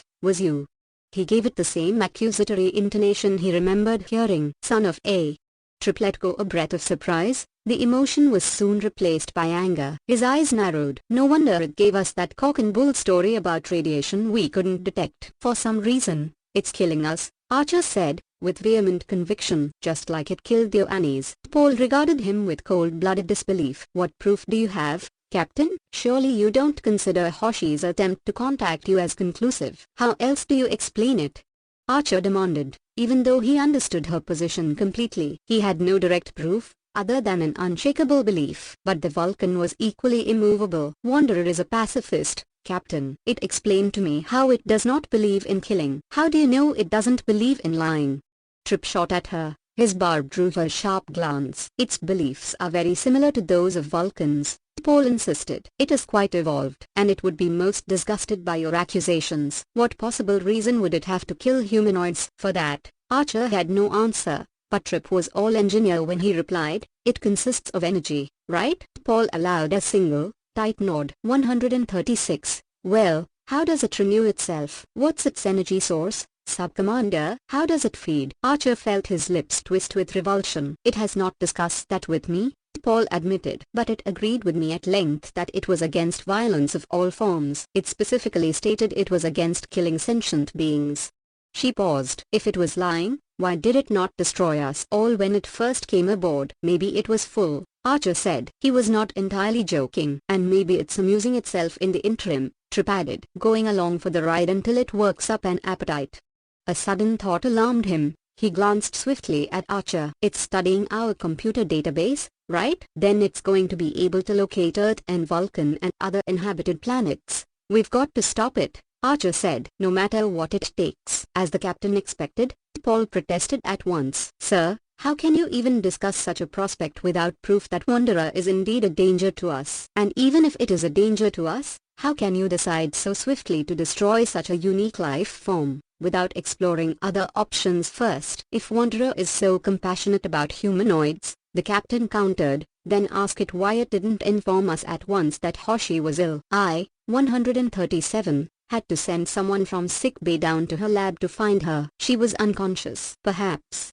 Paul began, then fell silent. At last she admitted, Wanderer was capable of notifying me, if not those in sick bay. I cannot explain this. Perhaps it was a cultural misunderstanding. Perhaps Wanderer misinterpreted what happened and thought she was dead or asleep, or that there was no point in informing us, since there was nothing we could do for her.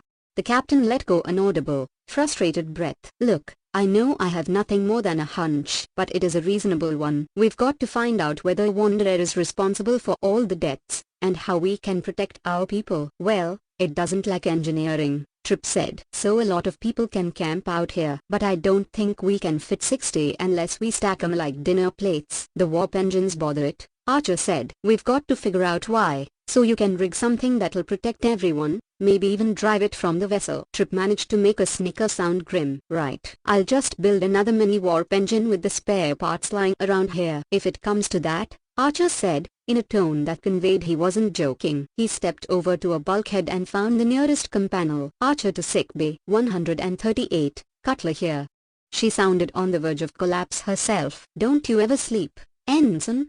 He almost asked, but there was no time. Instead he told her, I need you to bring all the patients in sick bay to engineering. Bring beds, life support, whatever they need. But I want you and them to stay up here for a while. Excuse me, sir? I'll explain everything in time. It's something of an emergency. Get as many hands as you need to help out. Archer out. He turned to Trip and Paul. Aren't you a bit ahead of yourself, Captain? The Vulcan asked. We don't even know that Wanderer is dangerous. That's what you and I are going to find out now, Archer said. I'll need you to help me communicate with it. But first, we're going to stop by the armory. Trip glanced at him. You really think a phase pistol's gonna stop that thing if it gets mad? Archer shrugged. You've got a better idea. Without moving a muscle in her face or deviating from her normal calm intonation even slightly, Paul managed to convey cool disdain for the notion. Commander Tucker has a point, sir. Phase pistols are likely to be quite useless if in fact Wanderer is a danger to us. And there is no point in your accompanying me to speak to. 139, Wanderer. Given that you do not feel safe, I am perfectly capable of asking it whatever questions you wish. I am quite certain it will not harm me. Archer was by no means as certain, but he was willing to accept Paul's offer so that he could accomplish other things in the interim. Very well, Sub-Commander. Although I want it noted that I am gravely concerned for your safety, and am ordering you to arm yourself. And I must refuse, sir. Archer could feel no anger. Like Trip, he doubted whether a phase pistol would protect Paul if Wanderer decided to attack. He could only hope that, having communicated directly with Paul, Wanderer would have some compunctions about harming her. Paul found Wanderer still lingering in the laboratory where Hoshi had been working. The creature was still hovering near the main computer databanks. It needed no terminal or viewer to access information, but apparently absorbed it directly from the computers themselves.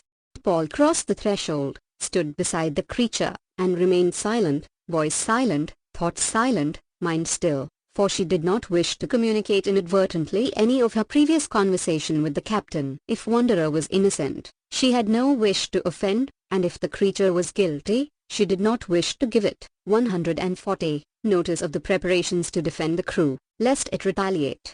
For a full minute, Wanderer continued working on accessing the database. Paul waited patiently, but when her gaze fell on Hoshi's now abandoned station, she noticed something odd, a very slight scorching around the terminal data input area. She moved toward the area, and drew a fingertip over the darkened spot, then examined it. Fine ash. She pressed a control to eject the data disk. Nothing emerged, and when she peered more carefully into the drive, she discovered a layer of black cinders. The disk had apparently been incinerated. She turned to the energy creature, blue, roiling, and silent. Wanderer, do you know what happened to the Annie medical logs? Wanderer did not reply. Had Paul been capable of feeling surprise, she would have done so. The most obvious conclusion she could arrive at, given the apparently impossible, complete incineration of the Annie logs, was that Hoshi had discovered information that Wanderer had not wanted her to see, which led, inevitably, to the next, more unpleasant conclusion, that Wanderer had, in fact, been responsible for the destruction of the Annies, and the weakness affecting the Enterprise crew members.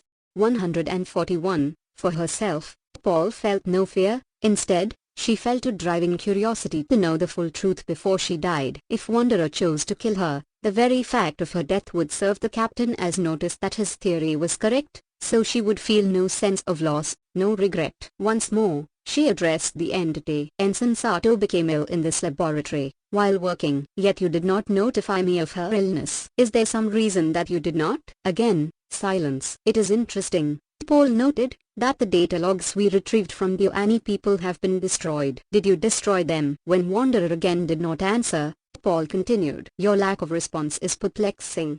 She paused. I have postulated a theory, that you feed off the energy field created by humanoid bodies. Is this correct? At last, Wanderer spoke. I do not feed off sentient humanoids. Paul was at once intrigued. If you do not feed off humanoids, then how do you feed? Wanderer paused a time before communicating again. I do not feed off sentient humanoids. A disturbing realization settled over Paul, rather like the sensation she had felt when she realized she had caused the Chkaraya's death. All living humanoids are, save for ancephalic clones, sentient. 142. That is not true. The humanoids you have chosen to travel with, for example, are non-sentient. Your contention is absurd. You need merely contact them mentally to see that they are sentient. The fact that I am able to communicate with them, and that they have been able to construct this starship, is proof enough. They are not sentient. On what do you base this conclusion? I cannot communicate with them. Their minds are insufficiently sensitive to my efforts at contact. Therefore they are not sentient. You,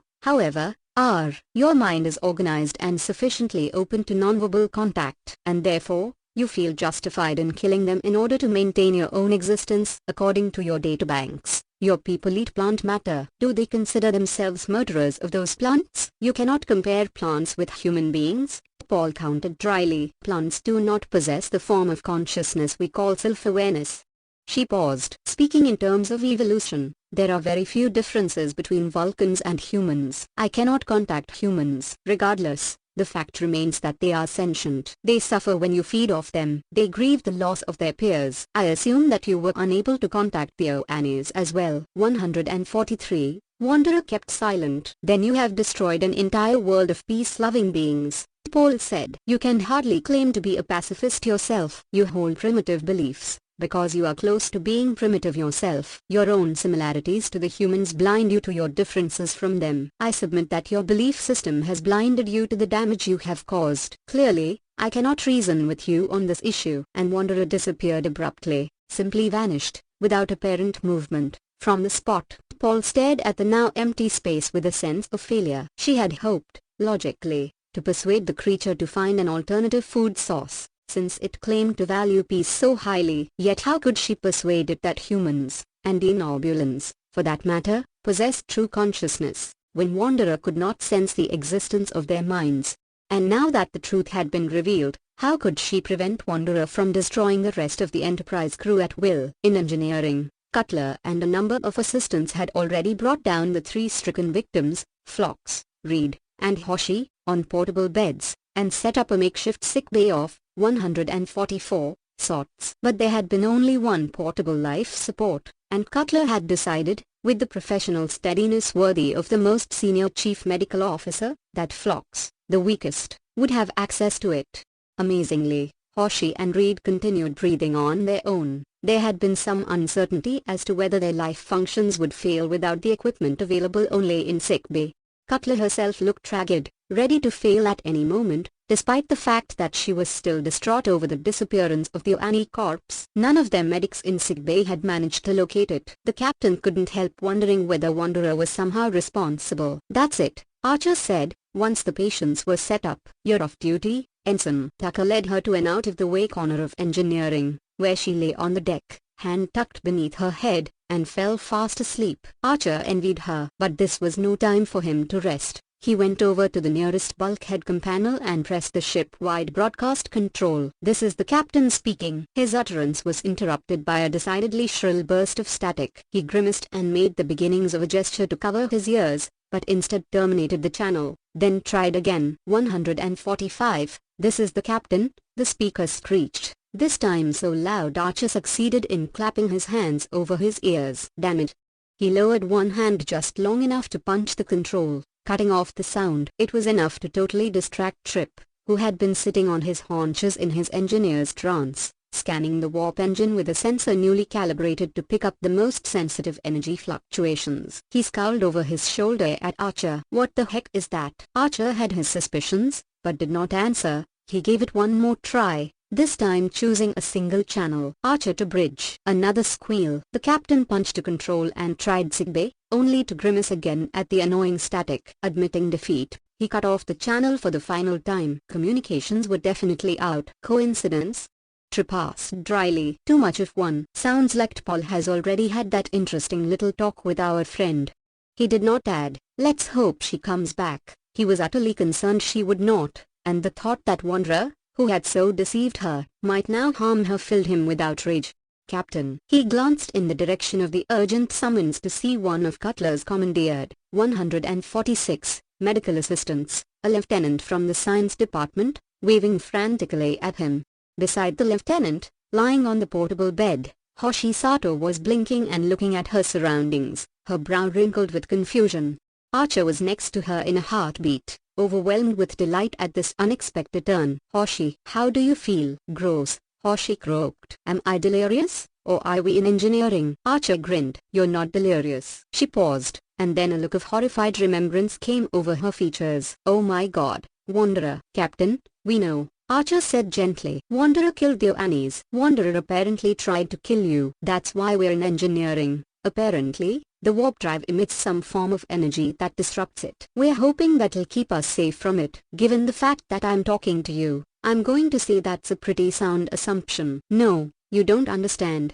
Hoshi was so agitated, she clasped the captain's wrist. "Kano, the Oani woman, the corpse that we brought up from the planet's surface. Wanderer used it, animated it. I guess it needed a humanoid in order to interface with the computer." Archer felt himself pale. "My God." Ensign Cutler said a corpse was missing from sickbay. 147. Hoshi's expression remained distraught. "Captain, Wanderer is using it." For an instant, Archer closed his eyes and shook his head. After a long silence passed between them both, the captain said at last, "All right. At least we know what we're up against. But we'll find a way to put a stop to it." They both looked up at the sound of the doors to engineering opening. Paul entered, all in one piece, and despite the recent horrifying revelation, Archer couldn't hold back a faint grin. "Paul, thank God you're all right." The door closed behind the Vulcan. She paused just beyond it, and studied Archer with ostensible detachment. "No deity was involved, Captain. The fact is that Wanderer considers me sentient, and therefore will not harm me." She said it with utter coolness, but Archer felt he detected a hint of humor in her pretense at littleness. Trip,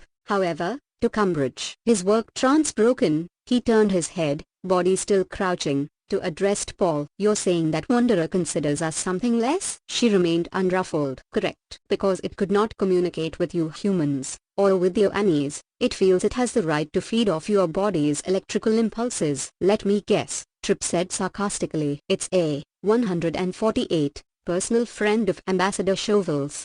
He turned back to his work. "You are free to insult my superior," Paul said, "but you might find it consoling to know that Wanderer considers us Vulcans primitive, and just barely sentient. It therefore ignored my attempts to reason with it." "I think it killed your Annies," Hoshi said weakly, "by convincing another alien, a Shaitan, that the Annies were dying from a microbe." Paul's upswept brows lifted slightly at the sight of the now conscious ensign. "Ensign Sato," she said, "I assume Wanderer attacked you when you learned something inconvenient." Hoshi nodded. "It was so sad. The Annies were so peace-loving that they wouldn't kill even a microbe. They accepted what Wanderer said without question, and died without investigating the cause of their deaths any further."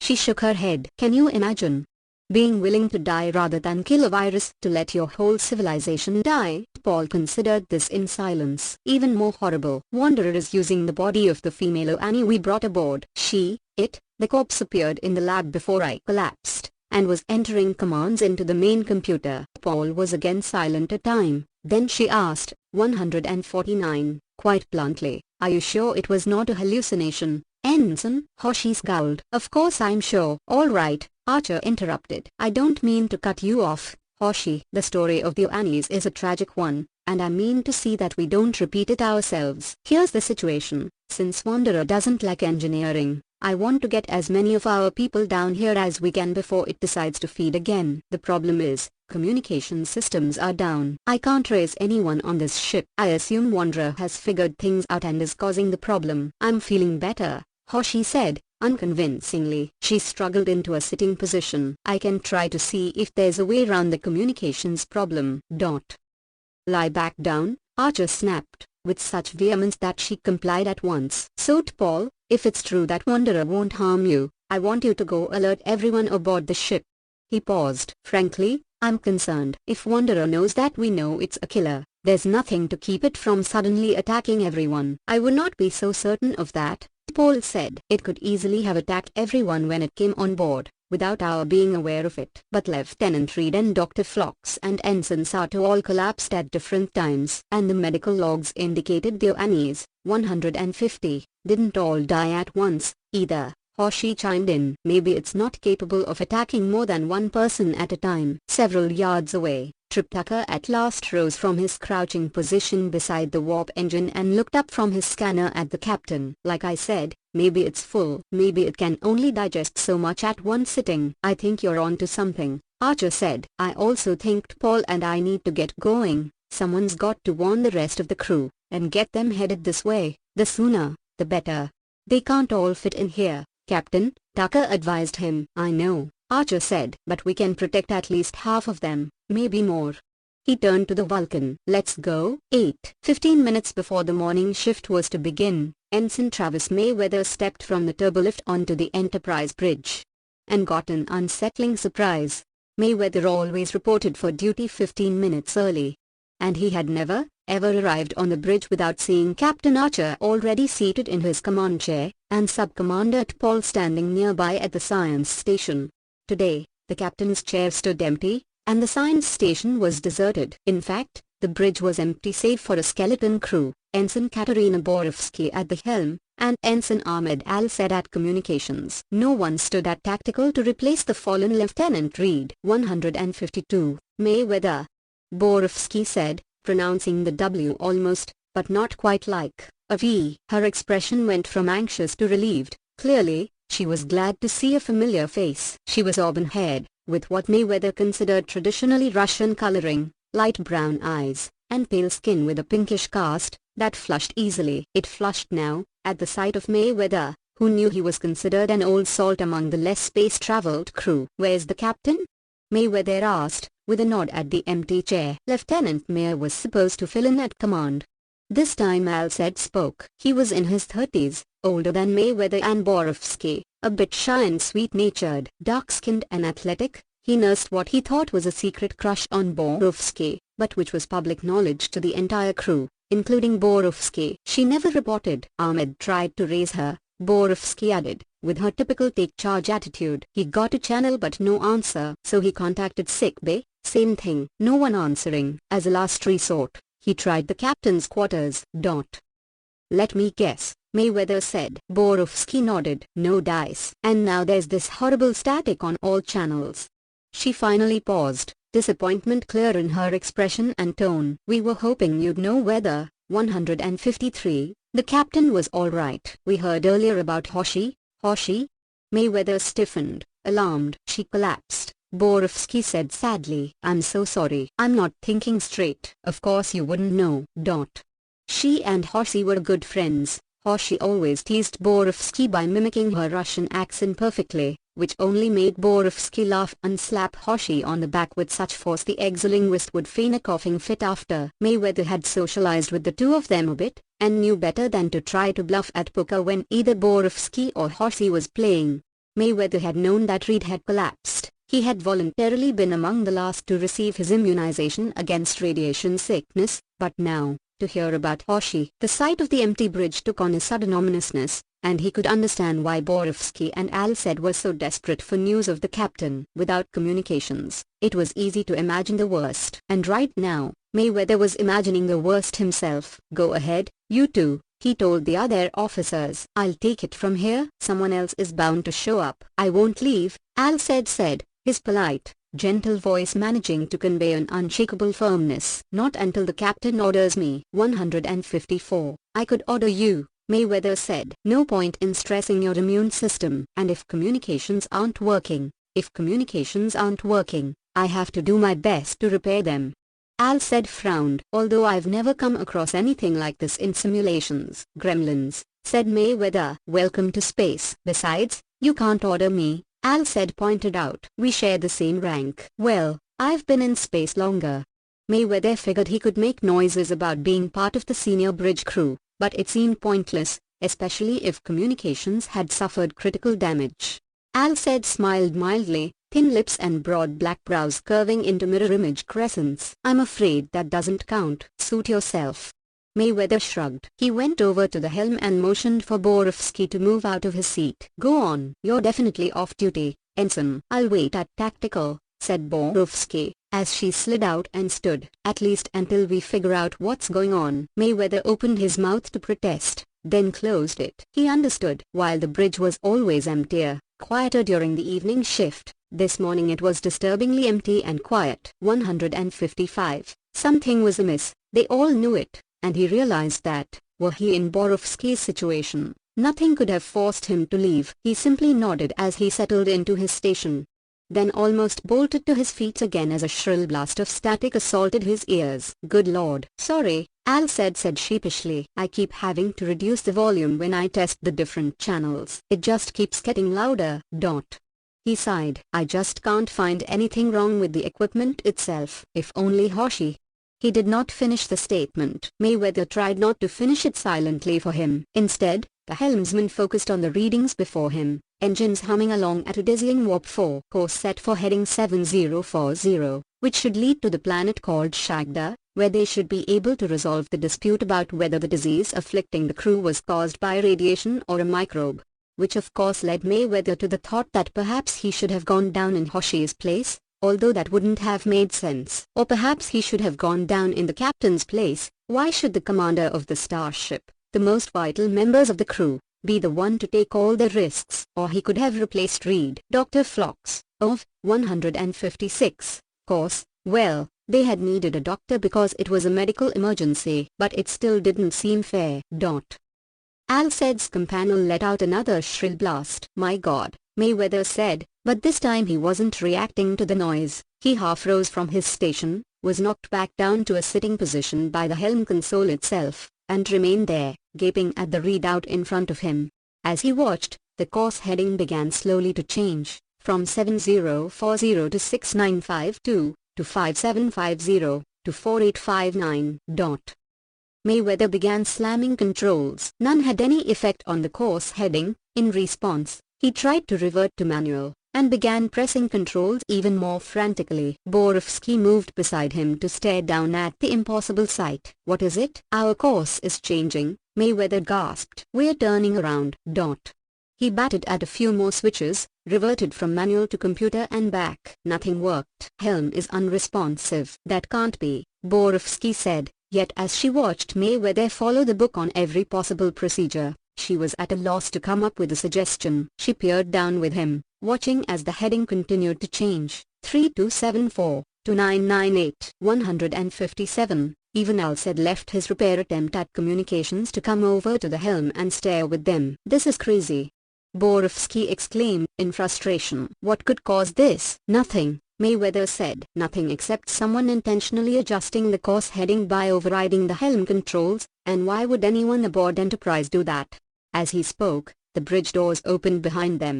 The trio turned. "Captain Archer!" All three officers called out his name almost simultaneously. Mayweather's grin was huge. "Sir, we were so worried something had." "There's no time to explain right now," Archer said. "We're in great danger from Wanderer. The only safe place on this ship is engineering.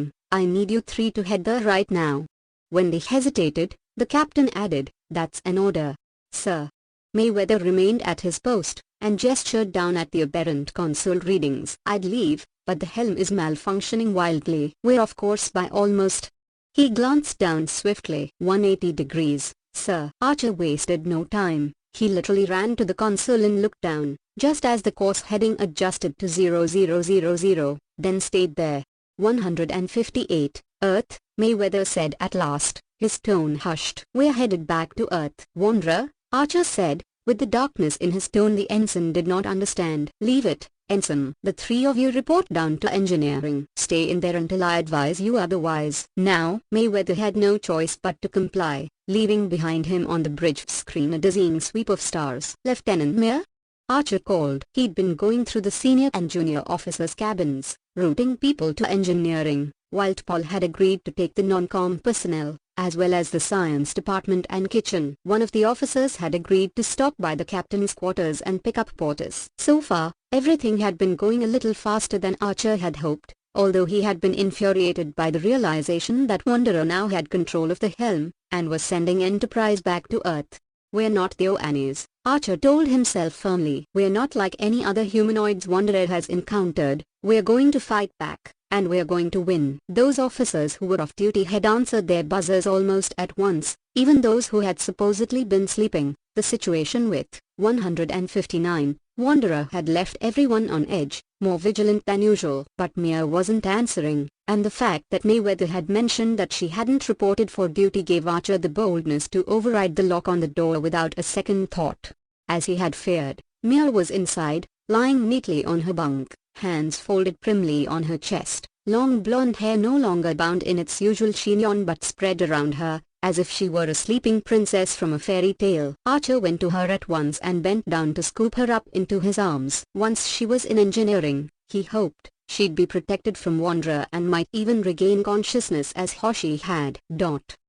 But after he slid his arms beneath her shoulders and under the crook of her knees and began to lift her, he paused and studied her more closely. Her head lolled to one side, her features were slack. She looked to be unconscious, but some atavistic instinct told Archer something was wrong. With his free hand, he reached for her neck, and laid his first two fingers where her carotid artery should be. The flesh there was slightly, only slightly cool. Archer could feel no pulse. He lifted his fingers and tried again, in a different spot, then another one, then another. 160, Lieutenant Meir's heart was no longer beating. Archer let her go and for an instant, no more, permitted himself to sink the rest of the way to the deck. He gritted his teeth and growled, "Bastard, you bastard!" And he thought of the dead man in the Oanne hospital, his features contorted with rage. How could this have happened? None of the other stricken had died. He remembered Tripp saying, "Maybe it's still full." Then he thought of Hoshi coming too, and realized that it no longer had her, or flocks, or reed to feed on. "Bastard,"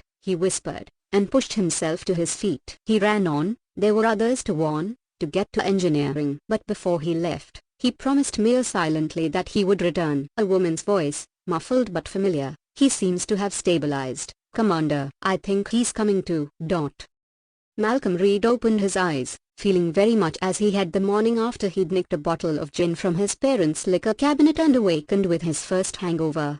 Leering over him was the face of Commander Trip Tucker. Reed groaned. "I knew it," he muttered, and put a hand to his forehead. "I've died and gone to hell." 161, "No such luck, you little devil," Tucker drawled, in the southern accent that evoked the image in Reed's head of vowels and consonants slithering down a slide coated in oil. Tucker was grinning broadly, apparently enormously pleased. It took Reed some time, in his weakened state, to realize that Tucker was actually pleased to see him. "I'm afraid you get to stick around with us a little while longer, and that land in Argentina is still safe and in the family name." "I was." Reed sat up and rubbed his forehead vigorously, as if trying to stimulate his memory. "I was in sick bay, giving injections." "Did I pass out?" Smiling, Hoshi was standing beside Tucker with Portis in her arms. "You did, just like Dr. Phlox. His vital signs are improving. He should be back with us pretty soon. And just like I did. But we're okay now." Reed finally found the strength to smile back. "So, it wasn't radiation poisoning then, was it? A sickness, then, and you found the cure?" "Neither," Trip said, and he and Hoshi shared a dismal, if knowing, glance. "It was Wanderer." Reed drew back. "I knew it." "It'd have been nice if you'd known it a little sooner," Trip said. He opened his mouth to say more, but Reed was becoming more aware of his surroundings. 162, "Good Lord," he interrupted. "What am I doing in engineering?" He looked around him, for the first time taking everything in. Phlox indeed rested only a matter of feet away, still unconscious on a cot, with a portable life support system propped against the nearby bulkhead. Most perplexingly, though, several officers from different departments were milling about, some seated, others standing, all talking in low tones and seeming restless, as if they didn't know quite what to do with themselves. The door kept opening and closing as more people entered. "Seems that Wanderer doesn't like engineering," Hoshi offered. Trip nodded. "That's something I'd like to talk to you about. Right now, the only protection we've got against that creature is staying in here. We need to figure out exactly why Wanderer won't come near here, find a way to amplify it, direct it, and use it to blow the thing to bits." Reed finished for him. He rubbed his aching head again. "Let me be the first to volunteer." He swung his legs over the edge of the bed and put his feet on the floor, gingerly. "Easy." Trip gripped Reed's elbow and steadied him as he stood. Reed grimaced. The metal deck was cold against his bare feet. "Does anyone have my boots?" The medic standing over Phlox glanced up. 163, "I'm afraid we left them in sickbay, Lieutenant." Reed scowled. As he did, Paul stepped up beside him, so quietly and quickly that he recoiled and almost lost his balance. "Forgive me, Lieutenant," she said, with that flat, neutral tone. "I did not mean to startle you." She turned at once to Trip. "Commander Tucker, as you can see from the growing crowd here, we are soon to be faced with a dilemma. I have notified the personnel assigned me to report to engineering, and I assume the captain has almost finished notifying his group." "I see what you mean," Trip said. Ever since Red had come to, the stream of people entering engineering had been constant. If it continued much longer, there would no longer be standing room available. "Once the room is filled to capacity, perhaps we should ask volunteers to remain outside." "Certainly, I can remain outside safely. However, essential personnel, such as you and Mr. Reed, the captain, and Dr. Phlox, should remain inside." She looked pointedly at the beagle in Hoshi's arms. "Oh no you don't, sir," Hoshi said. "I'll go outside before I let you put Portis outside." Reed sighed. To be a dog in these civilized times. "I can tell you exactly what'll happen," Trip told. 164, "The Vulcan." "Ask for volunteers, and everyone'll volunteer." Paul managed to convey skepticism with a simple millimeters-high lift of her eyebrows. "We'll draw straws," Trip said. "But that is entirely arbitrary." "Precisely, Sub-Commander." Trip looked toward the doorway, and his brow furrowed a bit. "Or we could wait for the captain to make a decision when he gets here. I wonder what's keeping him."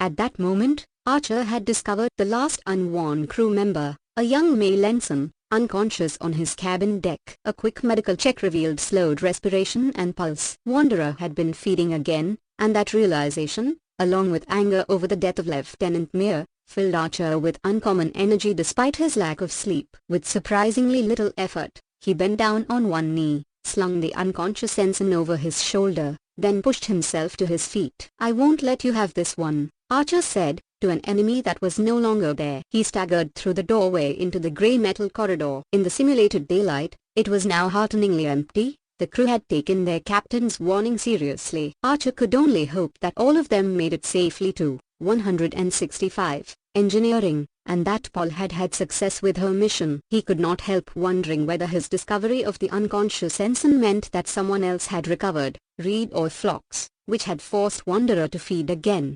Archer gasped beneath the weight of the unconscious crewman. He wanted to run down the corridor, realizing that Wanderer might need to strike again, but he could manage no better than a slow jog. And as soon as he got the ensign to engineering, he intended to go back for Mia's body unless he was needed to perform a duty critical to destroying Wanderer. It had seemed wrong to leave her in her bunk. He at least wanted to see her body properly stored in sickbay, so that it could be returned to relatives or given proper space burial.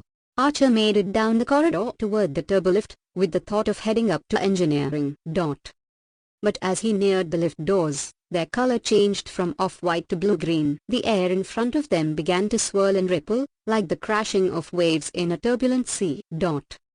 "Wanderer," Archer said aloud, his tone flinty with hate. "Get out of my way." It was a futile command. Of course, the creature remained, shimmering, growing larger until 166. It blocked the entire corridor. Archer was left with no way to advance, only retreat. But anger and determination would not permit him to do so. Gently, he knelt on one knee, then carefully lowered the ensign to the deck. It was time to discover exactly how truthful Wanderer had been. No one, after all, had touched the creature in order to know what the effect would be. And all of Wanderer's attacks had apparently occurred without direct contact with its victim. Wanderer had been careful to request right away that no one touch it. Was it possible that it had to be careful to absorb only so much energy at one time? What would happen if it accidentally was exposed to too much? Archer rose, drew a deep breath, then rushed the creature. The instant he entered, Wanderer was palpable. The ship around him dissolved, and the world turned blue-green, dazzling, electric. The hair on Archer's head and body stood straight upright, the skin on his forearms, his back, and the backs of his legs turned to goose flesh. And then he was blinded, not by darkness, but by light, white brilliance, that shot up from the base of his spine straight up through the top of his skull. He felt caught up by a current of electricity, a current of water, of oceans and tides, that pulled 167 him along and spun him round and round till he cried out and lost all sense of himself. A clap of thunder. Archer was heaved to the deck, hard, his skull connecting with metal so swift and fast that the pain was no more than a flash, bright and hot, before the darkness came.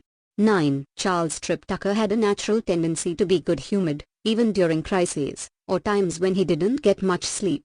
But the way things were going at the moment, every shred of Tucker's good nature had long ago vanished. They were stacked like sardines in engineering, and the radiant body heat was making Trip start to sweat. Apparently, the environmental computer had failed to compensate for the crowding. A handful of crew members sat outside the closed door in the corridor, waiting their turn to come stand inside the safety of engineering. Given Paul's determination, and obvious lack of concern for the human concept of personal space, she'd managed to get more people than Trip had thought possible into engineering. He had to give her 169 credit, but at the same time, he longed for some room to stretch out so he could think. It didn't help matters that the dozens of people surrounding him were all talking to ward off the boredom and anxiety. Snippets of conversation drifted down from the overhead deck, as well, where uniformed personnel were practically hanging off the railings. Trip was used to quiet, and the hum of his engines, and all these people in such a small amount of space were starting to drive him crazy. Dr. Phlox was conscious and alert now,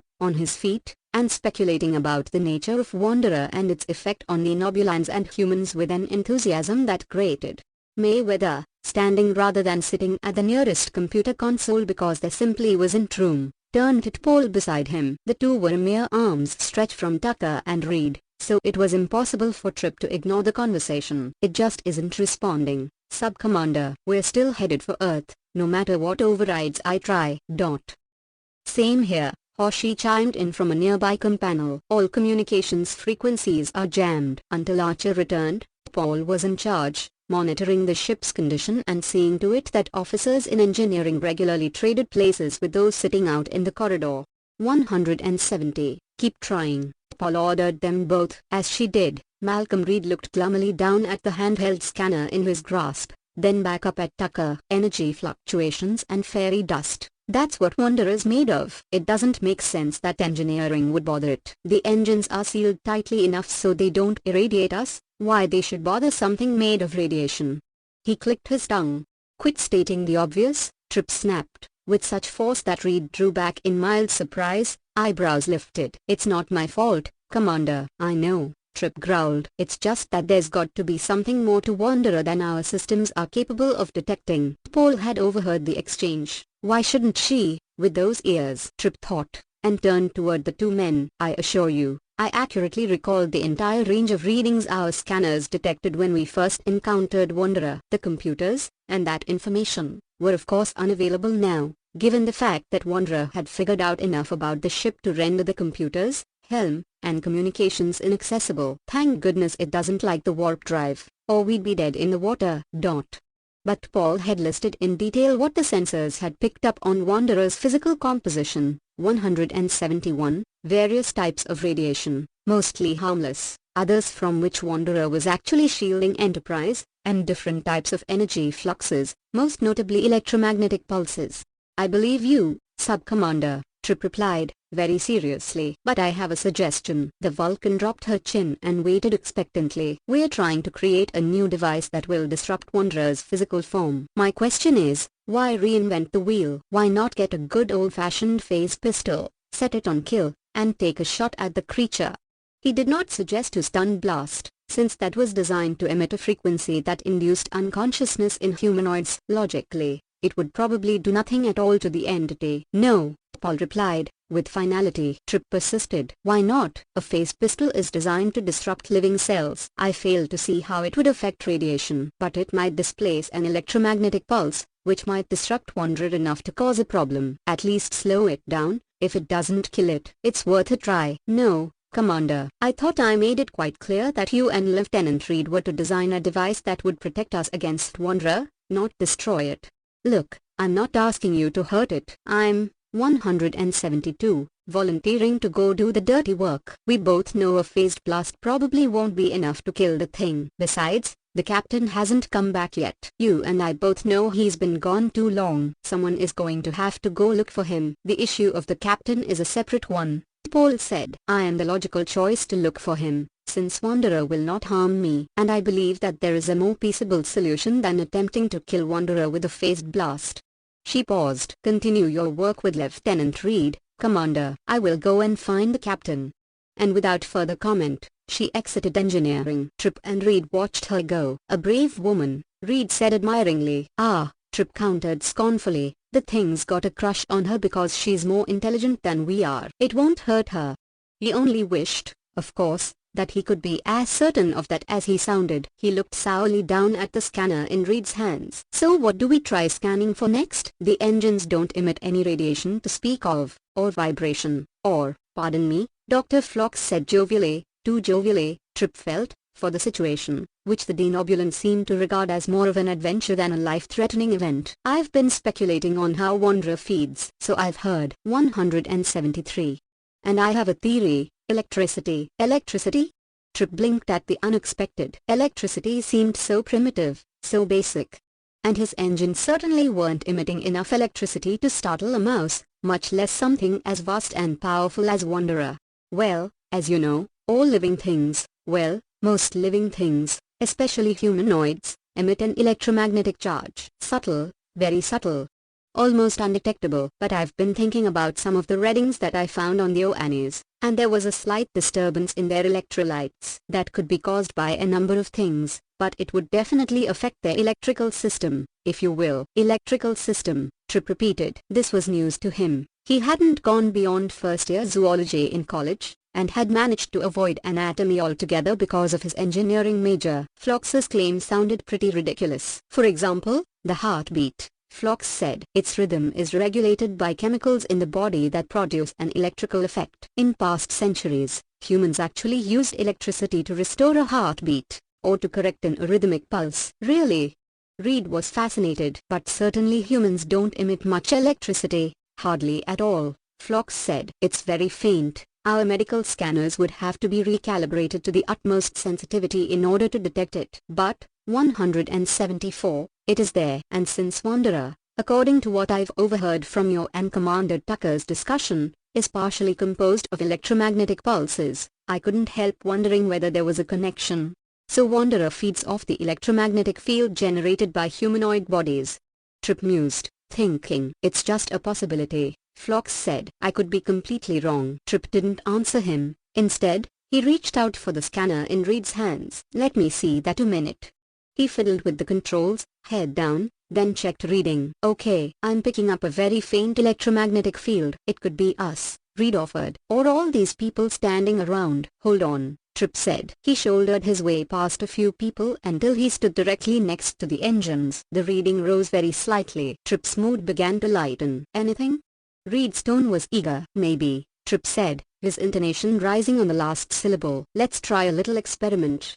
He elbowed his way through the crowd until he found the doors to engineering. Drawing in an anticipatory breath, he stepped through them.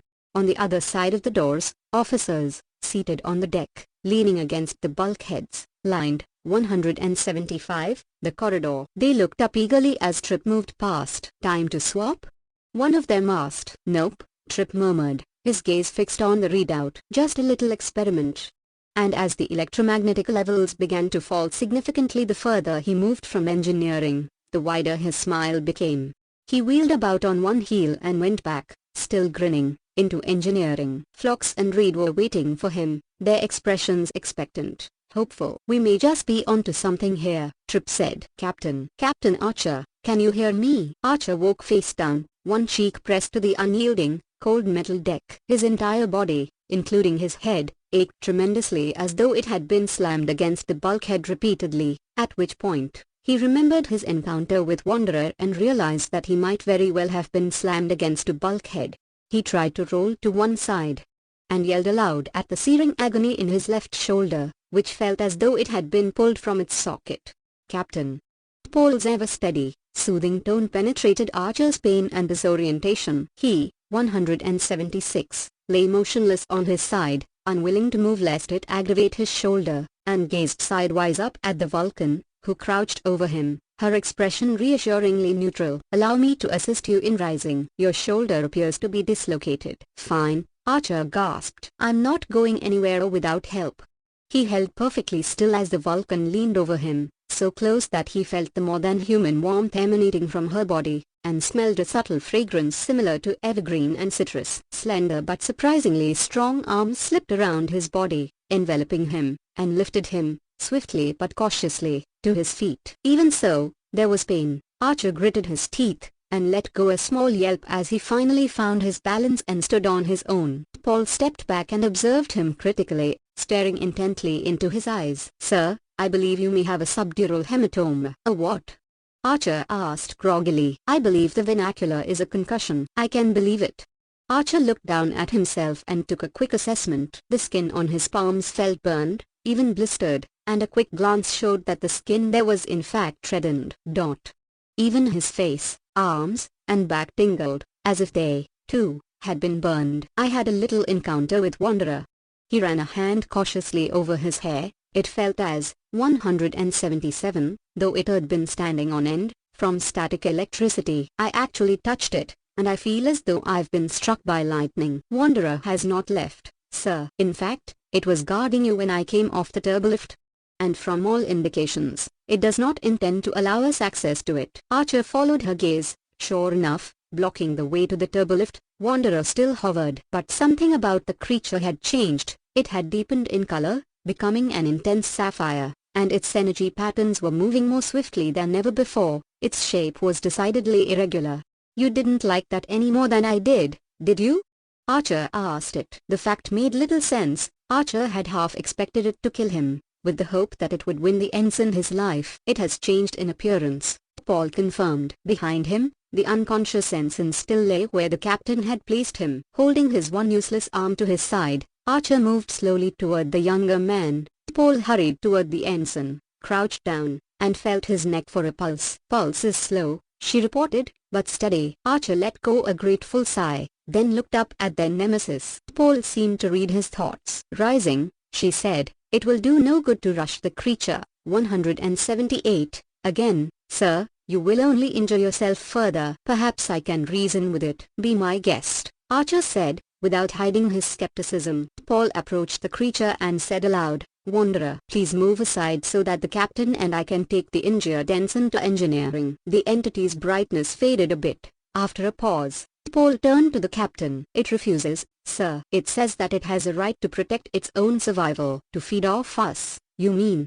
Archer's lips twisted. It's getting worried about lunch now that everyone's been moved to engineering. Paul hesitated. I don't believe it would intentionally harm me, Captain. I would like to try heading for the turbolift carrying the two of you. Wanderer obviously said something to her, for she broke off and turned toward the creature as if listening. After a pause, she told Archer dryly, apparently, Wanderer would not intentionally harm me, but it would not stop me from harming myself, and the two of you humans, if I chose to touch it. It warns that it will not move and allow us access to the turbolift. Well, if it won't move, then we'll just have to find a way around it. If we can't go up the turbolift, maybe we can try another way. Paul nodded. She bent down and lifted the 179 ensign in her arms, then followed the captain down the corridor toward the nearest access tunnel, but Wanderer moved into position in front of them, once again stopping them in their tracks. All right, Archer said. Maybe we can't go up to engineering, but who's to say we can't go down?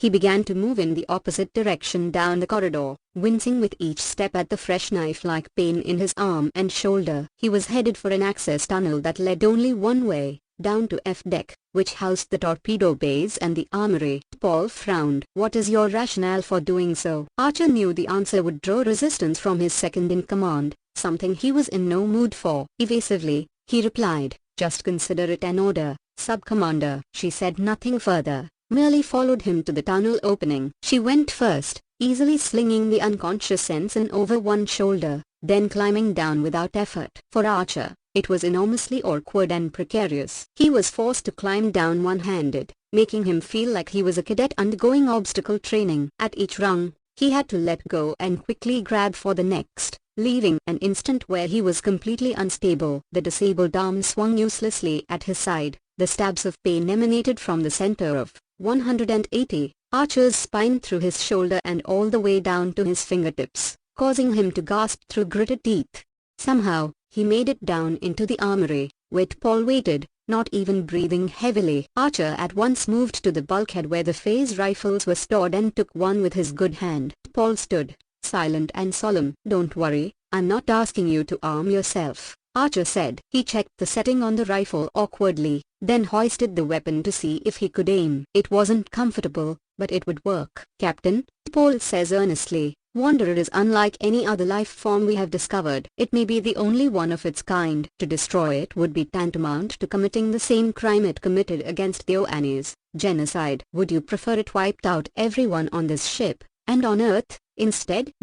However, I am certain a third solution exists. Look, I don't want to kill it any more than you do. I doubt a blast from a phase rifle will do anything to it. I'm just hoping it'll disable the damn thing. But if it does kill it, well, I'm willing to take that chance. He moved from the armory toward the turbolift as Paul followed, the ensign still in her arms. 181, as he expected, Wanderer was waiting for them in front of the F-deck turbolift. The sight of the creature evoked in Archer quite the opposite of compassion. He steadied the rifle against the right side of his body. All right, Wanderer, you don't like the taste of me right now. How do you like the taste of this? He fired. The brilliant beam bored through the air, and, as Archer had feared, directly through the energy creature, piercing the field of blue-green without effect, just as it would any space-borne field of radiation or electromagnetic pulses. The blast sailed through Wanderer so effortlessly, in fact, that it damaged the bulkhead behind the creature, searing through the metal and exposing the circuitry beneath. Sparks flew, and a single electrical current, a blue-white surge of micro-lightning, crackled. The current caught Wanderer's nebulous periphery. The creature writhed, pulsing forward suddenly in one direction like a reckless amoeba and turning an intense shade of cobalt so dazzling that Archer shielded his eyes from the glow. Captain, Paul said, I believe we can attempt to board the turbolift. The two of them hurried through the open doors while a distracted Wanderer continued to spasm and pulsate. 182, Commander, Hoshi shouted, over the din of an overcrowded engineering. "I've got an open channel." Trip Tucker looked up from the device he and Malcolm Reed had been working on. It was ridiculously simple, actually, so simple and old-fashioned that they'd had trouble finding parts for it, just a small electricity generator.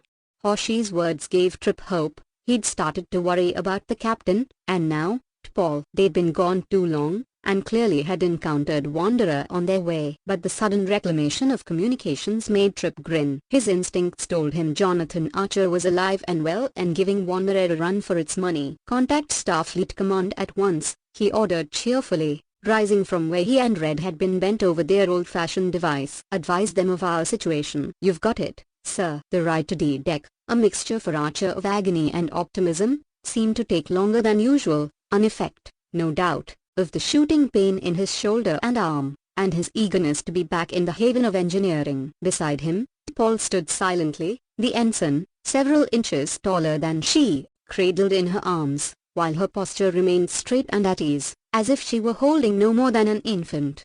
183, at last the turbolift stopped, and the doors opened onto D-Deck. To Archer's relief, he had half expected Wanderer to recover and stall their journey before they reached the main engineering level. But now the engine room was only a corridor's stroll away. Archer moved swiftly out of the lift, clutching his affected arm to his side, gritting his teeth against the pain. Paul matched him stride for stride. Yet before they made it even a third of the way to their destination, Archer stopped in his tracks at an unexpected sight, one that at first his concussion-fogged brain could not make sense of. Lieutenant Meir, her blonde hair in unkempt curls upon her shoulders, uniform disheveled, had just stepped into their path from an intersecting corridor. At the sight of them, she turned and faced them. Archer was speechless. At first, he felt overwhelmed with joy. He had been wrong. Meir had been alive all along, simply unconscious, and had recovered. And then a darker realization overtook the joy. There was something deeply unnatural about the human woman's movements, something marionette-like, like any good sub-commander. Paul stepped into the breach at the captain's silence. "Lieutenant," she ordered, "report at once to engineering." 184, Meir's eyes were open but sightless, directed at the other two officers, but unfocused. Her hand moved to her utility belt, and the phase pistol strapped there. With his good hand, Archer seized Paul's shoulder and pushed her and her burden down just before Meir fired. At the same time, he dropped to the deck. The rush of adrenaline managed to make his shoulders intolerable pain bearable. "Meir's dead," he breathed to the down Vulcan beside him. Horsey was right, she wasn't hallucinating. Wanderer has somehow reanimated the lieutenant. The bright blast overhead streaked past them and seared open the bulkhead with the pervasive smell of scorched metal. "The attack is not logical." Paul lay on her stomach, palms pressed to the deck beneath her collarbone. Her normally perfect fringe of bangs was parted, and a stray brown wisp of hair stuck out above the rest. She turned her face toward the captain. "Her weapon is set to kill." In the instant before Meir took inhumanly clumsy aim again, Archer saw that the Vulcan was right. It made no sense. If Wanderer wanted to keep Archer and the unconscious ensign from engineering so that it could feed off them, why not simply stun them? Meir fired, jerkily, again, and Archer rolled. In the periphery of his vision, bedazzled by the 185 phase pistol blast, he saw Paul rise, leaving the ensign lying on the deck. The Vulcan charged the human woman, striking her at waist level and knocking her off her feet, onto her back. Her hand struck the metal deck with audible force. The phase pistol went skittering across the corridor. Paul scrambled in the direction of the weapon, but Meir did not stay down long. Her body jerked to its feet as though yanked by an invisible wire attached to her sternum. She headed straight for the Vulcan. At the same time, Archer struggled to his feet, clasping the injured arm against his side. He, too, made a dash for the weapon. Paul reached it first. She seized the phase pistol and turned, at the same time, smoothly switching the setting from kill to stun. "It doesn't matter," Archer shouted. "She is already dead." But his words came too late. In the heartbeat it took Paul to turn and switch the weapon setting, Meir charged. Paul fired, the blast knocking the human's body backward. "How do you knock a corpse unconscious?" Archer wondered. "How do you kill it?" His question was answered immediately as Meir rose again, puppet-like, and headed once more for Paul. By this time, Archer was upon them both. With his good arm, he swung with all 186, his strength at Meir, hoping at least to knock her off balance and allowed Paul time to rise. The act of hitting another officer without restraint went against all of Archer's instincts, but he managed to strike the lieutenant with enough force to send her a staggering step sideways. Paul leapt to her feet, phaser still in her hand. "Set it on kill," Archer commanded. Paul hesitated, and in that instant of hesitation, Mia struck Archer with a crushing blow to the mid-back, a blow stronger than any human, male or female, could have administered. He dropped to his knees, by sheer will refusing to go all the way down. "Shoot!" he cried hoarsely. Paul fired. Once again, the human woman went staggering back, then immediately returned and seized Paul's wrist. At the same time, Mia slammed the Vulcan's back against the wall, with such force that Faye's pistol dropped and Paul slid to the deck, dazed. "No," Archer said, furious at himself, at his wounds, which left him unable to fight back. Wanderer would kill them now, and have his ship, yet even facing defeat, Archer could not permit himself to yield to it. He forced himself to his feet and drew a ragged breath, intending to hurl himself at Mia's body one last time. But Mia, apparently satisfied, picked up the 187 pistol and walked away down the corridor, intent on some other destination. "What the?" Archer murmured, gasping, clutching his arm to his side. He staggered over to Paul, who sat, somewhat wide-eyed, against the bulkhead. "Are you okay?" "I am. Free of any significant injury." She glanced up at the captain. "Certainly, I am in better condition than you are." "Thanks for noticing," Archer said dryly. The Vulcan rose, apparently taken aback by Mia's sudden disappearance. "If Wanderer fears our informing the rest of the crew about its inability to tolerate electricity, why did it not kill us?" "Obviously, it has a soft spot for Vulcans," Archer said. "But I don't understand why it didn't kill me."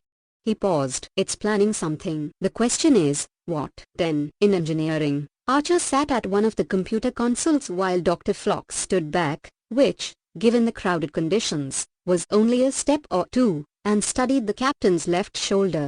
"Paul is correct on both counts, I would say," the doctor said genially. "You do have a dislocated shoulder, to use the vernacular, and you do have a concussion. We're fortunate on both counts. The concussion is very mild, a good thing, since I have no way of treating it without returning you to sick bay." "How is the shoulder fortunate?" Archer groaned. Now that he, Paul, and the unconscious crewman were out of immediate danger, the pain in that quadrant of his body was reaching unbearable proportions. 189. Portis, now back in Hoshi's arms, wriggled as close as possible to his master and licked Archer's face, covering it with spittle and warm dog breath. "Not exactly medicine, but it would have to do." Archer's faint smile came out a grimace. "Thanks, Portis." "Not now, buddy," Phlox replied to Archer's question. "It's fortunate in that both denobulans and humans are very similar in terms of skeletal structure. I actually can solve the problem of your shoulder with a simple physical manipulation." He leaned down over the captain, put one hand on the affected scapula and one hand on Archer's chest, and gave a swift, violent push. Archer screamed. Portis snarled, teeth bared, and very nearly lunged out of Hoshi's arms at the doctor. Hoshi caught the beagle by the hind legs just in time and gathered him back into her arms, before he could take a piece out of Phlox's hands. "I'm sorry, Portis," Phlox told the dog, "but I dare say your master will be feeling much better now." Archer sat straight, flexed the wounded shoulder, gingerly at first, then more firmly, and tested his arm by raising it. "It's true," he said, looking up at Phlox in amazement. "It's just a little tender." "Thank you, doctor. Now I have another reason to be glad you're back with us." 190. The denobulant stood back and beamed. "Sometimes the best medicine is the simplest." He paused. "Sorry I can't help you with that headache yet, or the slight burns on your skin. We've got better things to worry about right now," Archer said. Hoshi could no longer hold Portis back. Archer took the dog from her, and let him burrow against the hollow of his chest. Trip Tucker took a step forward to address the captain now that the medical procedure was finished. "Captain, Hoshi was able to get through to Starfleet, though all channels are on the fritz again now. But at least they know, and maybe someone'll even send help. We figure you were able to somehow discombobulate the creature." "Yes," Archer finished for him. "Trip, you're not going to believe how simple it all is." "It's a matter of electricity," Trip said. "Simple electricity. Malcolm and I are putting together a device that generates an electrical field. We figure we can either zap Wanderer with it or somehow use it to contain the creature." Archer stared at him. He was unsure whether to be glad or annoyed that Trip had figured things out before he, Archer, had a chance to save the day with his pronouncement. Trip read his expression. "Well, it wasn't really our idea to begin with," he hedged. Dr. Phlox was the one who suggested Wanderer, 191, might be feeding off the subtle electromagnetic fields we generate. That's why engineering flummoxes the creature. I didn't realize, but the warp engines generate a mild electromagnetic field, somewhat stronger than your average human body. Archer nodded. Good work. That's what incapacitated Wanderer. All right, probably at the very time Hoshi was able to get a clear channel. Now we just need to do it again, indefinitely, until we can figure out what to do with the creature. How long before the device is completed? Not long at all. 30 minutes, tops. We're just trying to be sure we can name the darn thing so we don't electrocute ourselves. Speaking of which, he looked pointedly at Archer's head. The captain lifted a hand to his hair and realized it still stood on end, then smoothed it as best he could. Sounds like you had some up-close experience with our theory. Let's just say I had a personal encounter. Archer paused, then said, upbeat, "Get back to work, Commander. We need you to finish that thing." Nearby, Paul listened to the conversation between the captain and Commander Tucker. She gathered that it could not be ascertained how much damage this electrical device might cause Wanderer, whether it would simply entrap the 192 creature, or cause it great distress or damage, or even destroy it entirely.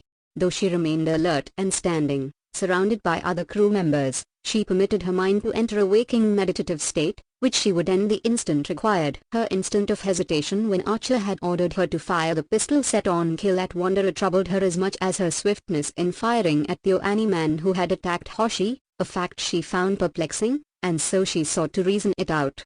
Had the kill setting actually disabled or destroyed Wanderer, then the Enterprise crew, and countless other humanoid races Wanderer might encounter in the future, would no longer be at risk. Was she, by refusing to take action against Wanderer, enabling murder? The image of herself as a child, distressed over the dead Kiraya, surfaced in her mind. She had known, even then, that the small, furry creature was no match for her in intelligence. Its life was a dim shadow of hers in terms of knowledge and perception. Yet she had no right to deny it such a life. At the same time, she realized that she fed on the death of plants, considered by Vulcans and all other humanoids to be non-sentient. Yet plants had sensation. They reproduced. They lived. How could she react if another, supposedly superior, 193, being called her a murderer because her physiology required her to live on them? But they have been shown to possess no consciousness. Therein lies the difference. How could she convince Wanderer that humanoids possessed a consciousness, when the entity could not detect it? She thought of the Oanis,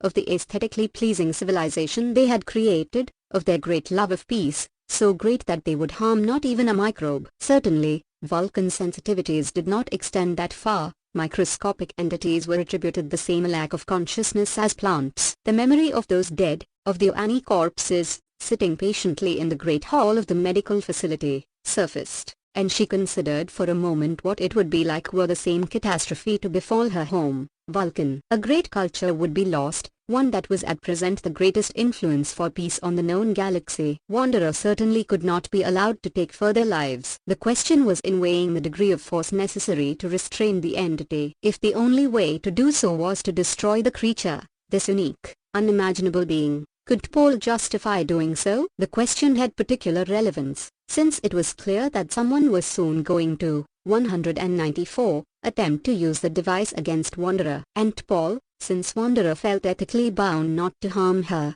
was the obvious choice. If she refused, she was possibly condemning one of her crewmates to death. If she agreed, she was possibly condemning to death a creature who had only peaceful intentions toward her.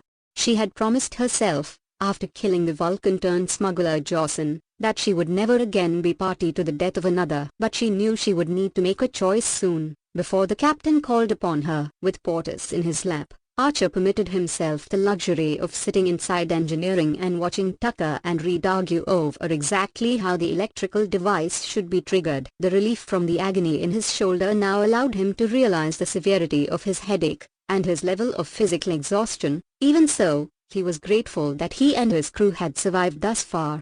With the exception of Lieutenant Mia, he was still perplexed by the fact that she, or rather, Wanderer inhabiting her body, had left, and permitted him and Paul access to engineering. But at the moment, he was too tired to try to understand. It was enough that Trip and Red had a handle on the problem, and that for a moment he, Archer, got to sit down and pet his dog. No, that won't work, Trip Tucker was, 195, explaining calmly, with that intently focused look in his eye that Archer's dad used to describe as the lights are all on and nobody's home. Malcolm Red was listening, nodding, not taking the comment personally. The two were working together, getting it done. Archer smiled internally at the sight. Abruptly, the lighting flickered. Instinctively, Trip looked upward. What the? ? The lights flickered again, then the entire room went utterly dark. Even the useless computer console at Archer's elbow flashed, then dimmed. Archer sighed and rose, dog in his arms, as the murmuring began. Everyone stay calm. Please remain silent so that I can direct you.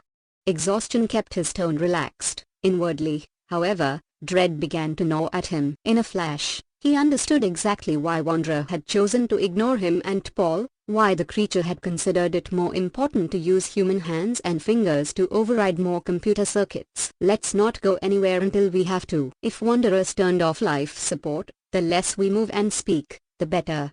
It occurred to him that perhaps he should put the dog outside, so that there would be more oxygen for his crew, but moving would only use up more oxygen, and the amount Portis was using was minimal compared with a human. 196. He didn't admit to himself that doing so would also break his heart. His people obeyed. For several moments, the room, which had before been filled with voices, was silent save for the low hum of the warp engines. Trip, he said. You got any auxiliary lighting? I want you to keep working on that device, if you can. Yes, sir. Trip paused, and Archer could practically hear the engineer's mind working as he oriented himself in the darkness to the portable lamps he sought. The captain listened as Tucker made his way tentatively through the crowd to a cabinet, opened and closed it. An instant later, a dazzling beam from a flashlight cut through the blackness, throwing sharp, eerie shadows. Archer said nothing as the two men worked in grim silence. Minutes passed, at which point, the captain could no longer ignore that the room was growing cold and stuffy. Without life support, the temperature would soon drop to sub-zero levels, and the oxygen would be used up by all the warm bodies. We're going to have to leave, Archer reluctantly told his crew. Trip, Reed, you stay here as long as you can manage. Try to get that device finished. The rest of you, follow me. We need to stay together. 197. He stepped through the doors of engineering, only to greet more crew members waiting in darkness. The corridor outside was equally chilly, and the air here was thinning as well. We're sticking together, Archer told them. Wait here. He went back into engineering. No life support outside, either, he told Trip. I can't risk you two being stuck up here and not having the oxygen to get to us. You're going to have to come, too. Tucker scowled, not at the captain or his orders, Archer knew, but at Wanderer, for interrupting his work. The captain handed Portis, who had behaved remarkably well throughout the turmoil, as if sensing he should not add to his master's difficulties, to Hoshi. Taking Trip's flashlight, Archer led his people to the only source of light, heat, and air visible, the distant corridor beyond, leading aft to the main launch bays. Wanderer was leading them down a path, one intended to culminate in their destruction, Archer realized, but at the moment he had no other choice. In the first of the main-level launch bays, the lights were bright, the air fresh and comfortably warm. Archer stopped as his crew entered behind him, and spread out, filling the area around the shuttlepod. Hoshi moved next to him, in order to, 198, keep Portis calm, and Red and Trip Tucker came and sat on the deck beside them. Trip still held the electricity-generating device in his hands, and he and Reed bent over it, talking. They had opened up a phase pistol and replaced the internal mechanism with circuitry, to which some wiring was attached. Archer, weary but intrigued, sat down next to them. Hoshi followed suit, and Portis immediately went to his master, but couldn't help sniffing at the object Reed and Trip were showing such interest in.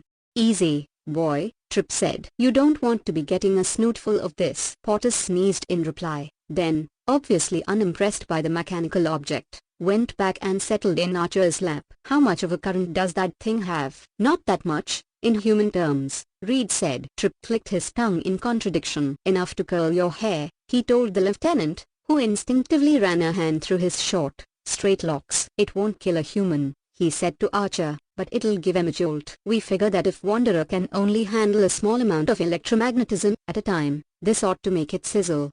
He used a small needle-nosed pair of pliers to thread one of the wires to the weapon's trigger. Careful, Reed said, staring intently at the process. Don't want to shock yourself. 199. Tripp's upper lip curled slightly. Now, that would take some talent, considering these pliers are insulated. I know a little bit about electricity, you know. We had some hellacious lightning storms down in the Keys. I knew when to come out of the water. Really?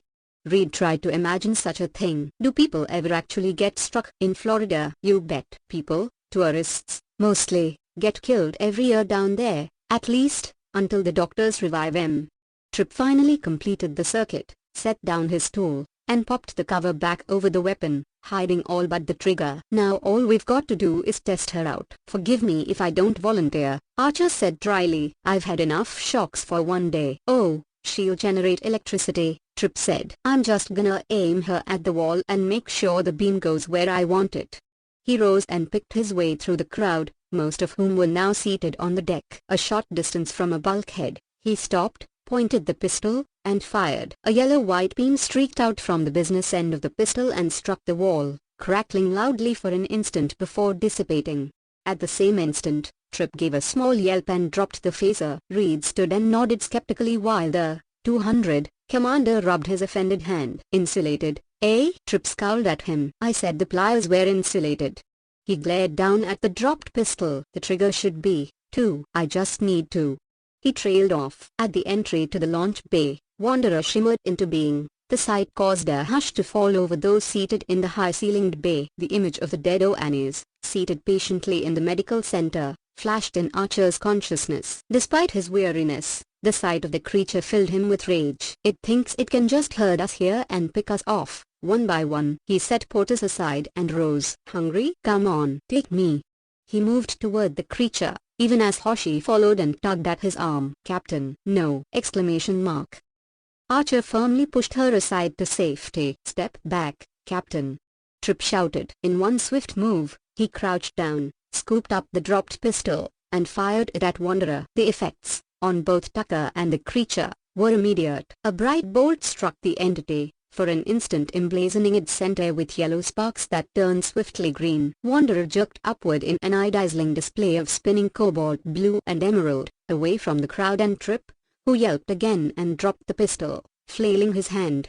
201. The creature sailed straight to the ceiling, right there for a moment in a spasming pyrotechnic display, then vanished. Archer ran to Tripp, who was still flicking the wrist of the injured hand. You okay? I'm fine, Tripp allowed, looking for an instant up at the ceiling, where the creature had disappeared. Just to burn. But I dare say Wanderer'll think twice before it comes back. Malcolm Reed appeared alongside the two men and picked up the dropped weapon. Next time, Commander, all you need to do is take the cuff of your uniform.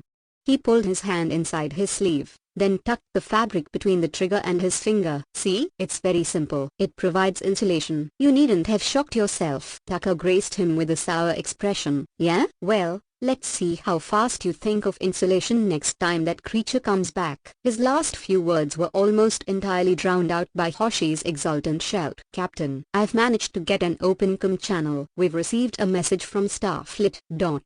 They've routed a Vulcan ship in our direction. Archer felt a renewed surge of hope. What's the ETA? They didn't say, sir. Acknowledge receipt of the message, Ensign. Aye, sir. 202. Archer smiled at Tripp and Reed. Well, thanks to you two, all we have to do is wait until the cavalry gets here. It was not, unfortunately, to prove that simple. Hours later, in the vastness of the launch bay, Paul sat, cross-legged, her spine straight, eyes lightly closed. She was permitting herself to enter the first stages of meditation, though her mind would remain alert to all that was occurring around her. It was evening again by the Enterprise's Earth-based chronometers, and all about, the majority of crew members either leaned against the walls, lightly dozing, or curled up directly on the deck. Silence had fallen over the chamber, given that most of the personnel were exhausted. Even Captain Archer, who sat nearby in the company of Commander Tucker and Lieutenant Reed, their backs all supported by the nearest bulkhead, had fallen asleep, his chin dropped against his chest. In his lap, Portis the beagle lay snoring, occasionally twitching as he dreamed. Paul was aware that she had been spared a difficult decision concerning Wanderer, whether or not to help bring about the creature's demise. As it was, she was uncertain exactly how seriously the creature had been damaged by Commander Tucker's electrical pistol, but she fully expected Wanderer to recover and return. 203, and once the Vulcan ship arrived, that would not solve the dilemma of how to deal with the creature. No doubt enough electricity could be generated in order to destroy Wanderer, but Paul did not consider that a solution, and she doubted the other Vulcans would find it to be one, either. Interestingly, her mind kept wanting to return to the long-ago incident with Jocelyn, and the lecture she had attended, listening to the Culinary Adepts slur on the question of self-defense and peace. Paul did not believe in intuition or the subconscious. Vulcan minds were trained so that all was conscious, and nothing buried. Intuition was merely a human concept, for those whose mental machinations were so foggy that they were unaware that their flashes were the product of logical deduction. Or so Paul had always thought. Yet an image kept returning to her, a centuries-old vid, restored from old Earth newsreels, of a small, gaunt bespectacled human wrapped in a simple white cloth. Gandhi Ji. The people had adoringly called him the elderly, frail man, all bones and dark flesh, had smiled at the crowds, who had thrown flowers and called him Bapu, father. She wondered whether the ancient Vulcans, with their passionate hearts and penchant for emotional display, had similarly welcomed Suraks. 204, somewhere, in the lesson of Gandhi, lay the solution for Wanderer. Paul's instinct knew this, even as her conscious mind rebelled. The notion had gnawed at her from the time of her earliest realization that Wanderer meant the human crew harm. Were this so, I would be able to logically deduce why I believe this. Thus far, I have been unable to do so. Therefore, this line of thinking is irrational. Yet the image of Gandhi persisted. As Paul meditated, the doors to the bay hissed open. She opened her eyes at once. In the entry stood Lieutenant Mears' reanimated body, possessed of an unnatural posture, the head listing with alarming limpness to one side, and in Mears' grip was a phase rifle. Mears' head and body swung about until they faced the captain and Commander Tucker, at which point she raised the phaser rifle and took aim at the electrical pistol, loosely held in the slumbering Tucker's hand. Paul's keen vision detected that the rifle was set to kill. Commander! The Vulcan shouted. She threw her body forward, enough to push against Tucker's thigh and startle him awake. Instinctively, he leapt up and raised the pistol in his hand. Mears fired. 205. At the same time, Tucker dodged the killing beam as best he could and fired back. The stream of electricity caught Mears full on, emblazoning her torso with a lightning-like display of dazzling blue-white. She twitched convulsively, dropped her weapon, and fell, like a wraith leaving her body. Wanderer emerged, again spasming as if in agony, then vanished once more.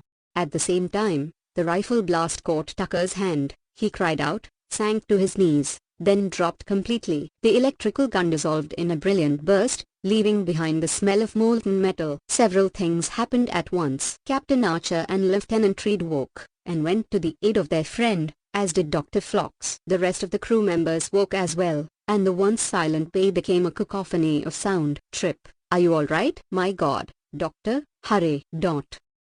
Good Lord, Commander. Dot. It's Mia. She's dead. Commander Tucker's groans added to the noise level. Paul took care to leave Dr. Phlox's room to examine his patient, but she was close enough to see his wound in detail. The blast had completely burned away the tops of his 3 longest fingers to the distal joints. No doubt the 206 electrical jolt he had received from firing the weapon had caused him to drop it immediately afterward, and Wanderer's aim had been perfect, intended not to kill potential food but simply to destroy the weapon. Captain Archer's face, in profile, was deeply lined, a study in concern and suppressed fury as he knelt beside the wounded commander and asked Phlox, "What can you do for him?"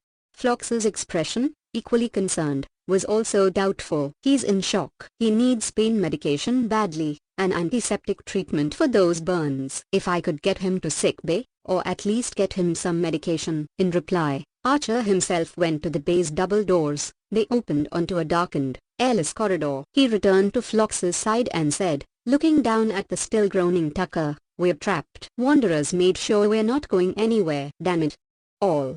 To hell." The commander swore between gritted teeth. "It killed our device."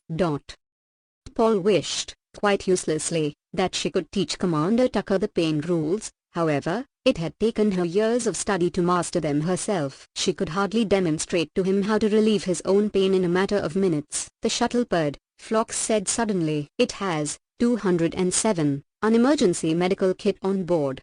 He hurried toward the craft. Archer looked over at Lieutenant Reed, who was kneeling nearby with an expression of nauseated empathy. "Lieutenant, do you think you could raid the shuttlepod for enough equipment to make another device?" Reed looked uncertain, but he replied, "I can try, sir." "Do it," Archer said. "To Hoshi and Paul," he said, "and in the meantime, let's raid it for water and rations." Wanderer's not the only one with an appetite around here. Fortunately, Dr. Phlox was able to find pain medication for Commander Tripp, and Ensign Sato took advantage of Wanderer's helplessness to once again open all communication channels. A message from a Vulcan vessel, the Sitar, had been received stating that they anticipated arriving in 8.5 hours. Sato replied in a recorded message, explaining Wanderer's nature and sensitivity to simple electricity.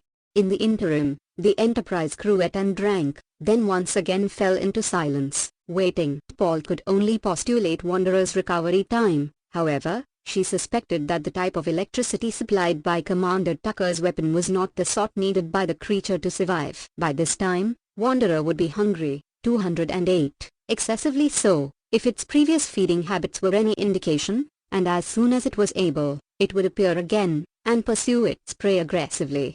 She thought of the crowd of deceased or any people who had been sitting cross-legged in the medical facility waiting room. Perhaps they, too, had been herded there by Wanderer. Perhaps they had awaited their death there patiently, unwilling to use any form of violence against the creature they had first thought their benefactor.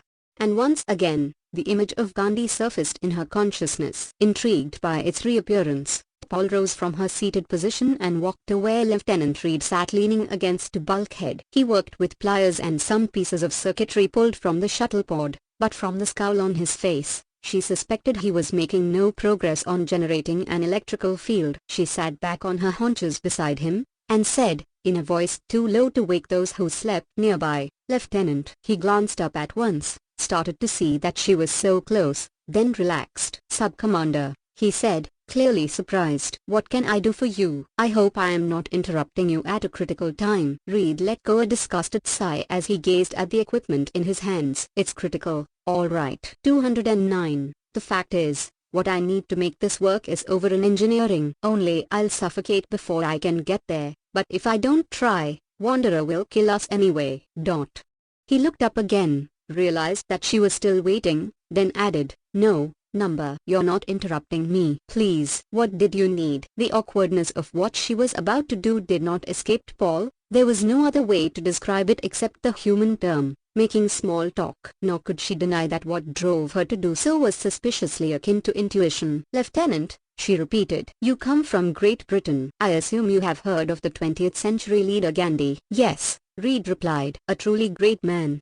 He paused. "Rather a pacifist, like your Zorak. He followed the principle of satyagraha, passive resistance, to overcome injustices." "What would you like to know about him?" Paul hesitated. She had not known, until that precise instant, what she had intended to ask, but the words came to her at once. "I know that he used non-violent protest to shame the British into surrendering control of India." "Yes."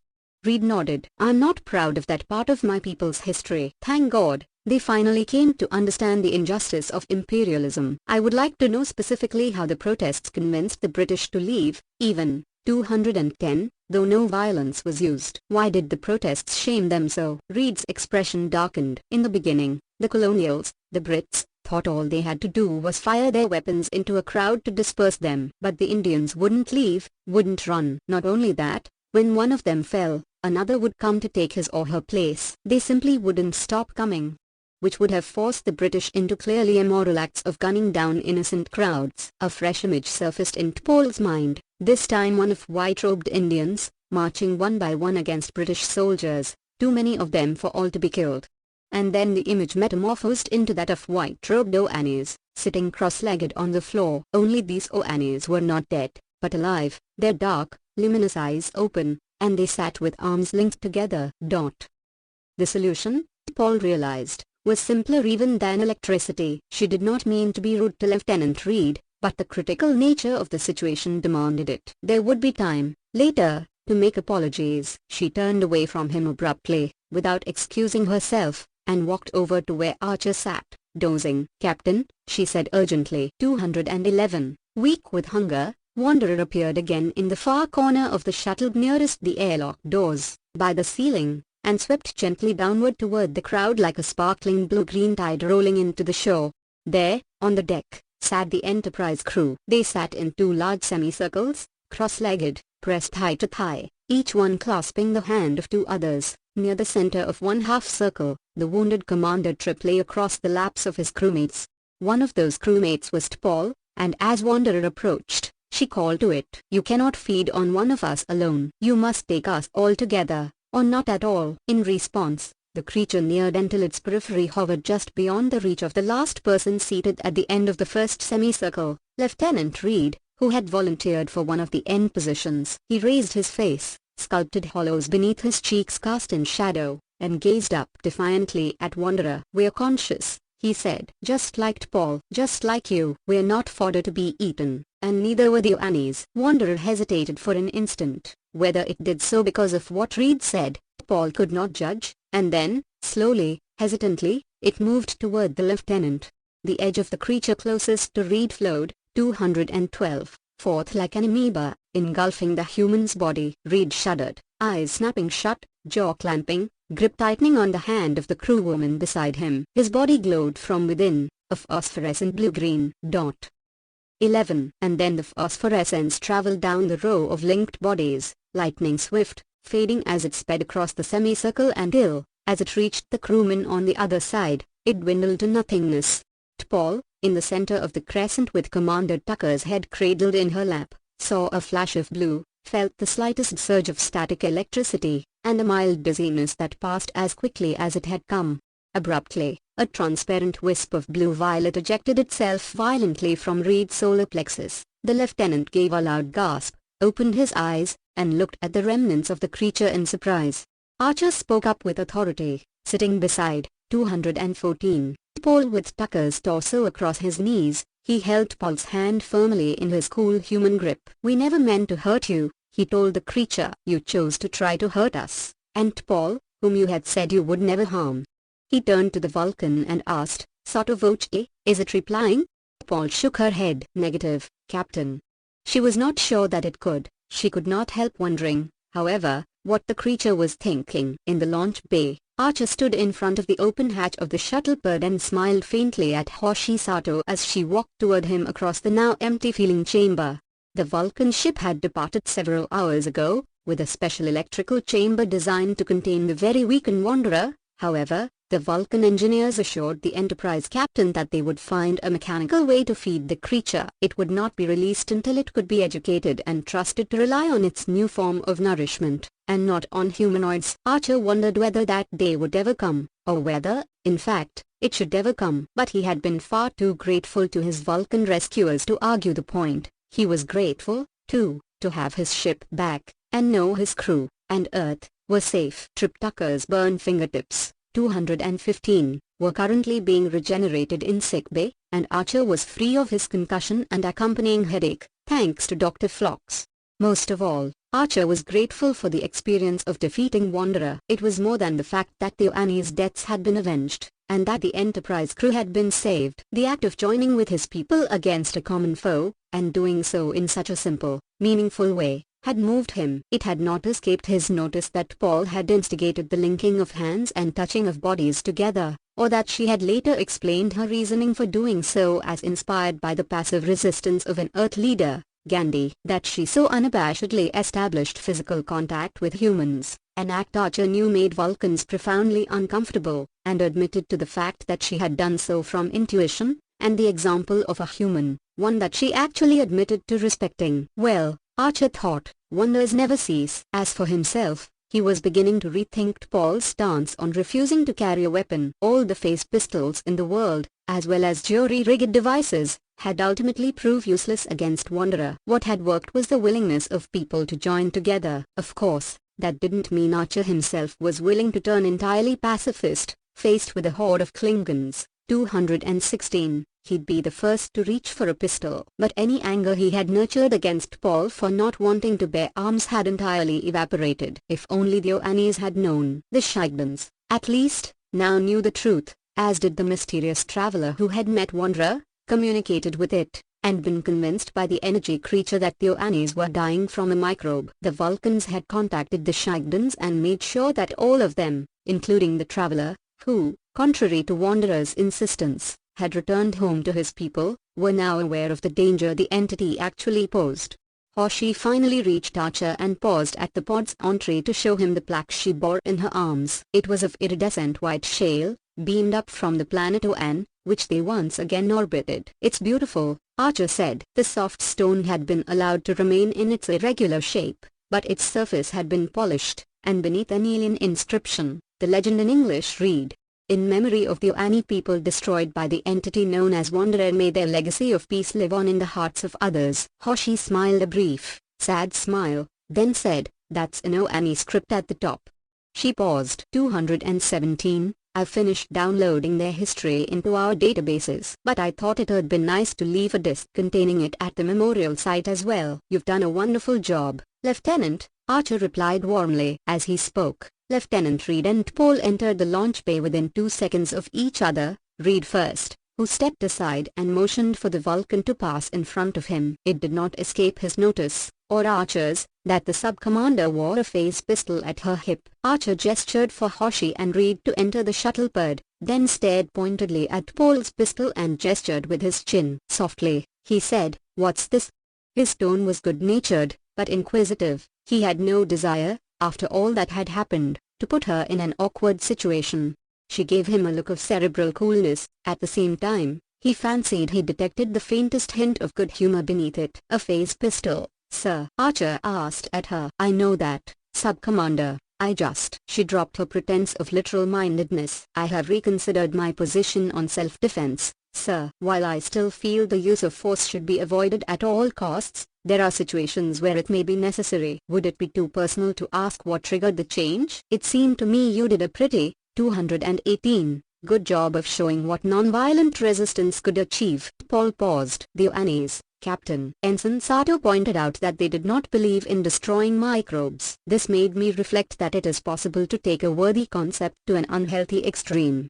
She glanced away no more than an instant, and it seemed to Archer that the faintest hint of reluctance came over her features. It would not have been worth the destruction of their civilization, no more than it would have been worth allowing Wanderer to destroy human civilization, or any other group. It was mere chance that the creature could be defeated as simply as it was. Archer nodded slowly. "I want you to know, Paul, that, whatever your choice is on this matter, I respect it." "Thank you, sir." Archer gestured toward the hatch. "Come on, let's give the Oannes the memorial they deserve. I think you'll appreciate the monument Hoshi has designed." She entered, followed by Archer. The hatch door closed, then the bay doors opened, and the shuttle-pod sailed once more toward the blue-green island planet. Star Trek book list. Look for Star Trek fiction from Pocket Books. Star Trek Registered. Enterprise, The First Adventure, Vonda N. McIntyre. Strangers from the Sky, Margaret Wanda Bonanno. Final Frontier, Diane Carey. Spock's World, Diane Duane. The Lost Years, J.M. Did. Prime Directive, Judith N. Garfield Reeves Stevens. Probe, Margaret Wanda Bonanno. Best Destiny, Diane Carey. Shadows on the Sun, Michael Jan Friedman. Sierk, A.C. Crispin. Federation, Judith N. Garfield Reeves Stevens. Vulcan's Forge, Joseph Sherman and Susan Schwartz. Mission to Horatius, Mac Reynolds. Vulcan's Heart, Joseph Sherman and Susan Schwartz. The Eugenics Wars, The Rise and Fall of Khan Noonien Singh, Books 1 and 2, Greg Cox. The Last Roundup, Christy Golden. Novelizations. Star Trek, The Motion Picture, Gene Roddenberry. Star Trek II, The Wrath of Khan, Vonda N. McIntyre. Star Trek III, The Search for Spock, Vonda N. McIntyre. Star Trek IV, The Voyage Home, Vonda N. McIntyre. Star Trek V, The Final Frontier, J.M. Did. Star Trek Y, The Undiscovered Country, J.M. Did. Star Trek Generations, J.M. Did. Starfleet Academy, Diane Carey. Star Trek books by William Shatner with Judith and Garfield Reeves Stevens. The Ashes of Eden, The Return, Avenger. Star Trek Odyssey contains The Ashes of Eden, The Return, and Avenger. Spectre, Dark Victory. Preserver, Captain Sperrel. Number 1, Star Trek, The Motion Picture, Gene Roddenberry. Number 2, The Entropy Effect, Vonda N. McIntyre. Number 3, The Klingon Gambit, Robert E. Wardman. Number 4, The The Covenant of the Crown, Howard Weinstein. Number 5. The Prometheus Design, Sondre Marshak and Mina Culbreath. Number 6. The Abode of Life, Lee Coney. Number 7. Star Trek II, The Wrath of Khan, Vonda N. McIntyre. Number 8. Blackfire, Sonny Cooper. Number 9. Triangle, Sondre Marshak and Mina Culbreath. Number 10. Web of the Romulans, M.S. Murdoch. Number 11. Yesterday's Sun, A.C. Crispin. Number 12. Mutiny on the Enterprise, Robert E. Wardman. Number 13. The Wounded Sky, Diane Duane. Number 14. The Trelizane Confrontation, David Dworkin. Number 15. Corona, Greg Bear. Number 16. The Final Reflection, John M. Ford. Number 17. Star Trek III, The Search for Spock, Vonda N. McIntyre. Number 18. My Enemy, My Ally, Diane Duane. Number 19. The Tears of the Singers, Melinda Snodgrass. Number 20. The Vulcan Academy Murders, Jean Laura. Number 21. Ura's Song, Janet Kagan. Number 22. Shadow Lord, Lawrence Yep. Number 23. Ishmael, Barbara Hambley. Number 24. Killing Time, Delia Van Hise. Number 25. Dwellers in the Crucible, Margaret Wanda Bonanno. Number 26. Pawns and Symbols, Majlis Larson. Number 27. Mind Shadow, J.M. Dead. Number 28. Crisis on Centaurus, Brad Ferguson. Number 29. Dreadnought, Diane Carey. Number 30. Demons, J.M. Dead. Number 31. Battle Stations, Diane Carey. Number 32. Chain of Attack, Jean Louise. Number 33. Deep Domain, Howard Weinstein. Number 34. Dreams of the Raven, Carmen Carter. Number 35. The Romulan Way, Diane Wayne and Peter Morwood. Number 36. How Much for Just the Planet, John M. Ford. Number 37. Bloodthirst, J.M. Dead. Number 38. The Idic Epidemic, Jean Laura. Number 39. Time for Yesterday, A.C. Crispin. Number 40. Time Trap, David Dworkin. Number 41. The 3-Minute Universe, Barbara Paul. Number 42. Memory Prime, Judith N. Garfield Reeves Stevens. Number 43. The Final Nexus, Jean Louise. Number 44. Vulcan's Glory, D.C. Fontana. Number 45. Double, Michael Jan Friedman. Number 46. The Cry of the Onlys, Judy Klass. Number 47. The Kobayashi Maru, Julia Ickler. Number 48. Rules of Engagement, Peter Morwood. Number 49. The Pandora Principle, Caroline Klaus. Number 50. Doctor's Orders, Diane Duane. Number 51. Enemy Unseen, V.E. Mitchell. Number 52. Home is the Hunter, Dana Kramer Rolls. Number 53. Ghost Walker, Barbara Hambley. Number 54. A Flag Full of Stars, Brad Ferguson. Number 55. Renegade, Jean Louise. Number 56. Legacy, Michael Jan Friedman. Number 57. The Rift, Peter David. Number 58. Faces of Fire, Michael Jan Friedman. Number 59. The Disinherited, Peter David, Michael Jan Friedman, Robert Greenberger. Number 60. Ice Trap, L.A. Graf. Number 61. Sanctuary, John Von Holt. Number 62. Death Count, L.A. Graf. Number 63. Shell Game, Melissa Crandall. Number 64. The Starship Trap, Mel Gilden. Number 65. Windows on a Lost World, V.E. Mitchell. Number 66. From the Depths, Victor Milan. Number 67. The Great Starship Race, Diane Carey. Number 68.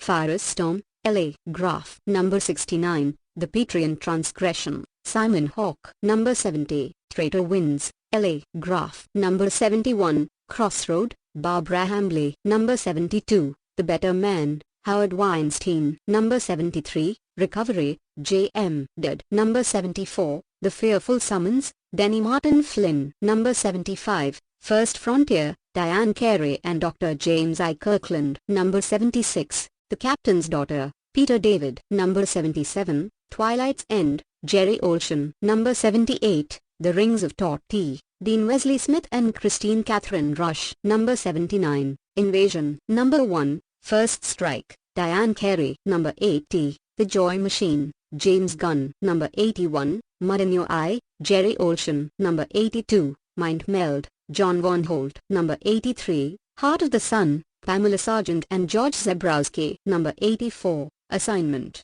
Eternity, Greg Cox. Number 85-87. My Brother's Keeper, Michael Jan Friedman. Number 85, Republic. Number 86, Constitution. Number 87, Enterprise. Number 88, Across the Universe, Pamela Sargent and George Zebrowski. Number 89-94, New Earth. Number 89, Wagon Train to the Stars, Diane Carey. Number 90, Belter, Dean Wesley Smith with Diane Carey. Number 91, Rough Trails, L.A. Graph. Number 92, The Flaming Arrow, Kathy and Jerry Olsen. Number 93, Thin Air, Christine Catherine Rush and Dean Wesley Smith. Number 94, Challenger, Diane Carey. Number 95-96, Rihanzu, Diane Wayne. Number 95, Sword Hunt. Number 96, Honor Blade. Number 97, In the Name of Honor, Dayton Ward. Star Trek Registered, the original series. The Janus Gate, L.A. Graph. Number 1, Present Tense. Number 2, Future Imperfect. Number 3, Past Prologue. Errand of Vengeance,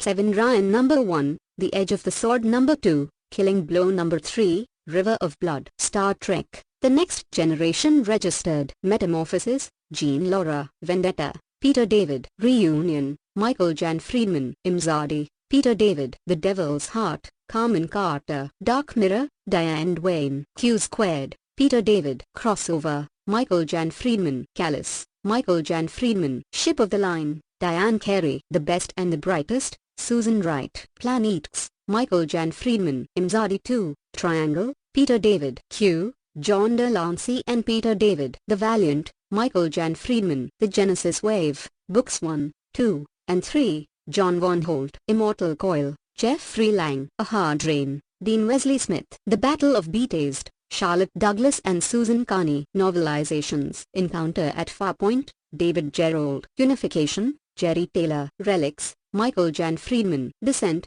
Diane Carey. All Good Things, Michael Jan Friedman. Star Trek, Klingon, Dean Wesley Smith and Christine Catherine Rush. Star Trek Generations, J.M. Dead. Star Trek, First Contact, J.M. Dead. Star Trek, Insurrection, J.M. Dead. Star Trek, Nemesis, J.M. Dead. Number 1, Ghost Ship, Diane Carey. Number 2, The Peacekeepers, Jean Louise. Number 3, The Children of Hamelin, Carmen Carter. Number 4, Survivors, Jean Laura. Number 5, Strike Zone, Peter David. Number 6, Power Hungry, Howard Weinstein. Number 7, Masks, John Von Holt. Number 8, The Captain's Honor, David and Daniel Dworkin. Number 9, A Call to Darkness, Michael Jan Friedman. Number 10, A Rock and a Hard Place, Peter David. Number 11, Gulliver's Fugitives, Keith Sherry. Number 12, Doomsday World, Carter, David, Friedman and Greenberger. Number 13, The Eyes of the Beholders, A.C. Crispin. Number 14, Exiles, Howard Weinstein. Number 15, Fortune's Light, Michael Jan Friedman. Number 16, Contamination, John Von Holt. Number 17, Boogeyman, Mel Gilden. Number 18, Q-In-Law, Peter David. Number 19, Perchance to Dream, Howard Weinstein. Number 20, Spartacus, T.L. Mancor. Number 21, Chains of Command, W.A. McKay and D.L. Flood. Number 22, Imbalance, V.E. Mitchell. Number 23, War Drums, John Von Holt. Number 24, Nightshade, Laurel K. Hamilton. Number 25, Grounded, David Biscoff. Number 26, The Romulan Prize, Simon Hawke. Number 27, Geysers of the Mind, Rebecca Neeson. Number 28, Here There Be Dragons, John Peel. Number 29, Sins of Commission, Susan Wright. Number 30, Debtor's Planet, W.R. Thompson. Number 31, Foreign Foes, Dave Galanter and Greg Bridder. Number 32, Requiem, Michael Jan Friedman and Kevin Ryan. Number 33, Balance of Power, David Abhue. Number 34, Blaze of Glory, Simon Hawke. Number 35, The Romulan Stratagem, Robert Greenberger. Number 36, Into the Nebula, Jean Louise. Number 37, The Last Stand, Brad Ferguson. Number 38, Dragon's Honor, Kij Johnson and Greg Cox. Number 39, Rogue Saucer, John Von Holt. Number 40, Possession, J.M. Todd and Kathleen O'Malley. Number 41, Invasion. Number 2, The Soldiers of Fear, Dean Wesley Smith and Christine Catherine Rush. Number 42, Infiltrator, W.R. Thompson. Number 43, A Fury Scorned, Pamela Sargent and George Zebrowski. Number 44, The Death of Princes, John Peel. Number 45, Intellivore, Diane Duane. Number 46, To Storm Heaven, Esther Friesner. Number 47-49, The Q Continuum, Greg Cox. Number 47, Q Space. Number 48, Q Zone. Number 49, Q Strike. Number 50, Dyson Sphere, Charles Pellegrino and George Zebrowski. Number 51-56, Double Helix. Number 51, Infection, John Gregory Betancourt. Number 52, Vectors, Dean Wesley Smith and Christine Catherine Rush. Number 53, Red Sector, Diane Carey. Number 54, Quarantine, John Von Holt. Number 55, Double or Nothing, Peter David. Number 56, The First Virtue, Michael Jan Friedman and Christy Golden. Number 57, The Forgotten War, William R. Feston. Number 58-59, Gemworld, John Von Holt. Number 58, Gemworld Number 1. Number 59, Gemworld Number 2. Number 60, Tooth and Claw, Dorina Durgan. Number 61, Diplomatic Implausibility, Keith R.A. DeCandido. Number 62-63, Maximum Warp, Dave Galanter and Greg Bridder. Number 62, Dead Zone. Number 63, Forever Dark, Star Trek, Deep Space Nine. Registered, Warped, K.W. Jeter. Legends of the Fear. N.J. Iris Stephen Beta and Robert Hewitt Wolfe. Novelizations. Emissary, J.M. Dead. The Search, Diane Carey. The Way of the Warrior, Diane Carey. Star Trek, Klingon, Dean Wesley Smith and Christine Catherine Rush. Trials and Tribulations, Diane Carey. Far Beyond the Stars, Steve Barnes. What You Leave Behind, Diane Carey. Number 1, Emissary, J.M. Dead. Number 2, The Siege, Peter David. Number 3, Bloodletter, K.W. Jeter. Number 4, The Big Game, Sandy Schofield. Number 5, Fallen Heroes, David Abhue. Number 6, Betrayal, Lois Tilton. Number 7, Walkild, Esther Friesner. Number 8, Antimatter, John Von Holt. Number 9, Proud Helios, Melissa Scott. Number 10, Valhalla, Nathan Archer. Number 11, Devil in the Sky, Greg Cox and John Gregory Betancourt. Number 12, The Laotian Gamble, Robert Sheckley. Number 13, Station Rage, Diane Carey. Number 14, The Long Night, Dean Wesley Smith and Christine Catherine Rush. Number 15, Objective, Bejer, John Peel. Number 16, Invasion. Number 3, Time's Enemy, L.A. Graf. Number 17, The Heart of the Warrior, John Gregory Betancourt. Number 18, Saratoga, Michael Jan Friedman. Number 19, The Tempest, Susan Wright. Number 20, Wrath of the Prophets, David, Friedman and Greenberger. Number 21, Trial by Error, Mark Garland. Number 22, Vengeance, David Abhue. Number 23, The 34th Rule, Armin Shimerman and David R. George. 3. Number 24-26, Rebels, David Abhue. Number 24, The Conquered. Number 25, The Courageous. Number 26, The Liberated. Book set after the series The Lives of Tax, Marco Palmieri, ed. Millennium Omnibus, Judith and Garfield Reeves Stevens. Number 1, The Fall of Turok Nor. Number 2, The War of the Prophets. Number 3, Inferno, A Stitch in Time, Andrew G. Robinson. Avatar, Book 1, S.D. Perry. Avatar, Book 2, S.D. Perry. Section 31, Abyss, David Weddell and Jeffrey Lang. Gateways. Number 4, Demons of Air and Darkness, Keith R.A. DeCandido. Gateways. Number 7, What Lay Beyond, Hon and Ivory, Keith R.A. DeCandido. Mission, Gammon. Number 1, Twilight, David R. George. 3. Number 2, This Grey Spirit, Heather Jarman. Number 3, Cathedral, Michael A. Martin and Andy Mangels. Number 4, Lesser Evil, Robert Simpson. Star Trek, Voyager. Registered, Mosaic, Jerry Taylor. Pathways, Jerry Taylor. Captain Proton, Defender of the Earth, D.W. Professor Smith. The Nanotech War, Stephen Pizzex. Novelizations. Caretaker, L.A. Graf. Flashback, Diane Carey. Day of Honor, Michael Jan Friedman. Equinox, Diane Carey. Endgame, Diane Carey and Christy Golden. Number 1, Caretaker, L.A. Graf. Number 2, The Escape, Dean Wesley Smith and Christine Catherine Rush. Number 3, Ragnarok, Nathan Archer. Number 4, Violations, Susan Wright. Number 5, Incident at Audiobook, John Gregory Betancourt. Number 6, The Murdered Son, Christy Golden. Number 7, Ghost of a Chance, Mark A. Garland and Charles G. McGraw. Number 8, Cybersong, S.N. Lewitt. Number 9, Invasion. Number 4, The Final Fury, David Abhue. Number 10, Bless the Beasts, Karen Haber. Number 11, The Garden, Melissa Scott. Number 12, Chrysalis, David Neil Wilson. Number 13, The Black Shore, Greg Cox. Number 14, Marooned, Christy Golden. Number 15, Echoes, Dean Wesley Smith, Christine Catherine Rush and Nina Kiriki Hoffman. Number 16, 7 of 9, Christy Golden. Number 17, Death of a Neutron Star, Eric Kotani. Number 18, Battle Lines, Dave Galanter and Greg Bridder. Number 1921, Dark Matters, Christy Golden. Number 19, Cloak and Dagger. Number 20, Ghost Dance. Number 21, Shadow of Heaven, Enterprise Registered, Broken Bow, Diane Carey. Shockwave, Paul Ruditis. By the Book, Dean Wesley Smith and Christine Catherine Rush. What Price Honor,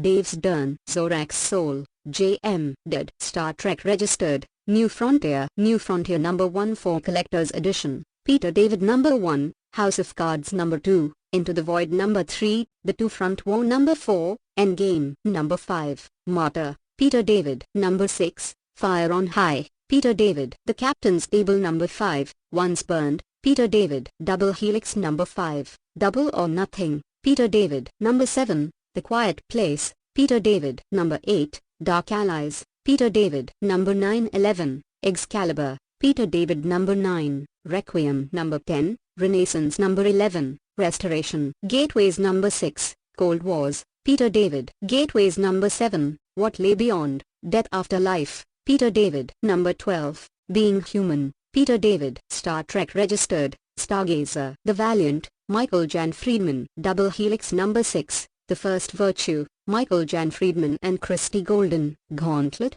Michael Jan Friedman. Progenitor, Michael Jan Friedman. Star Trek Registered, Starfleet Corps of Engineers. Ebooks. Halftech, Will Travel, Paperback, Various. Number 1, The Belly of the Beast, Dean Wesley Smith. Number 2, Fatal Error, Keith R.A. DeCandido. Number 3, Hard Crash, Christy Golden. Number 4, Interface, Book 1, Dayton Ward and Kevin Dillmore. Miracle Workers, Paperback, Various. Number 5, Interface, Book 2, Dayton Ward and Kevin Dillmore. Number 6, Cold Fusion, Keith R.A. DeCandido. Number 7, Invincible, Book 1, Keith R.A. DeCandido and David Mack. Number 8, Invincible, Book 2, Keith R.A. DeCandido and David Mack. Number 9, The Riddled Post, Aaron Rosenberg. Number 10, Gateways Epilogue, Here There Be Monsters, Keith R.A. DeCandido. Number 11, Ambush, Dave Galanter and Greg Bridder. Number 12, Some Assembly Required,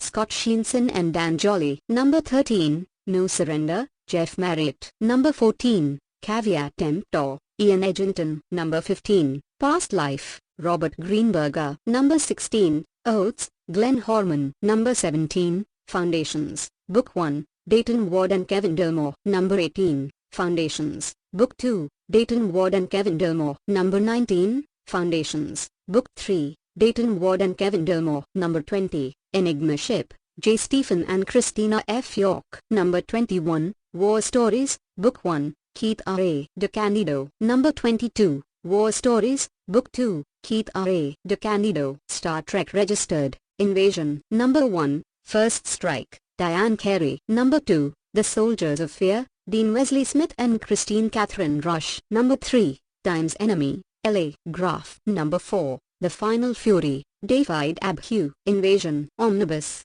Various. Star Trek Registered, Day of Honor. Number 1, Ancient Blood, Diane Carey. Number 2, Armageddon Sky, L.A. Graf. Number 3, Her Klingon Soul, Michael Jan Friedman. Number 4, Treaties Law, Dean Wesley Smith and Christine Catherine Rush. The television episode, Michael Jan Friedman. Day of Honor Omnibus, Various. Star Trek Registered, The Captain's Table. Number 1, War Dragons, L.A. Graf. Number 2, Dugenian's Horde, Michael Jan Friedman. Number 3, The Mist, Dean Wesley Smith and Christine Catherine Rush. Number 4, Fireship, Diane Carey. Number 5, Once Burned, Peter David. Number 6, Where Sea Meets Sky, Jerry Olshan. The Captain's Table Omnibus, Various. Star Trek Registered, The Dominion War. Number 1, Behind Enemy Lines, John Von Holt. Number 2, Call to Arms, Diane Carey. Number 3, Tunnel Through the Stars, John Von Holt. Number 4, Sacrifice of Angels, Diane Carey, Star Trek Registered,